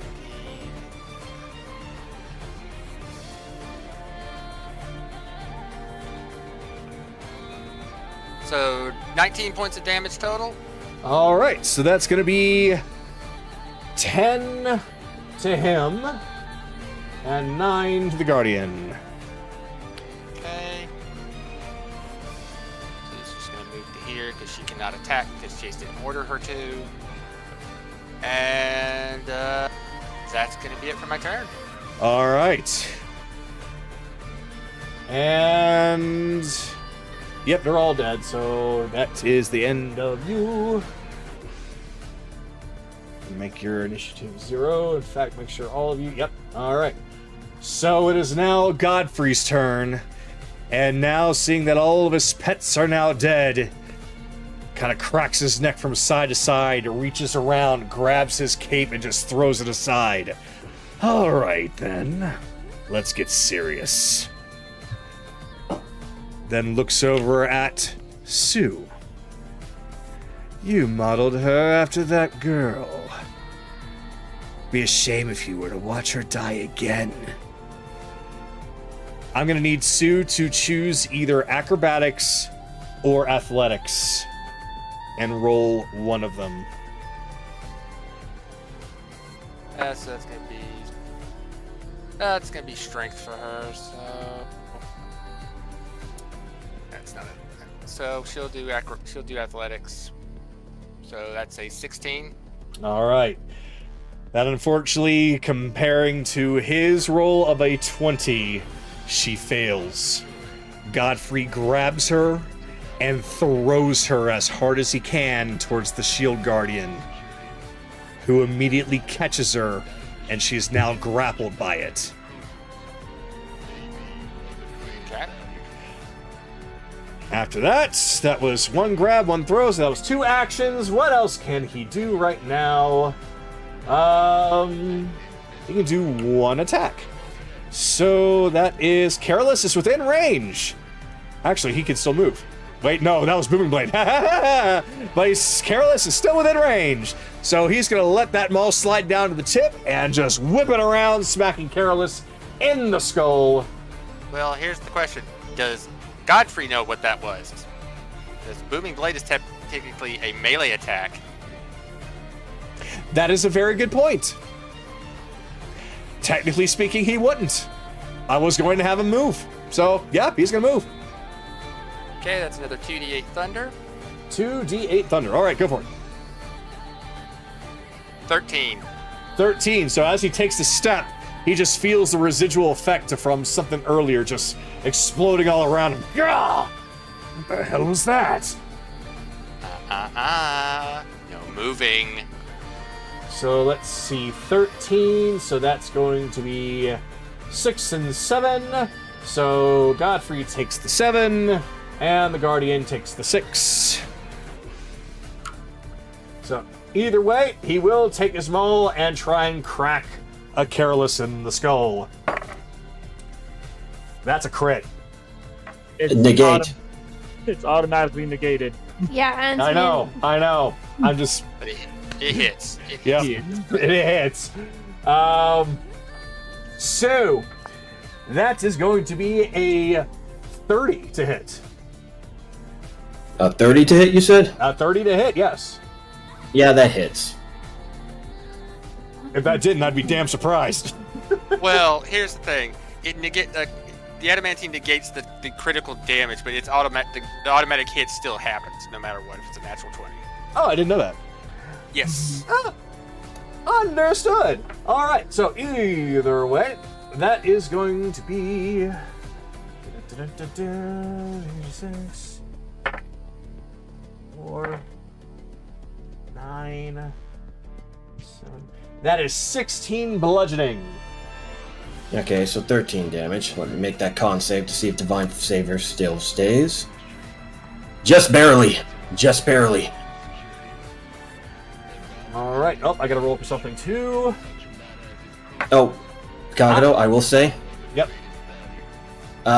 Gifted the Gem Dragon. Have him make a DC 14 Strength saving throw. DC 14 strength. All right. He can make it, but still, damage is damage. 23. Yeah, he makes it. Ooh, he takes 4 damage from... 4 damage. All right. Now it's looking like Godfrey and the Shield Guardian are both starting to look a little rough. So, that is going to be the end of Godfrey's turn, and it is now the Shield Guardian's turn, who now has Sue in his arms. And he's going to start punching Sue in the face with all 4 of his arms. And since he has her grappled, each attack is at an advantage. Okay. So, let's see. And his punches aren't very... Yeah, that's right. So, first punch is a 20. Hits. All right. So that does 8 bludgeoning. Okay. Second attack. Ew. 14. Nope. Nope. So second one misses.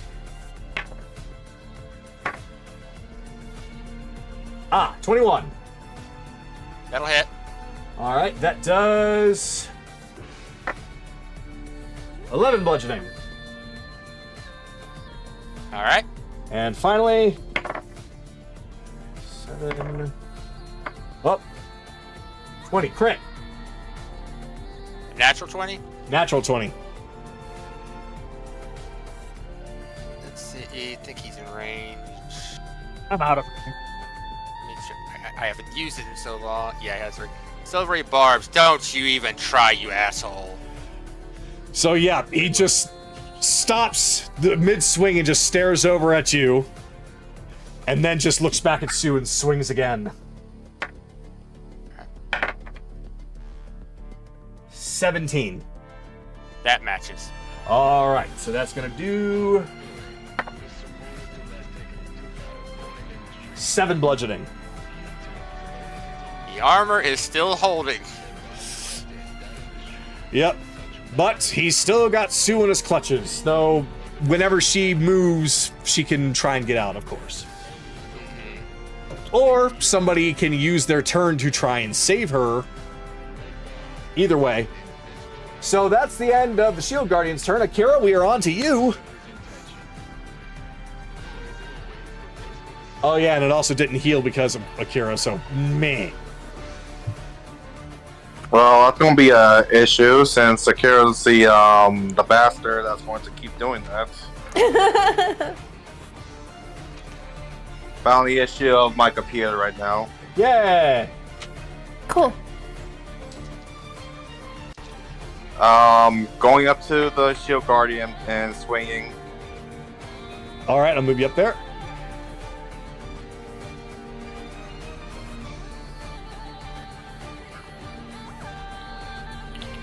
Okay, so I only get 1 attack off, so 22.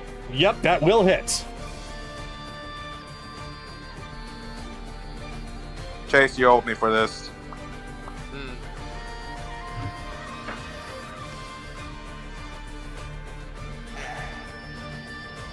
So we'll give you pets later.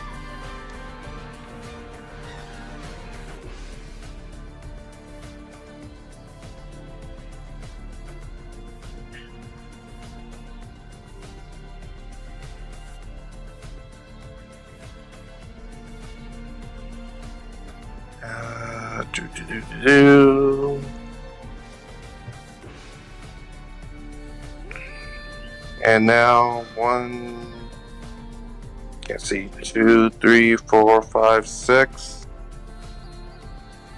Eldritch Smite. Shield Guardian is prone, by the way. Oh, I kind of fucked up K. Sorry. It's fine.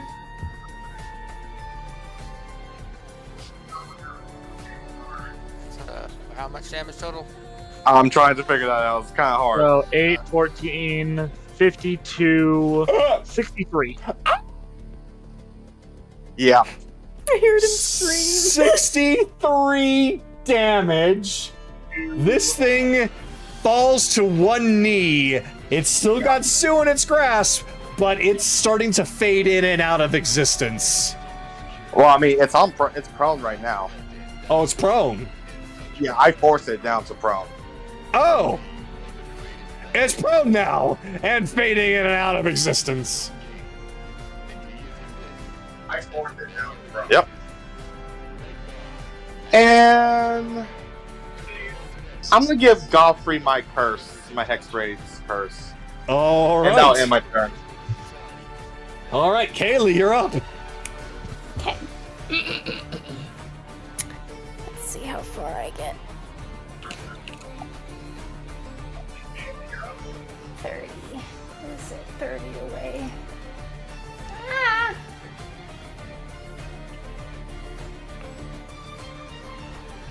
Nope. Yes.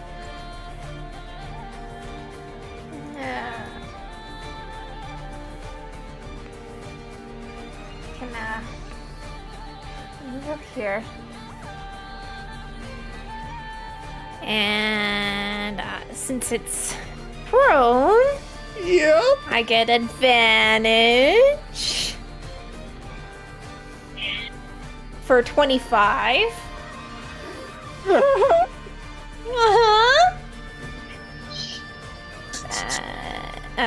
Damn.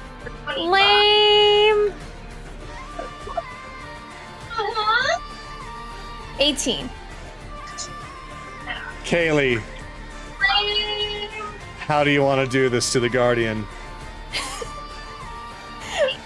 So, she's gonna say, "Let her go!" And she's gonna slam the axe down on its chest. Let her go! And she's gonna slam the axe down on its chest.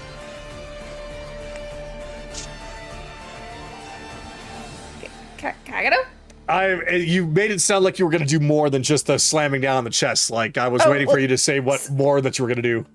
Sorry, the echo's kind of catching me off guard, so... It's all right. Sorry. That's okay.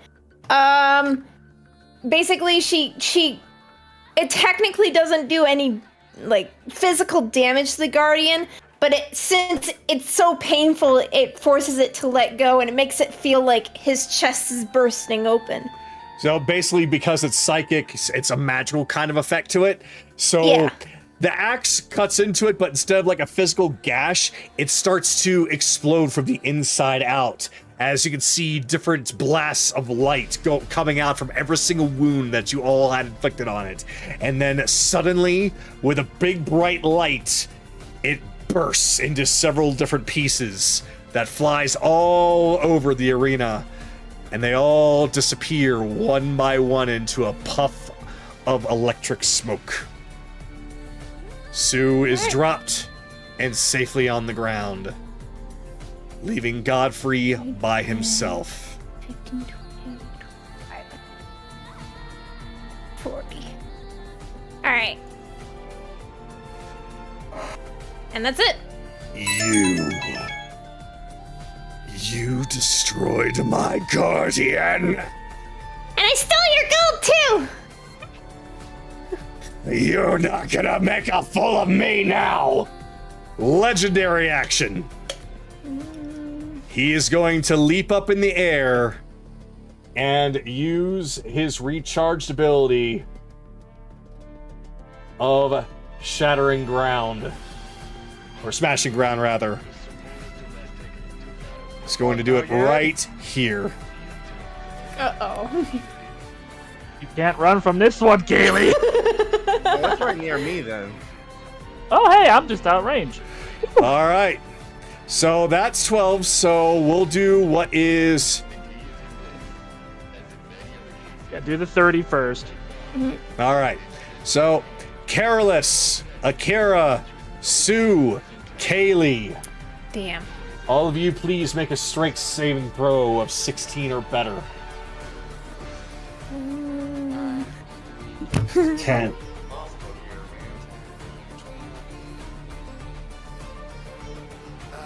Wait, I gave. Woo! 16! I'm gonna give her. Bitch! I forgot to give it to somebody. Yep, she's good. 17. Or 20, actually. All right. So, if you fail, one of the dice landed on top of all the other dice, and it doesn't know what to do with it. Okay, now it calculated. Oh, 32. All right. If you failed, you take 32 bludgeoning damage. You are knocked 10 feet away. 10. Here. If you succeeded, then you take half damage, which is going to be 16. Am I also prone?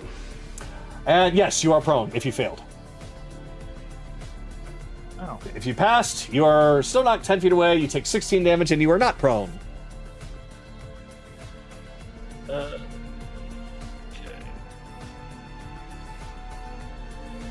You're still up there. Now,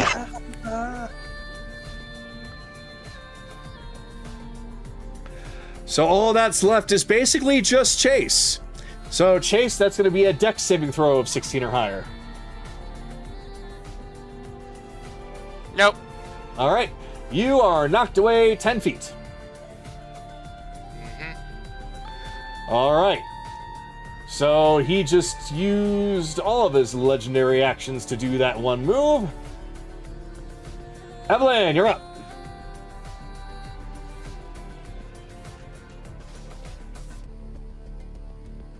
Okay. Guess he's got more right here. There we go. Yeah, could you please describe which square he's on? Oh my It's kind goodness. of important. Yeah, that's There we go. 5, 10, 15, 20, 25, 30. And he should be within range. Yep. Yeah, get a time for my girl trying to.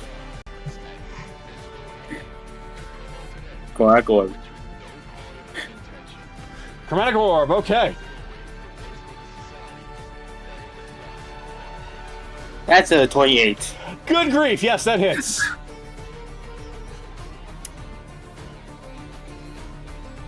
Dealing, So close to a crit. dealing 32 acid damage. Oh my god, yep. Yep, Godfrey takes that in the back, and now he's clutching his chest, taking in deeper breaths.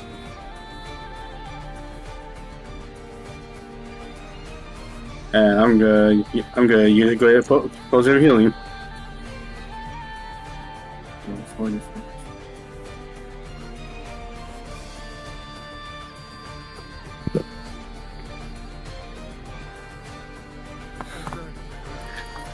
And that'll be my turn. What's the matter, big boy? Can't handle us? You just see him get angrier as you call that out. His teeth are gnashing and his eyes are practically glowing red from how much bloodshot they are. Careless, your turn.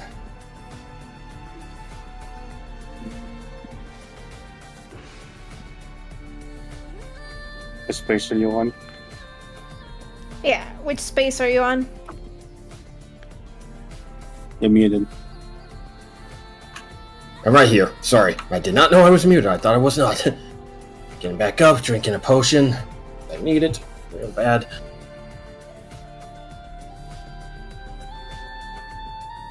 Eight, 4 plus 4. Dice. There's one stuck. Yeah, it'll do that. There we go. 17. 4.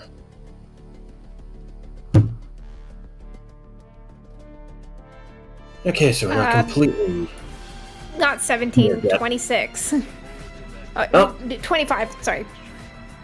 Because it's 8d4 plus 8. Oh, you're right. So it's 25. Oh, that is my fault there, so let us redo that real fast. No, you're good. Okay, Just add okay. the 8. Just add the 8. Okay. Not trying to hold the game up. Alright. Hey, cactus fucker! Don't call me that! Oh, what's the matter? You don't like the fact that you actually fucked a cactus? Throw the lightning bolt. 18! That will not hit. Come He has a on, base guys. AC of 20, minus 119. That will, though. 24. That definitely will, yes. Okay. So, 12 from that lightning, plus the 1d8 from the other lightning. Oh, he took 16 damage from that one. Yep, that hits him right in the shoulder. He staggers backwards a little bit, clutching it.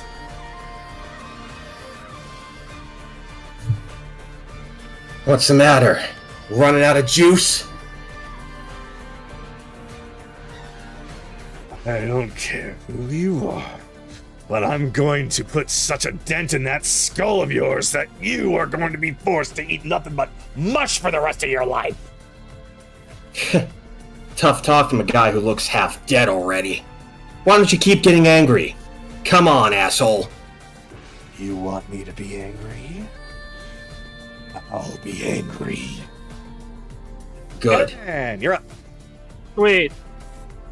I got a clear shot. Oh, well, let's see here.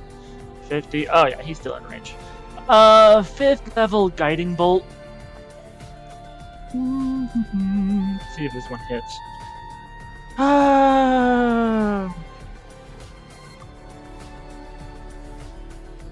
Crap! I critted!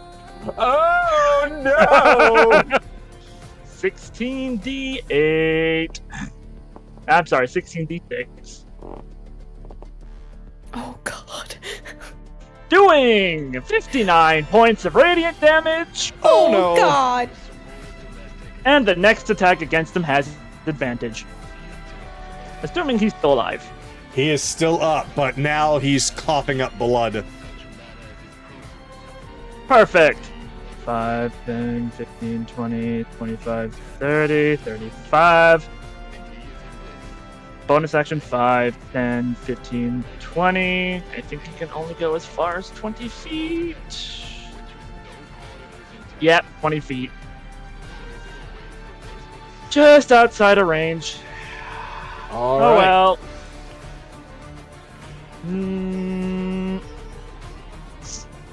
That's my turn.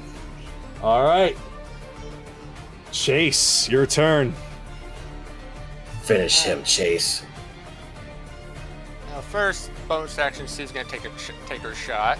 All right.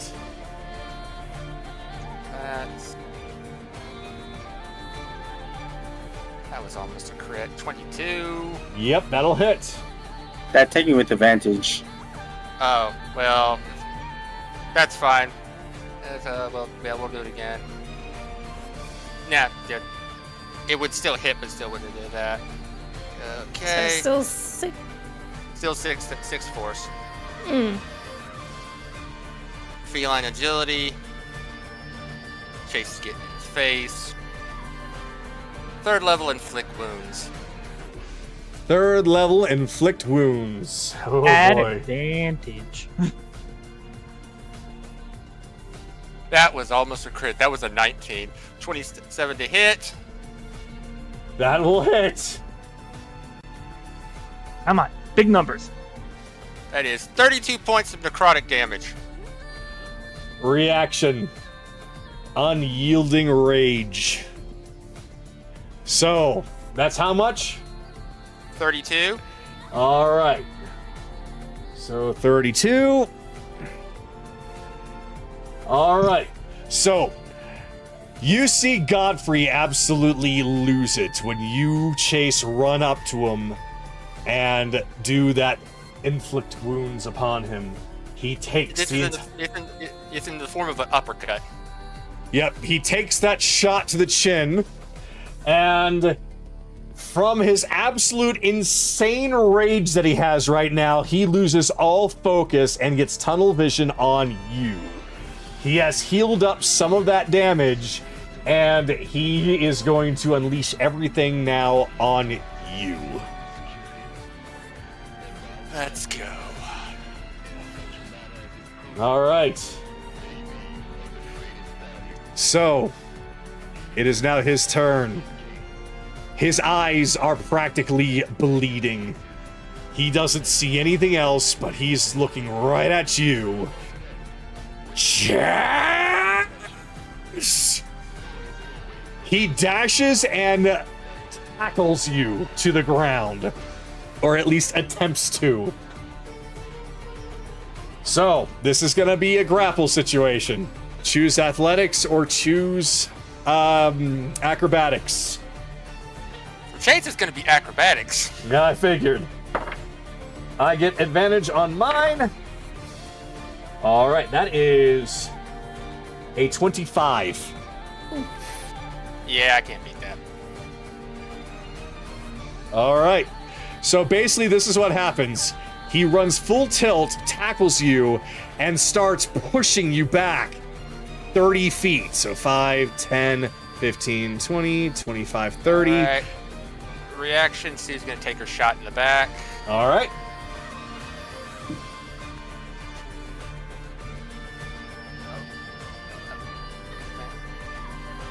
Nope, she misses. All right. So basically, he now has you on the ground. He's taking his maul, and he's just starting to beat it into your skull. Just die! Just die! Why won't you just die? That is going to be... For the first swing, that is a 17. That's a miss. Second one is a 25. Reaction shield. Yep, so now he's just beating the shield like... Die, Chase! Die, die, die! You first. That's gonna be the end of his turn. Akira, you're up. Dun dun. Dun dun dun dun dun dun dun. Do I have advantage? No. Yes, you do. You fucked. He's fucked, yeah. 30, 20. That hits him. I'll roll both of them. He's lucky. And 24, so 2 hits incoming.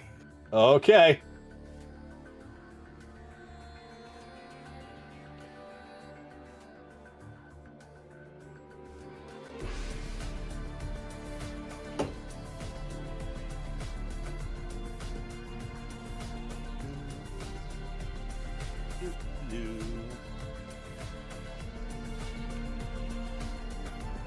$49.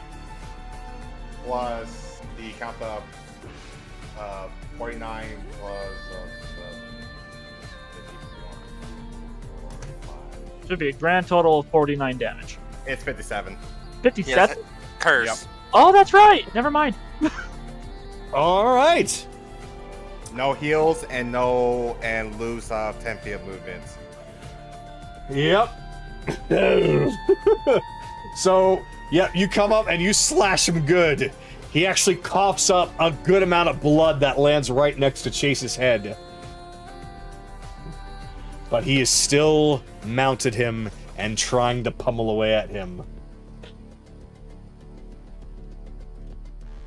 Have nothing left to do.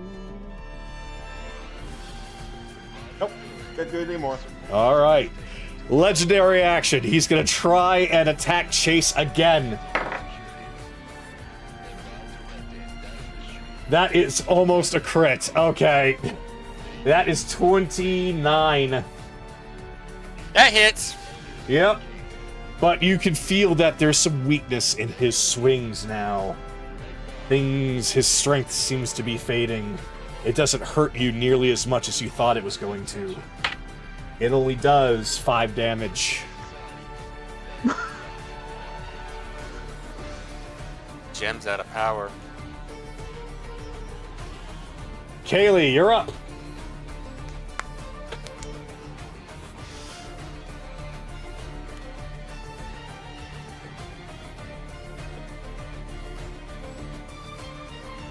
All right.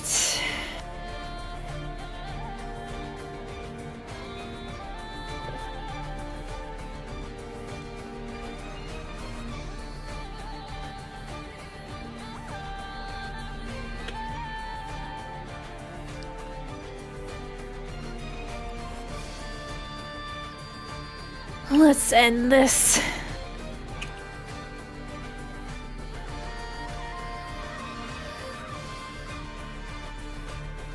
$25.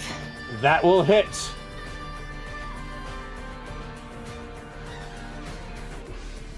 And I also have sneak attack because it's people. So 20 damage. 20 damage. You deal a significant blow to him, yet his unyielding rage keeps him at 1 HP. Oh no. Oh, I see. Huh. Well, that's all I can do. Legendary action. He's taking another swing.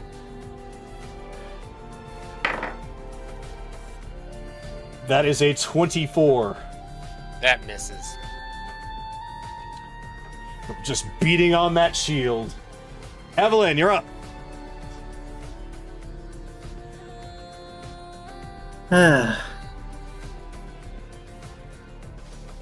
Godfrey, give it a rest. It's over.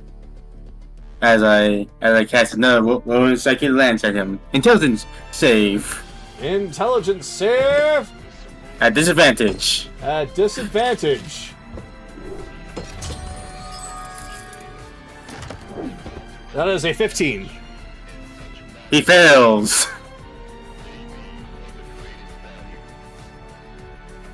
All right. Dealing 28 psychic damage. 28 psychic damage. All right. You can see blood just pouring out of his ears as if his brain had just been crushed. He is still at 1 HP.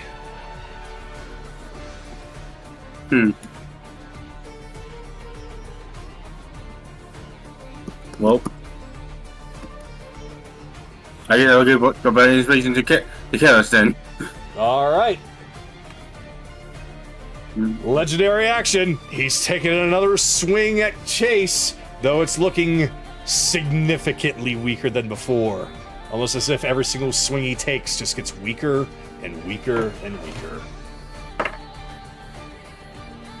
That's a 12 to hit. Yep, it just hits Chase in the face, but that shield just keeps on protecting him. Not even the shield, just his natural armor was more than enough. Careless, you're up. Alright. Bonus action, casting Divine Favor once more. Gonna get with advantage with Kaylee. I want to try to cut his arm off that's holding the maul. All right.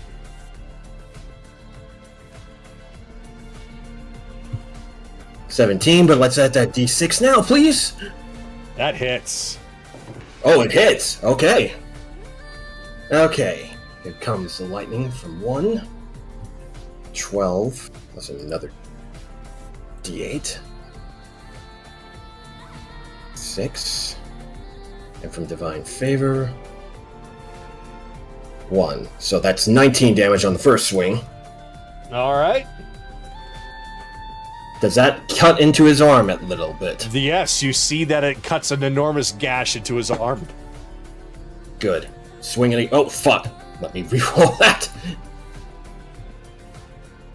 27 to hit. That hits him. Okay. So 10 lightning from the first slash. Another lightning from Redemption. 15. And the D4 from Divine Favor. Ooh, max damage from Divine Favor. So overall, he took 17 damage as I'm hacking at that arm trying to cut it off. Yep, with that second swing, his arm comes clean off, dropping the maul onto the ground. I bend over and I pick up the maul. This does not belong to you. You can't. Fucker. Picking up that requires an action. Sorry. Oh, fuck, you're right. Sorry, you know what, I'll just say... I know you want I'll just that say at for least, flavor. but... I'll just say for flavor, that does not belong to you. Basically, he is just gargling blood at this point. His face is covered, his body is covered. You can't even believe that he's even alive right now. He seems that he's doing everything he can to just do anything to Chase right now. Legendary action. He's attacking him again, taking his only arm left and swinging. So, yep, he's basically just punching him in the face, but it's just not strong enough. Pathetic. You are sadly pathetic. Oh, by the way, the dwarf that you fucked over, he'll hold the blade back as it reverts. Yeah, he made the thing that took your arm, jackass. I don't think he can hear you. He doesn't seem to be able to hear you anymore.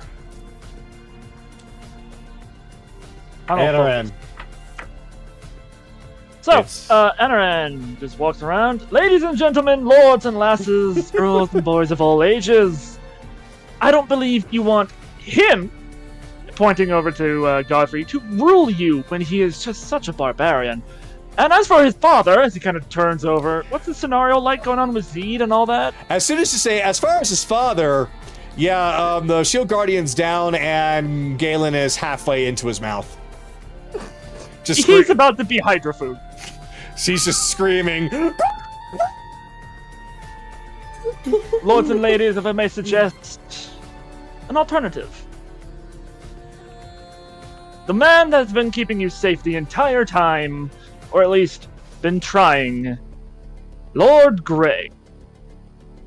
After all, he knows what it's like, seeing you all each and every day, as he will just use his bonus action and have the scythe go to decapitate Grayson. Who? Godfrey. Godfrey. So many G's. I know. I don't think I have advantage, do I? No. No. That's fine. Say, that should have been... You could have told me to do that. 22. 22 hits him. For 14 points of force to decapitate God. There is a gash that goes into his neck. It seems as though it's almost certain to decapitate him shortly, but he's holding on by a thread. Fine, I'll just fucking do it myself. I can't get any closer, so I'll just, as an action, take the longbow and try to shoot the rest of the gash open. 12. That will not hit. That will not hit. So the arrow just... Whew. Lords and ladies, I believe I've made my point. And that's his turn. All right. Godfrey basically looks like a corpse, but he's still trying his hardest. Legendary action automatically misses. He's just very weakly just punching Chase in the face. The only thing that would actually do any damage probably would be a crit. But with the shape that he's in, he's not able to crit anyone. The only thing that he's saying is a very gargled version of Chase's name, as blood is everywhere. Chase, your turn. Alright. one more time. Inflict wounds, 3rd level. 15 to hit.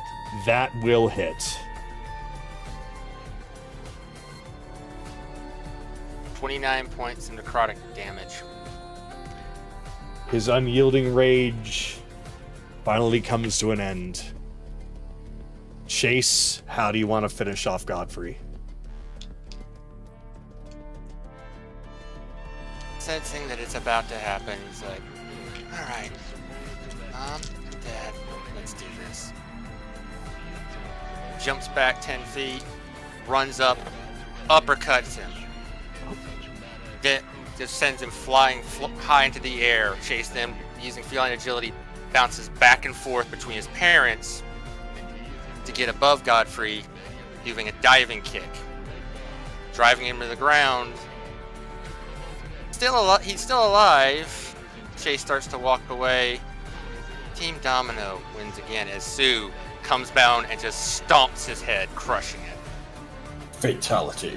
Fatality indeed. As what he just explained is exactly what transpired. With nothing left but just an armless, bloody torso. There's no head. Barely any legs. As Godfrey finally dies. It's right around... Go ahead, I'll say for extra flair, his Gem of Therasun flies down, Chase just catches it in a flask. Yep, you catch it in that flask then.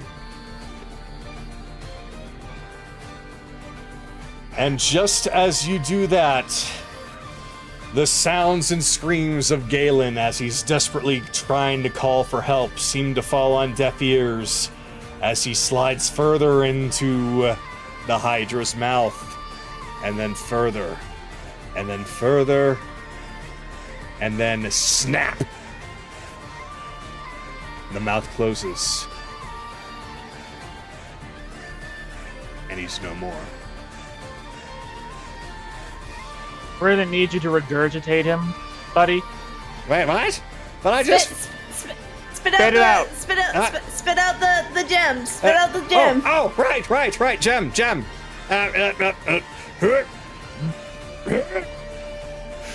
Just the head will do, buddy. Yeah, basically, you just see... you can stop the music, of course, now. Mm-hmm. It ended at the perfect time. Yeah, it did, for me too. Basically, yeah, you can see that Galen's head is all that rolls out. Ugh, gaudy. Gonna mage hands and get that gem off. Mm-hmm. And another one in another flask. Take care of those later. Goes over and she wraps his belly. Good boy. Yay! I don't feel very good. Can I go back to eating fruit and crackers, please? Yes. Yes. Let's get this necklace off you. Oh yeah, that'd probably be helpful. Yeah. So I'll just say Careless stabs the head just for finish it off. Just for completely. funsies. Well, not just for funsies. That was for Adonis. So yeah, Anaran, I used up my 5th level spell slot. But I will use Dispel Magic time and time again. Yep, it's you're able to take the time to do so since the Hydra's not fighting you. A lot of the crowd is just kind of freaking out right now. They're not sure how to take this, but many of them have started to cheer, and they start to clap, and they start to cheer out the names that they know, which is Jade Blizzard and Akira. I And never Chase. actually said my name. Oh, well then, okay, then basically they're just like, Jade Blizzard. and then they're like, wait, what about Viscari? There you go. Much better. And then, as soon as you're able to remove the Gem of Therasun, you can see that Zeid just immediately plops on the ground like, oh, God, I don't feel so good. It's okay, buddy. We'll get you fixed up. Don't worry.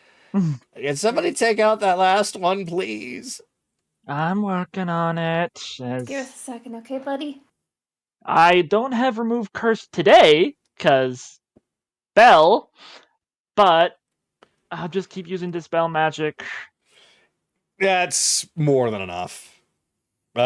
Since you have enough time to do it now, since you're literally sitting there and casting it. Just rubbing on the side of one of his heads. There you go. And then... I was about to say, I'll grab the... Will you stop attacking me? The gem, there's Zoom with my mage hands. The cat. Hello, buddy. Wrong size. Yeah. There we go. Yep, another one, another flat. Yep. Okay. Haley basically picks him up and hugs him. Well, that's a lot of them out of fucking bike possession. You freaked me out. How you feeling? He tortured or tormented you for so long. Wasn't that bad. Still, it must have felt a little bit satisfying to finally get him down, right? Oh, he was just an animal that needed to be put down. This city's gonna be better without him. No better person to do it than you, my friend. I need Carolus to please roll for perception.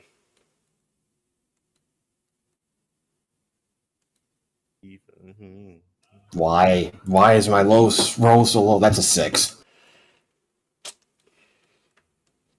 Unfortunately, that's too low. Is Chase in a position he could either see it or help Carolus see it, kind of thing? I suppose if you were like scanning the crowd, you would see it. Okay. With your much higher perception, you can definitely see that over here. You see Gray as he's holding up Adonis by his shoulder,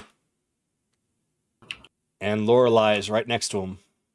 He doesn't look that great, but he's there, and he's awake, and he saw what happened. Chase was gonna just tap Carolus on the shoulder and just point it out. He'll look over. He's up. But Gray probably told him what we were doing. Boy. Oh boy. Okay. Anaran he'll will look just up at them. out like an apple and just cut it open, cut the core out. Give these to him when he gets the chance to eat. Okay. She still has Zeid very much cuddled against her. And Zeid is very, very weak, but he's cuddling back up. And the ogre mage is still there. I don't know how long it's supposed to be out, but he's still dancing around, beating his chest. Until the card is moved or the illusion is dispelled. Yeah, so it just stays there until somebody moves the card that's at its feet. So what we're going to do now is we are going to now start to fade out. So what I need to know is where everyone wants to go now.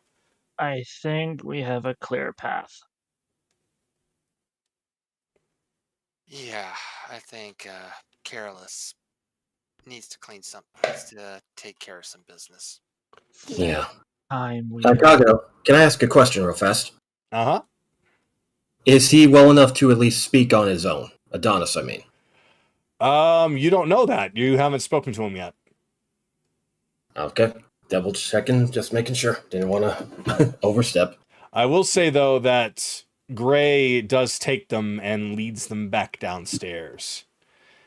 And it's at this point when the announcer comes out, it's like, Ladies and gentlemen, this has turned into a very interesting predicament, but, I hope everyone was entertained! There's just a big, loud cheering. Everyone seems to be all in on it. Considering what just happened, though, I suppose we should probably wait until we hear from Gray. Nothing like this has ever happened before.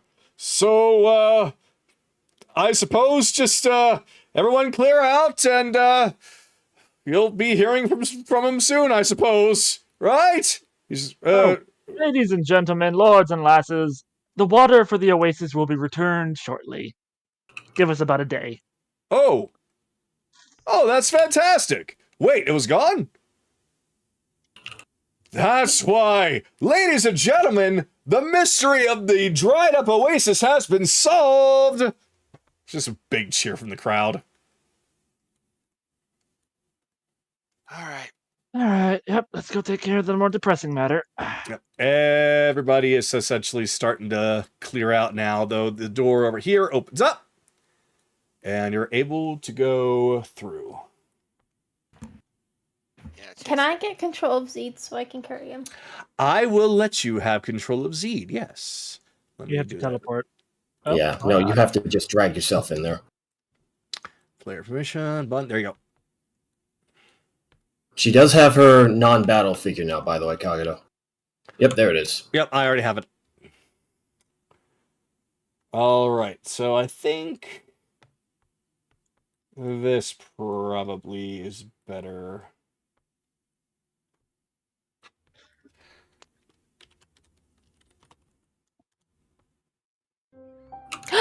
It's working. It's working. It's working. Now you want Finally. to work near the end of the night. Yeah, you would.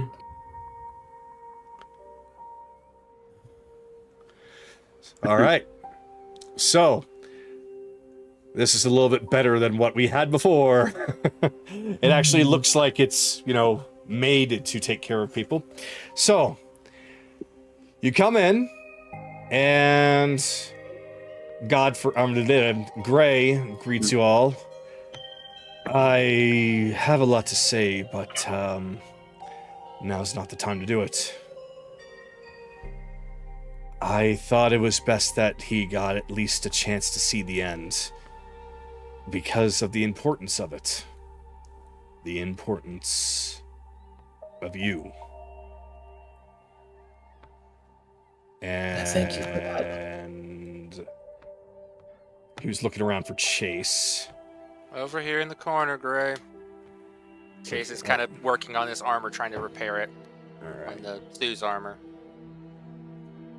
He just goes up and puts an arm around you.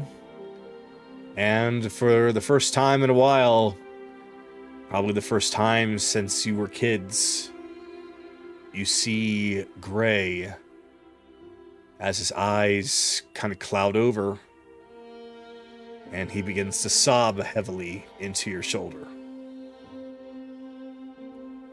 I know, buddy. I know. Sorry we had to do it. I'm just glad you're okay. I'm just glad all of you are okay. Oh, trust us. We've been through worse. I'll tell you the stories sometime. Go give him a hug, dumbass. I am. Come Not here. you. Gray. Hug him! Come That's on, what you come want to do. Hug him. Come on, bring it in. Oh. He goes and he puts his full arms around him and starts to hug him.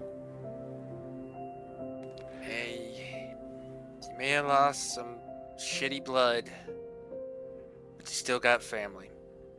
Still got me. It's funny that you mentioned that. I suppose that when it came to my entire life, you and your parents and your friends, more family than my actual one. Yeah. I didn't lose any family today. I suppose I need to be really thankful for that. Yeah.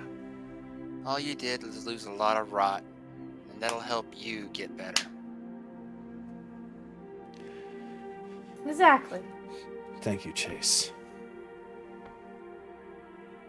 I'm still not sure about this leadership position, but I will highly consider it if everyone feels like I should be the one to do it. If I'm capable of doing it. At least temporarily, because Syrians will take you being in charge and your family going missing for a little while. We're going to have to do a bunch to keep that calm for a little while, but you'll take that a lot easier than somebody else being in charge. This is all, when this is all cleared out, if you don't want to do it anymore, that's fine. We'll find some other way to run the city. Well, after the speech that your friend Anaran gave, I suppose that I should at least give it a try. At least as long as I can. Hey, you've been running those guards for a while. And those guards seem to be pretty good at their job. So you're doing something right.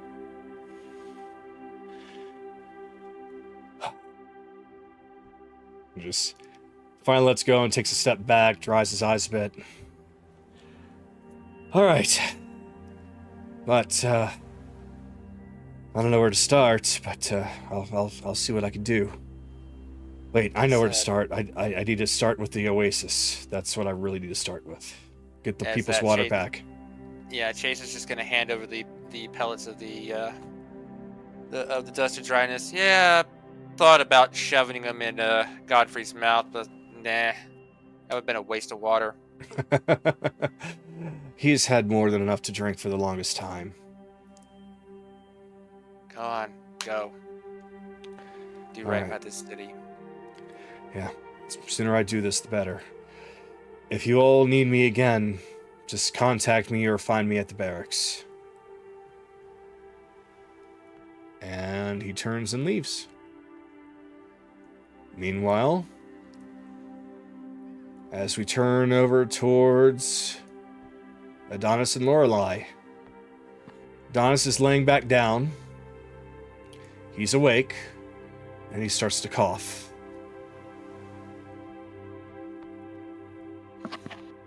You all are a strange bunch, you know? Yes, may I have a quick word with you? Alright. Sure. Just right over here. So,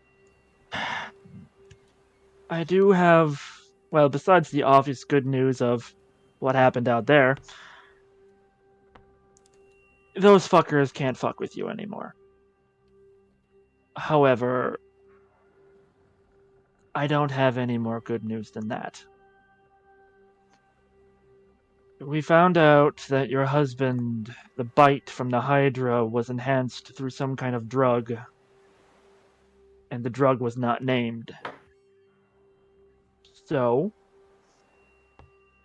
it can't be cured, knowing who it came from, and without the name of the drug, it would take weeks, if not months, to make an antidote. Which your husband does not have. I see. Really, if I could do anything else to fix, I would. She throws her arms around you and hugs you tightly. He'll just wrap his arms around her. You have done more for me and my husband than anyone has in many, many years. Even if it's not the news we were hoping for, you at least gave a damn. You actually cared. He didn't throw us aside. That's the comfort that we could have. He takes out the amulet. I am a worshipper of the Raven Queen. my sworn oath is to make sure that to try and fix someone so that they don't die, but if they have no other option, to make sure they die peacefully. So the best we can do is put Give your him a husband peaceful death. put him to sleep, numb the pain entirely, and end him painlessly and quickly. And then bury him properly. All right. I was actually expecting this to be the case, so I've been making peace with it this entire time, and so is he. We were anticipating this, so... On slightly better adjacent news, he just points over the Careless. You and him need to have some time. You, your husband, and him.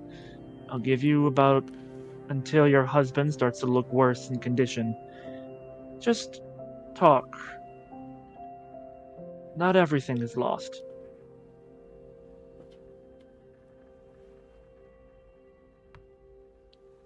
She'll see that Carolus is, gently sitting right by him.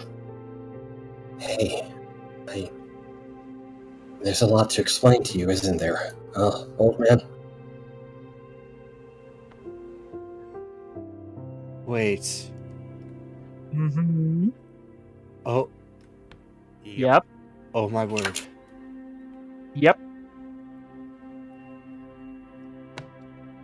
She goes up and she almost looks completely distracted by everything. Almost as if she's completely forgotten what's happening right now. She reaches out and tries to take a look at your face, Careless, but then she stops herself. Then she looks over at Adonis. Looks back at you. Honey? I should properly introduce myself, shouldn't I? The alias that my friend gave you, that was something I took when I went on a journey. My real name. You might recognize it because it's a name you've heard before. Acting Grand General. Yep. Carolus Durchfield II. Named after the man that raised me. Careless. You see Adonis get a little energy back as he reaches out and grasps your hand and squeezes it tightly.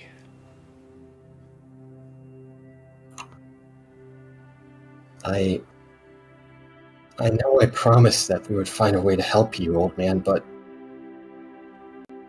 I don't like breaking promises. I never did, not even as a kid. Father never went into full detail about both of you, just that you were good people. That I should have been proud of that you both. I'll admit it was alien to think I had blood parents somewhere than right there with my father and mother back at Dale's, but I always wanted to get to know both of you. And now that I finally get to meet you, I don't get that chance. He takes his other arm, reaches over, and clasps it on top of the hand that he's using to hold yours. It's nice and firm. And he looks at you, and he smiles, shaking his head. He opens his mouth to try and speak, but he's unable to very well. Kaylee's going to connect him and Sky to Psy Whispers. Did you include Lorelei in that too, actually? Sure. So they won't know until you mention it. Kaylee will say through Psy Whispers, "You don't need a mouth to talk." That's when you hear a very strange sound, a very jolly sounding laugh coming from Adonis, or seemingly from him. Magic is quite amazing, is it not? Oh, thank you for giving me a voice that I was about to lose. I am sorry that this is how you have to see me, but it's better than not being able to see you ever.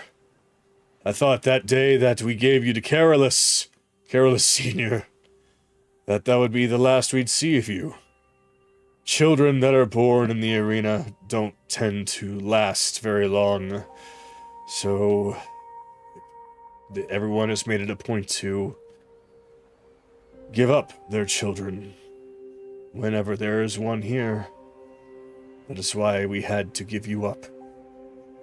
Not for anything other than the fact that we wanted you to have a better life than us.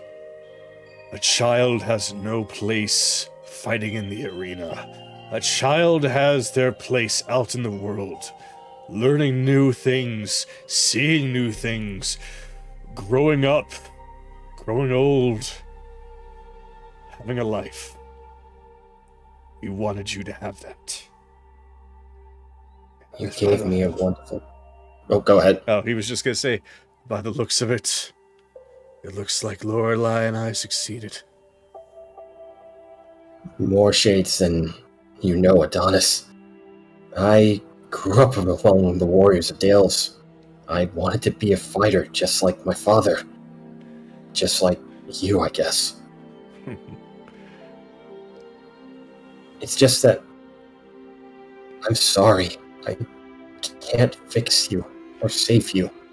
I finally get to meet you and now... He just takes his hand and holds it up, pointing a finger up, mostly towards your lips, almost as if to silence that line of thinking. He shakes his head. You have done very well. You have tried your best, and that is more than enough. But you know what you can say that you have done for myself and your mother there? You brought us closure. You and your friends. We have been stuck in this arena for a long time, and though freedom was short-lived for me, I still had it. And those that put us here have finally paid for it. You have given me closure, son. I'm happy to have given you that. I don't know what happens in the future or what fate has in store for me, but I swear to you, I'll take your wife somewhere safe. I'll get her out of Dahlim. Lorelei just smiles and looks at you. It's okay. We might have only just met, but it's okay to call me Mom. Because that's what I am. It's just weird. It's just weird and strange and sad at the same time. It's weird. Yes, I know, but one step at a time, okay? One step at a time. We'll get you out of here. We'll get you somewhere safe. Maybe back to Dale's or our current base of operations. I just hope that... Go ahead. I just hope that I was more than you could have imagined. Both of you. You just hear Adonis' voice in your mind. Seeing you fight out there, seeing how you stood up to those people, seeing how you did your best to fight not only for yourself but also for your friends. That has made me proud. To know that you've come to this point in your life and that you are a good man that is all we ever cared about. We never did stop thinking about you, about how you were, what you might be doing. It's good to know that you were at the Warriors Guild, learning from our dear friend. To know that you also took his name. I'm glad that he did that. Because you deserve to have him as a father as well. I might have birthed you. Or rather, your mother did, I helped. She just turns and just baps him on the nose like, oh my god. He just chuckles. That reminds me of my former wife. Still, he did raise you. We didn't. But I'm glad to see that he raised you the way that we would have. So, I'm not saying to completely forget about me, of course. But always remember that he is also your father. All right? I will. And right now he's in dire need of my help. My friend's help. It's just that I wish you could have seen him one more time. But oh, I will. One of these days I will.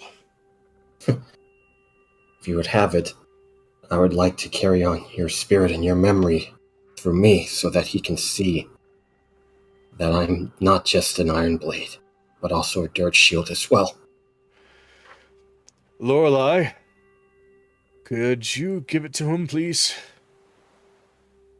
All right. I think it's probably best that you look at this anyway. Lorelei turns around to the chest that's right behind her and opens it up, and inside is a small book. There's not a lot of anything interesting in there, but a lot of my ideas, my thoughts on combat, my day-to-day here at the arena. Several different ideas about different monsters that we have dealt with, how to deal with them, how best to protect ourselves. Everything that I have learned in battle, everything that I am, is in that book. There's a lot of things that you'll learn better on the battlefield, but I hope that that will serve some purpose into helping you if you find yourself coming across something that you're not entirely sure about. Then hopefully that might shed some light on how to deal with it. I'm honored that you would give me this. It's not much, but it is something that I feel is better in the hands of somebody that's going to be able to go out into the world and perhaps add to it. Create a bit of a bestiary, as it were. There's all different kinds of exotic creatures brought here, but there's far more out there to even see. So, think of this as the beginning of something. Take it and add to it. I will. Thank you. It might be 25 years late, but it's probably the best birthday gift you could probably give. Father. You're very well... Son. Sorry, I didn't realize that a cough would interrupt my mental thoughts. Ugh.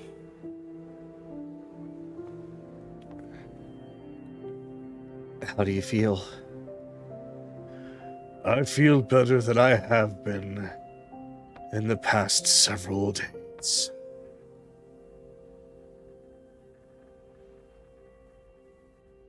Honey? Honey? I don't think that drug's needed anymore.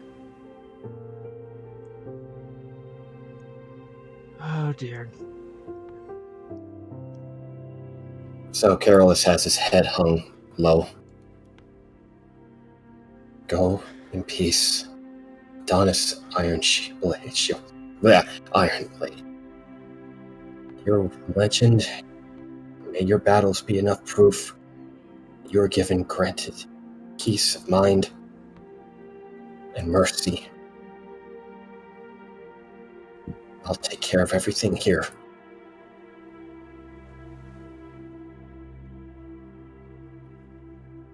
So, you see as Lorelei is holding his hand and is sobbing directly into his chest. Carolus is just... He's not paying attention to Anaran. He's going to gently reach out and put a hand on her shoulder. Mother, Oh boy. I'm here if you ever need me.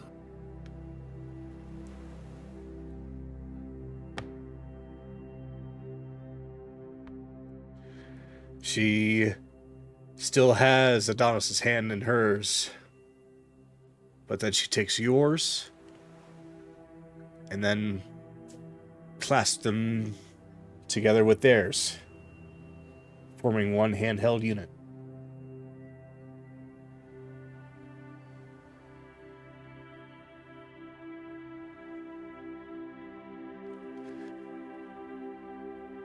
So, with that, Anaran, there was something that you were wanting to do. He will, ever so gently, as tender as this moment is, now it is time for preparations. And he will just, still having some spell slots, cast Gentle Repose. Now we have 10 days to find a good spot for him to be buried. I would imagine someplace where you can see the stars.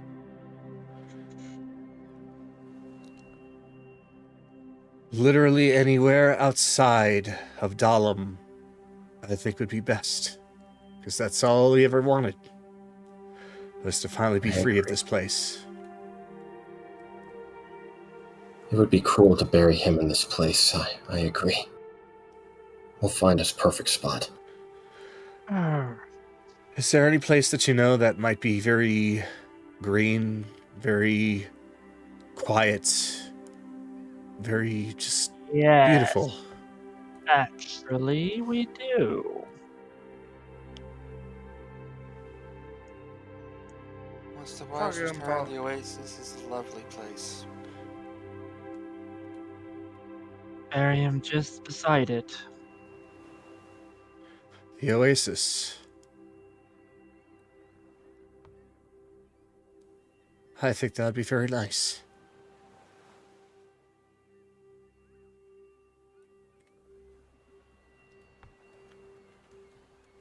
As Anaran will, as she's walking away, he'll just tap Careless on the chest. Go after her. Go after her. Milady, we have a warrior who has lived a long life of combat coming to you. May his welcome be loving. Amaya. Oops, sorry. And may he never know suffering ever again.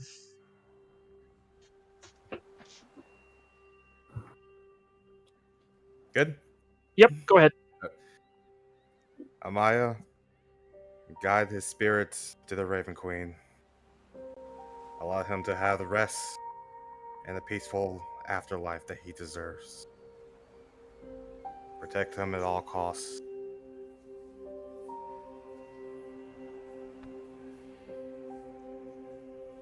And that'll be my end as well. As Aaron just passes his hand over the face to close the eyes and put the hands so that they're connecting. All right. So, I will say that we'll start wrapping things up a little bit here. Careless, your mother has stepped away, but not very far. And when she recognizes that you approach, she turns and greets you with a smile. And she puts her arms around you and just hugs you. He's gonna slowly return the hug. I'm back, Mother. I'm back. Welcome back, son. Welcome back. Kaylee, it looked like that you were interested in doing something. What would you like to do?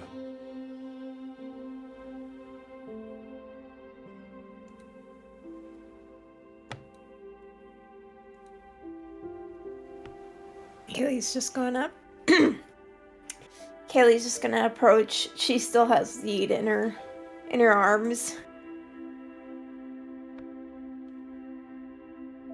I had wanted to get him out of this place, but I'm glad I was able to give him a chance to say goodbye. Kaylee. He's gonna pull her into a hug now. Yeah, basically, your mother actually have the same mind. She just reaches an arm around Kaylee. Is gentle because she sees Zeid there. And gives her a hug as well. Don't worry, he's used to marshmallow hell. As in the middle of the hug, he's looking at Kaylee. You've done more than enough for not only just me, or my home, or my family.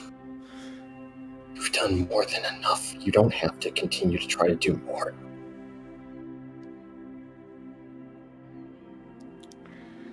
Right now, I will say, as the three of you are hugging each other, you notice that while there is nobody around directly near you, you feel one set of arms seemingly wrap themselves around all of you. And then, careless, you feel another, but not so much a hug, but just a hand just pressing down on your shoulder. This one you are a little bit more familiar with.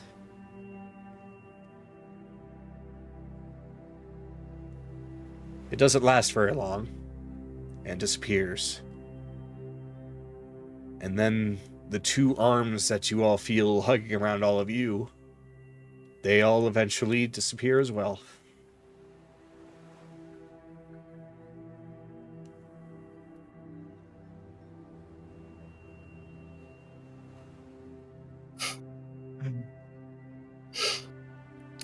Okay. So, right now, I believe that pretty much everything that could be done here has pretty much been done, unless anybody has anything specific that they would like to do. Anaran will just walk out, tell whoever the fuck looks like they work here, go get a coffin. It just so happens to be the announcer of all people. He just... Understood. Ah, that's for Adonis, isn't it? Where he was. Either way, I know just the thing. A coffin is on the way. Now, the real question is to settle what he has left. I don't want to be the bearer of interruptions. No, it's okay. Miss Ironblade, this will be up to you. Would you prefer your husband to be buried with his gear, or if it to be inherited down to your progeny? Normally, he would want to be buried in his gear, but I know now that That is not at all what he would want. Hey, He's going to want to pass it down to you. I will begin right away.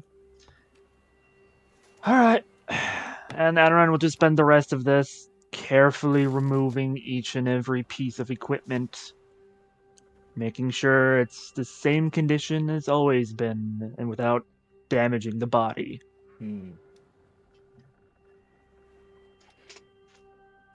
So, it is at this point that I bring up the time.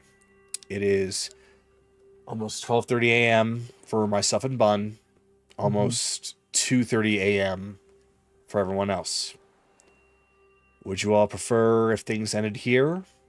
Or would you like to go at least another 30 minutes to try and end things on a bit of a lighter note? Sorry, I lost myself there. If anyone wants to go to bed, I don't blame them. What do you all want to do?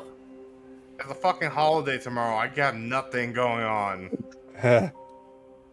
I am also okay with trying to end this, returning to everybody else in the consortium. All To right. at least celebrate one thing. Then, So we need to bring Zeid back. then how about we fade to black here, and we go and do just that? Okay. Because I think if we end it right here, it's probably not going to feel very good. No. So, Yeah. I'm going to go on ahead and load up the consortium, or at the very least, the Dahlim itself. I will say, as they're walking away from the arena, Carolus, despite is trying to make things a little bit better, and he's telling small stories to Lorelei about what they've gone through. Yep. Before the real celebration party begins, Anaran will take a cloth and just start cleaning the equipment that Adonis had ever so carefully before walking over and handing his great sword over to Carolus. That was the easiest one to clean. I'll get the rest of it cleaned up. Carolus will gently take the great sword. Thank you.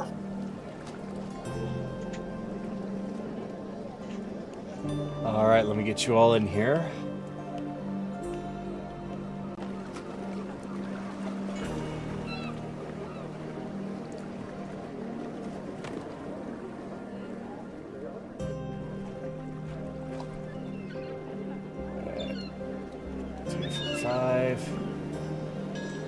So there we go. 2, 3, 4, 5, 6, 7. There we go. And finally, let me get her out.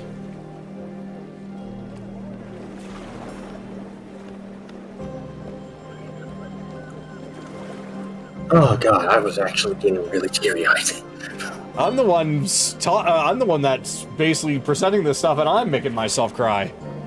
Oh my god. Are you okay, man? I'm yeah, all Kaylee, right. I wasn't faking that. I was actually genuinely crying. How am I just all giddy going, just like, oh yeah, I'm all ready to go and everything like that? Well, I mean, to be fair, both of us, even in character-wise, have seen this shit a lot. Mm-hmm. So we're used to this. And I myself, as a person, just said goodbye to my father. So.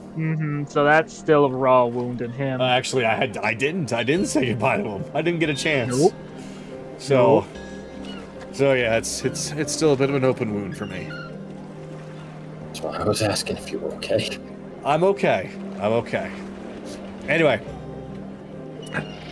So. Oh, Zeid, yes, of course. I could not forget Zeid. For some reason, I can't teleport down. All right. So, you all arrive in the front of the Leaping Lizard. You hear loud noises on the inside as a lot of people are cheering and drinking. A lot of people upstairs cheering and drinking.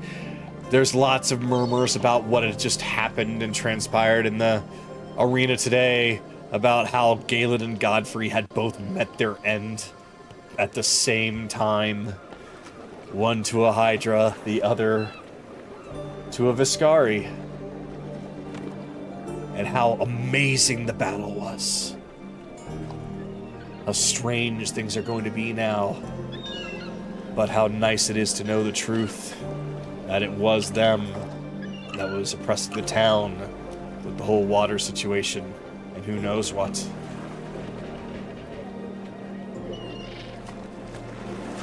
So, because doing a, I believe doing a initiative for roleplay would make things take a little too long, I think it's best that everything gets done as a group. So, Before that, Kagero, yes. did we manage? Who has Thornik's hammer? Because, I couldn't grab it after an action. We'll say you did. Yeah, Okay. We'll Yeah. That was the only magic item Godfrey had, right? Of the pirates, was his hammer? Well, the hammer, there was, and then the armor bracelets. yes.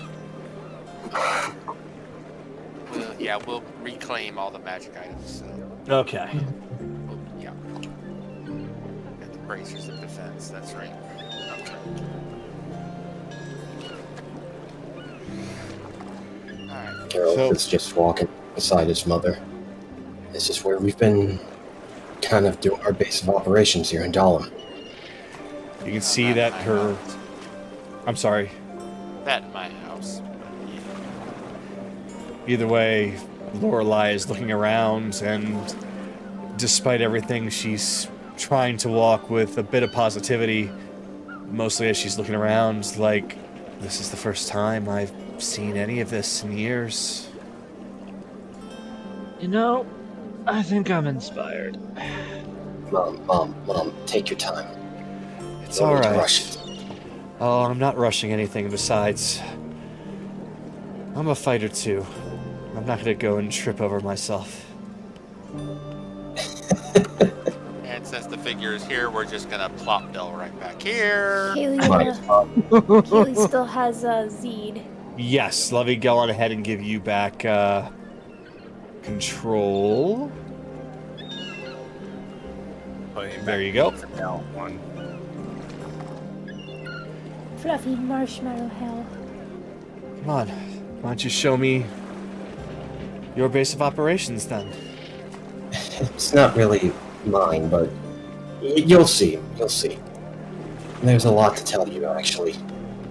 Yeah, we're probably gonna have to move the base after this, since so many people, we're having to bring so many people down here. Oh goodness. Probably. One thing We're at gonna be a time. leaving. Yeah, and Chase, one thing at a time about that, yeah. This is commenting. Is that just commenting? Commenting. Teleports in the main room? Actually, no. Where do you want it to be? Yeah. There we go. Okay. See ya. That's where you see the bugbears all looking at all of you and... Oh, welcome back. Oh. I'm not going to ask. You don't Seems need like you to. all have been through a lot. Yeah, that's one way to put it. You mind? We need to get some rest. Just calm down somewhat. The beds, of course, are all yours. Are all free to join us for a bit of a celebration, not just for Dahlim's freedom, and also to celebrate the life of a man who did get to do something without Galen fucking him over. Well, what do you all think? Yeah, I think we should do it. All right. If that's the case, then we'd be glad to join you. Come on, let's go join the others. I've got a lot to tell you about, actually. All right. There is one person I need to stop and visit real fast while we're here, though. Okay. He's in the main room. He's in here. Thank you. Is he? Yeah. Oh, he is. Well, Yep. Basically, everybody important should be in the main room, and there should actually be enough chairs for everybody now. I'll even have the bugbears in there. so as everything is going, Anaran will start cooking brisket. He'll start cooking the briskets. And when he's done, he will spread them along to everybody.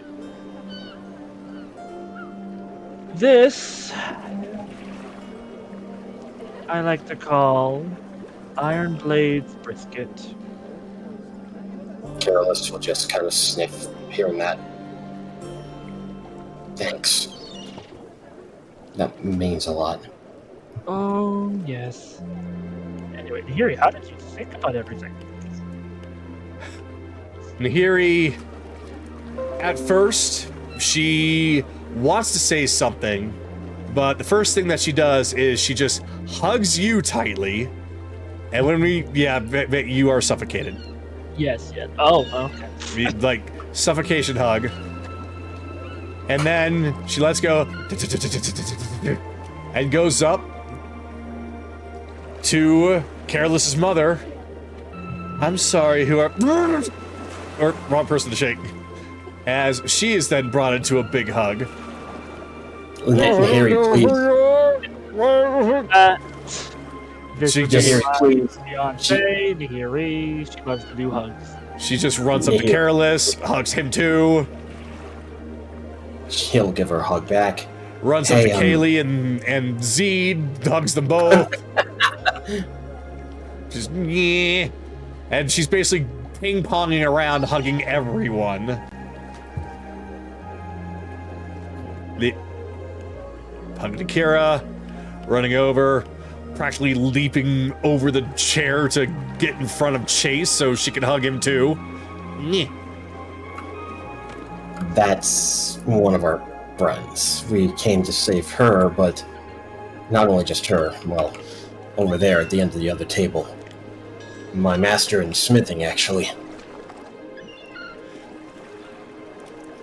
I will say that they very much enjoyed the show.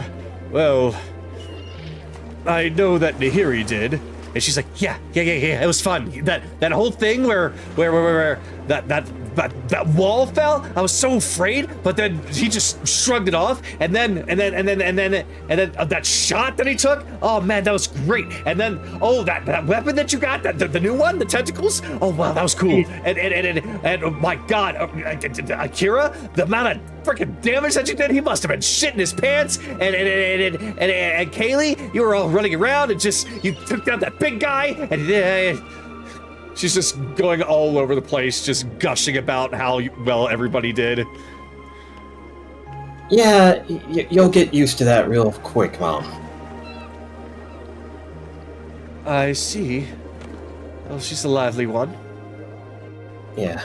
Come on, I want to introduce you to somebody real fast. Yeah, brisket. How is Thornik still looking the same? Thank you very much, sir. So the bugbears begin to take part in eating, and they all seem to be giving their incredible approval. Meanwhile, you have to use theater of the mind when it comes to Thornik, but he looks absolutely dead inside. I wish she was in a better condition, but... Mom, meet Thornik. He's one of the people that helped make me a better person. He'll reach and take them all out. Hey, Thornik, I got this back for you, buddy. Got it away from the son of a bitch.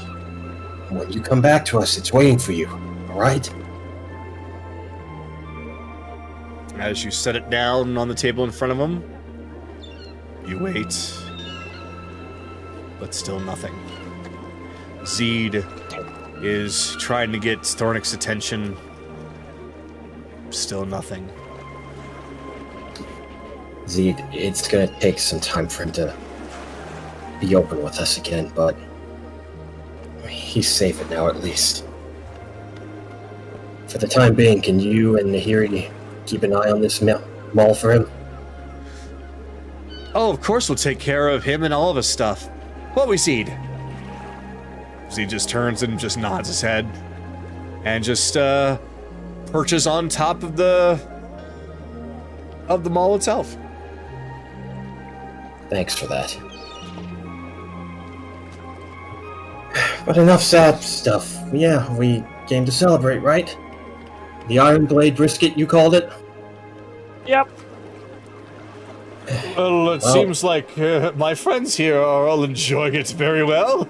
Their cheeks are just massively puffed, and they're just chewing and giving thumbs up and going for more. Why don't we take a seat and enjoy it together? First, mother and son meal. Chase, I believe that as much as I love my chair, I believe you deserve to sit in it tonight. After all, it's not much, but just think of it as me doing my best way to pay respect to the person who just liberated all of Dahlim.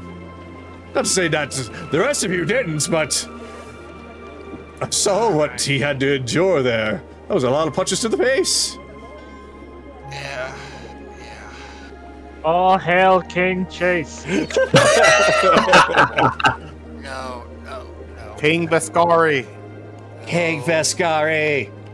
King Vescari. King Vescari. King Vescari. Yeah, okay. No. On a more serious note, though, how's your face? You did take a lot of punches from basically what could have been a super barbarian. It was the wall falling. That wall falling down that did most of the damage. Most of that shit. And he's hit me worse. Yeah, while you say that, Kaylee flops on the table. But Drell, we're probably gonna have to move shop for you guys after this, considering how many people have had to bring down here. Sorry. Oh, it's no trouble at all. That's why I had this room made, this big desk made, for situations like we would have now, and, my goodness, Well, even no, now we don't have no. enough room. No. I mean, we're gonna have to move the base, considering it's probably starting to get a little suspicious that so many people are disappearing down here. Ah, yes, you're right, I suppose. I was hoping that the people upstairs are too drunk to care, but, you have a good point. Well, considering Gray's the Biscar's gonna take over half the casino. Probably could move it there. Ah, the casino. Not a bad idea, although, I suppose you're gonna have to find out whether or not you want to keep the brothel side of things. You know, Val can send some of her girls down here. Shouldn't be too bad. well, yeah, no, never mind. It's probably best for a better location for the guild anyway. The guild? Oh, yeah, I suppose you mean the Warriors Guild, right? Acting Grand General, I did speak with this soon-to-be new leader here. Well, I'm sure that he'll have something under control for that, and he's more than welcome to reach out to me if he needs a little bit of a hand with things. I am so utterly bored in this little hole, I'll be glad to do anything. We'll get you. Alright. Enough business. Let's have food. I'm tired. Here, here. All right. So, food is placed down in front of all of you. The brisket is made perfectly. Absolutely moist, melt in your mouth deliciousness. And it is at this point that I believe that we should finally fade to black for the evening. So, I will say that there is nothing that happens between now and next week. There's no gate opening, no nothing for you to be concerned about.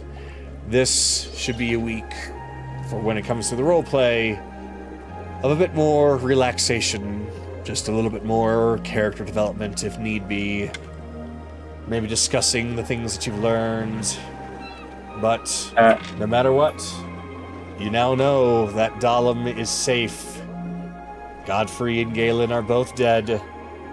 And other than learning about Grimm's being with Crusher, all the pirates that you set out to save are all here with you.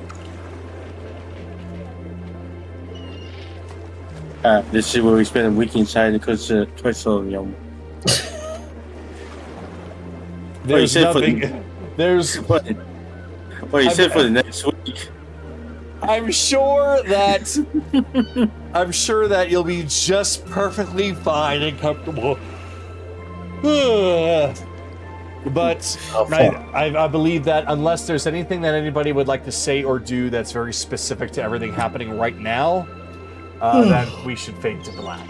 So I'll just kind of go through the list and ask, just like I normally do. So Anaran, anything specifically you'd like to say or do before we end tonight? Anaran will leave the bonsai trees of fixing Grimm's on the table, take a extra set of plates of brisket, wrap an arm around Nehiri. Have a good time, everybody. I'm gonna go test the new stuff out. Come on, darling. And just go to...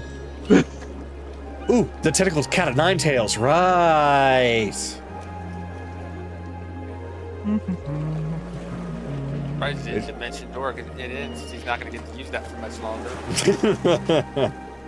So, yeah, they're gone now. Whoop. Yep, gone. All right. Evelyn. Nope, don't got anything. All right. Akira. Nope. All right. Chase.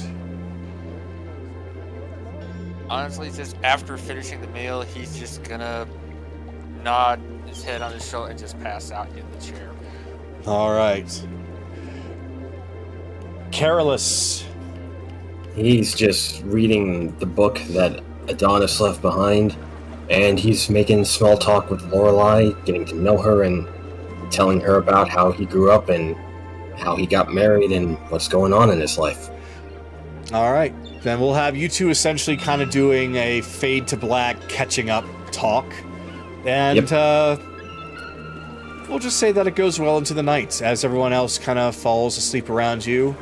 You and your mother really have a heart-to-heart and get to know each other.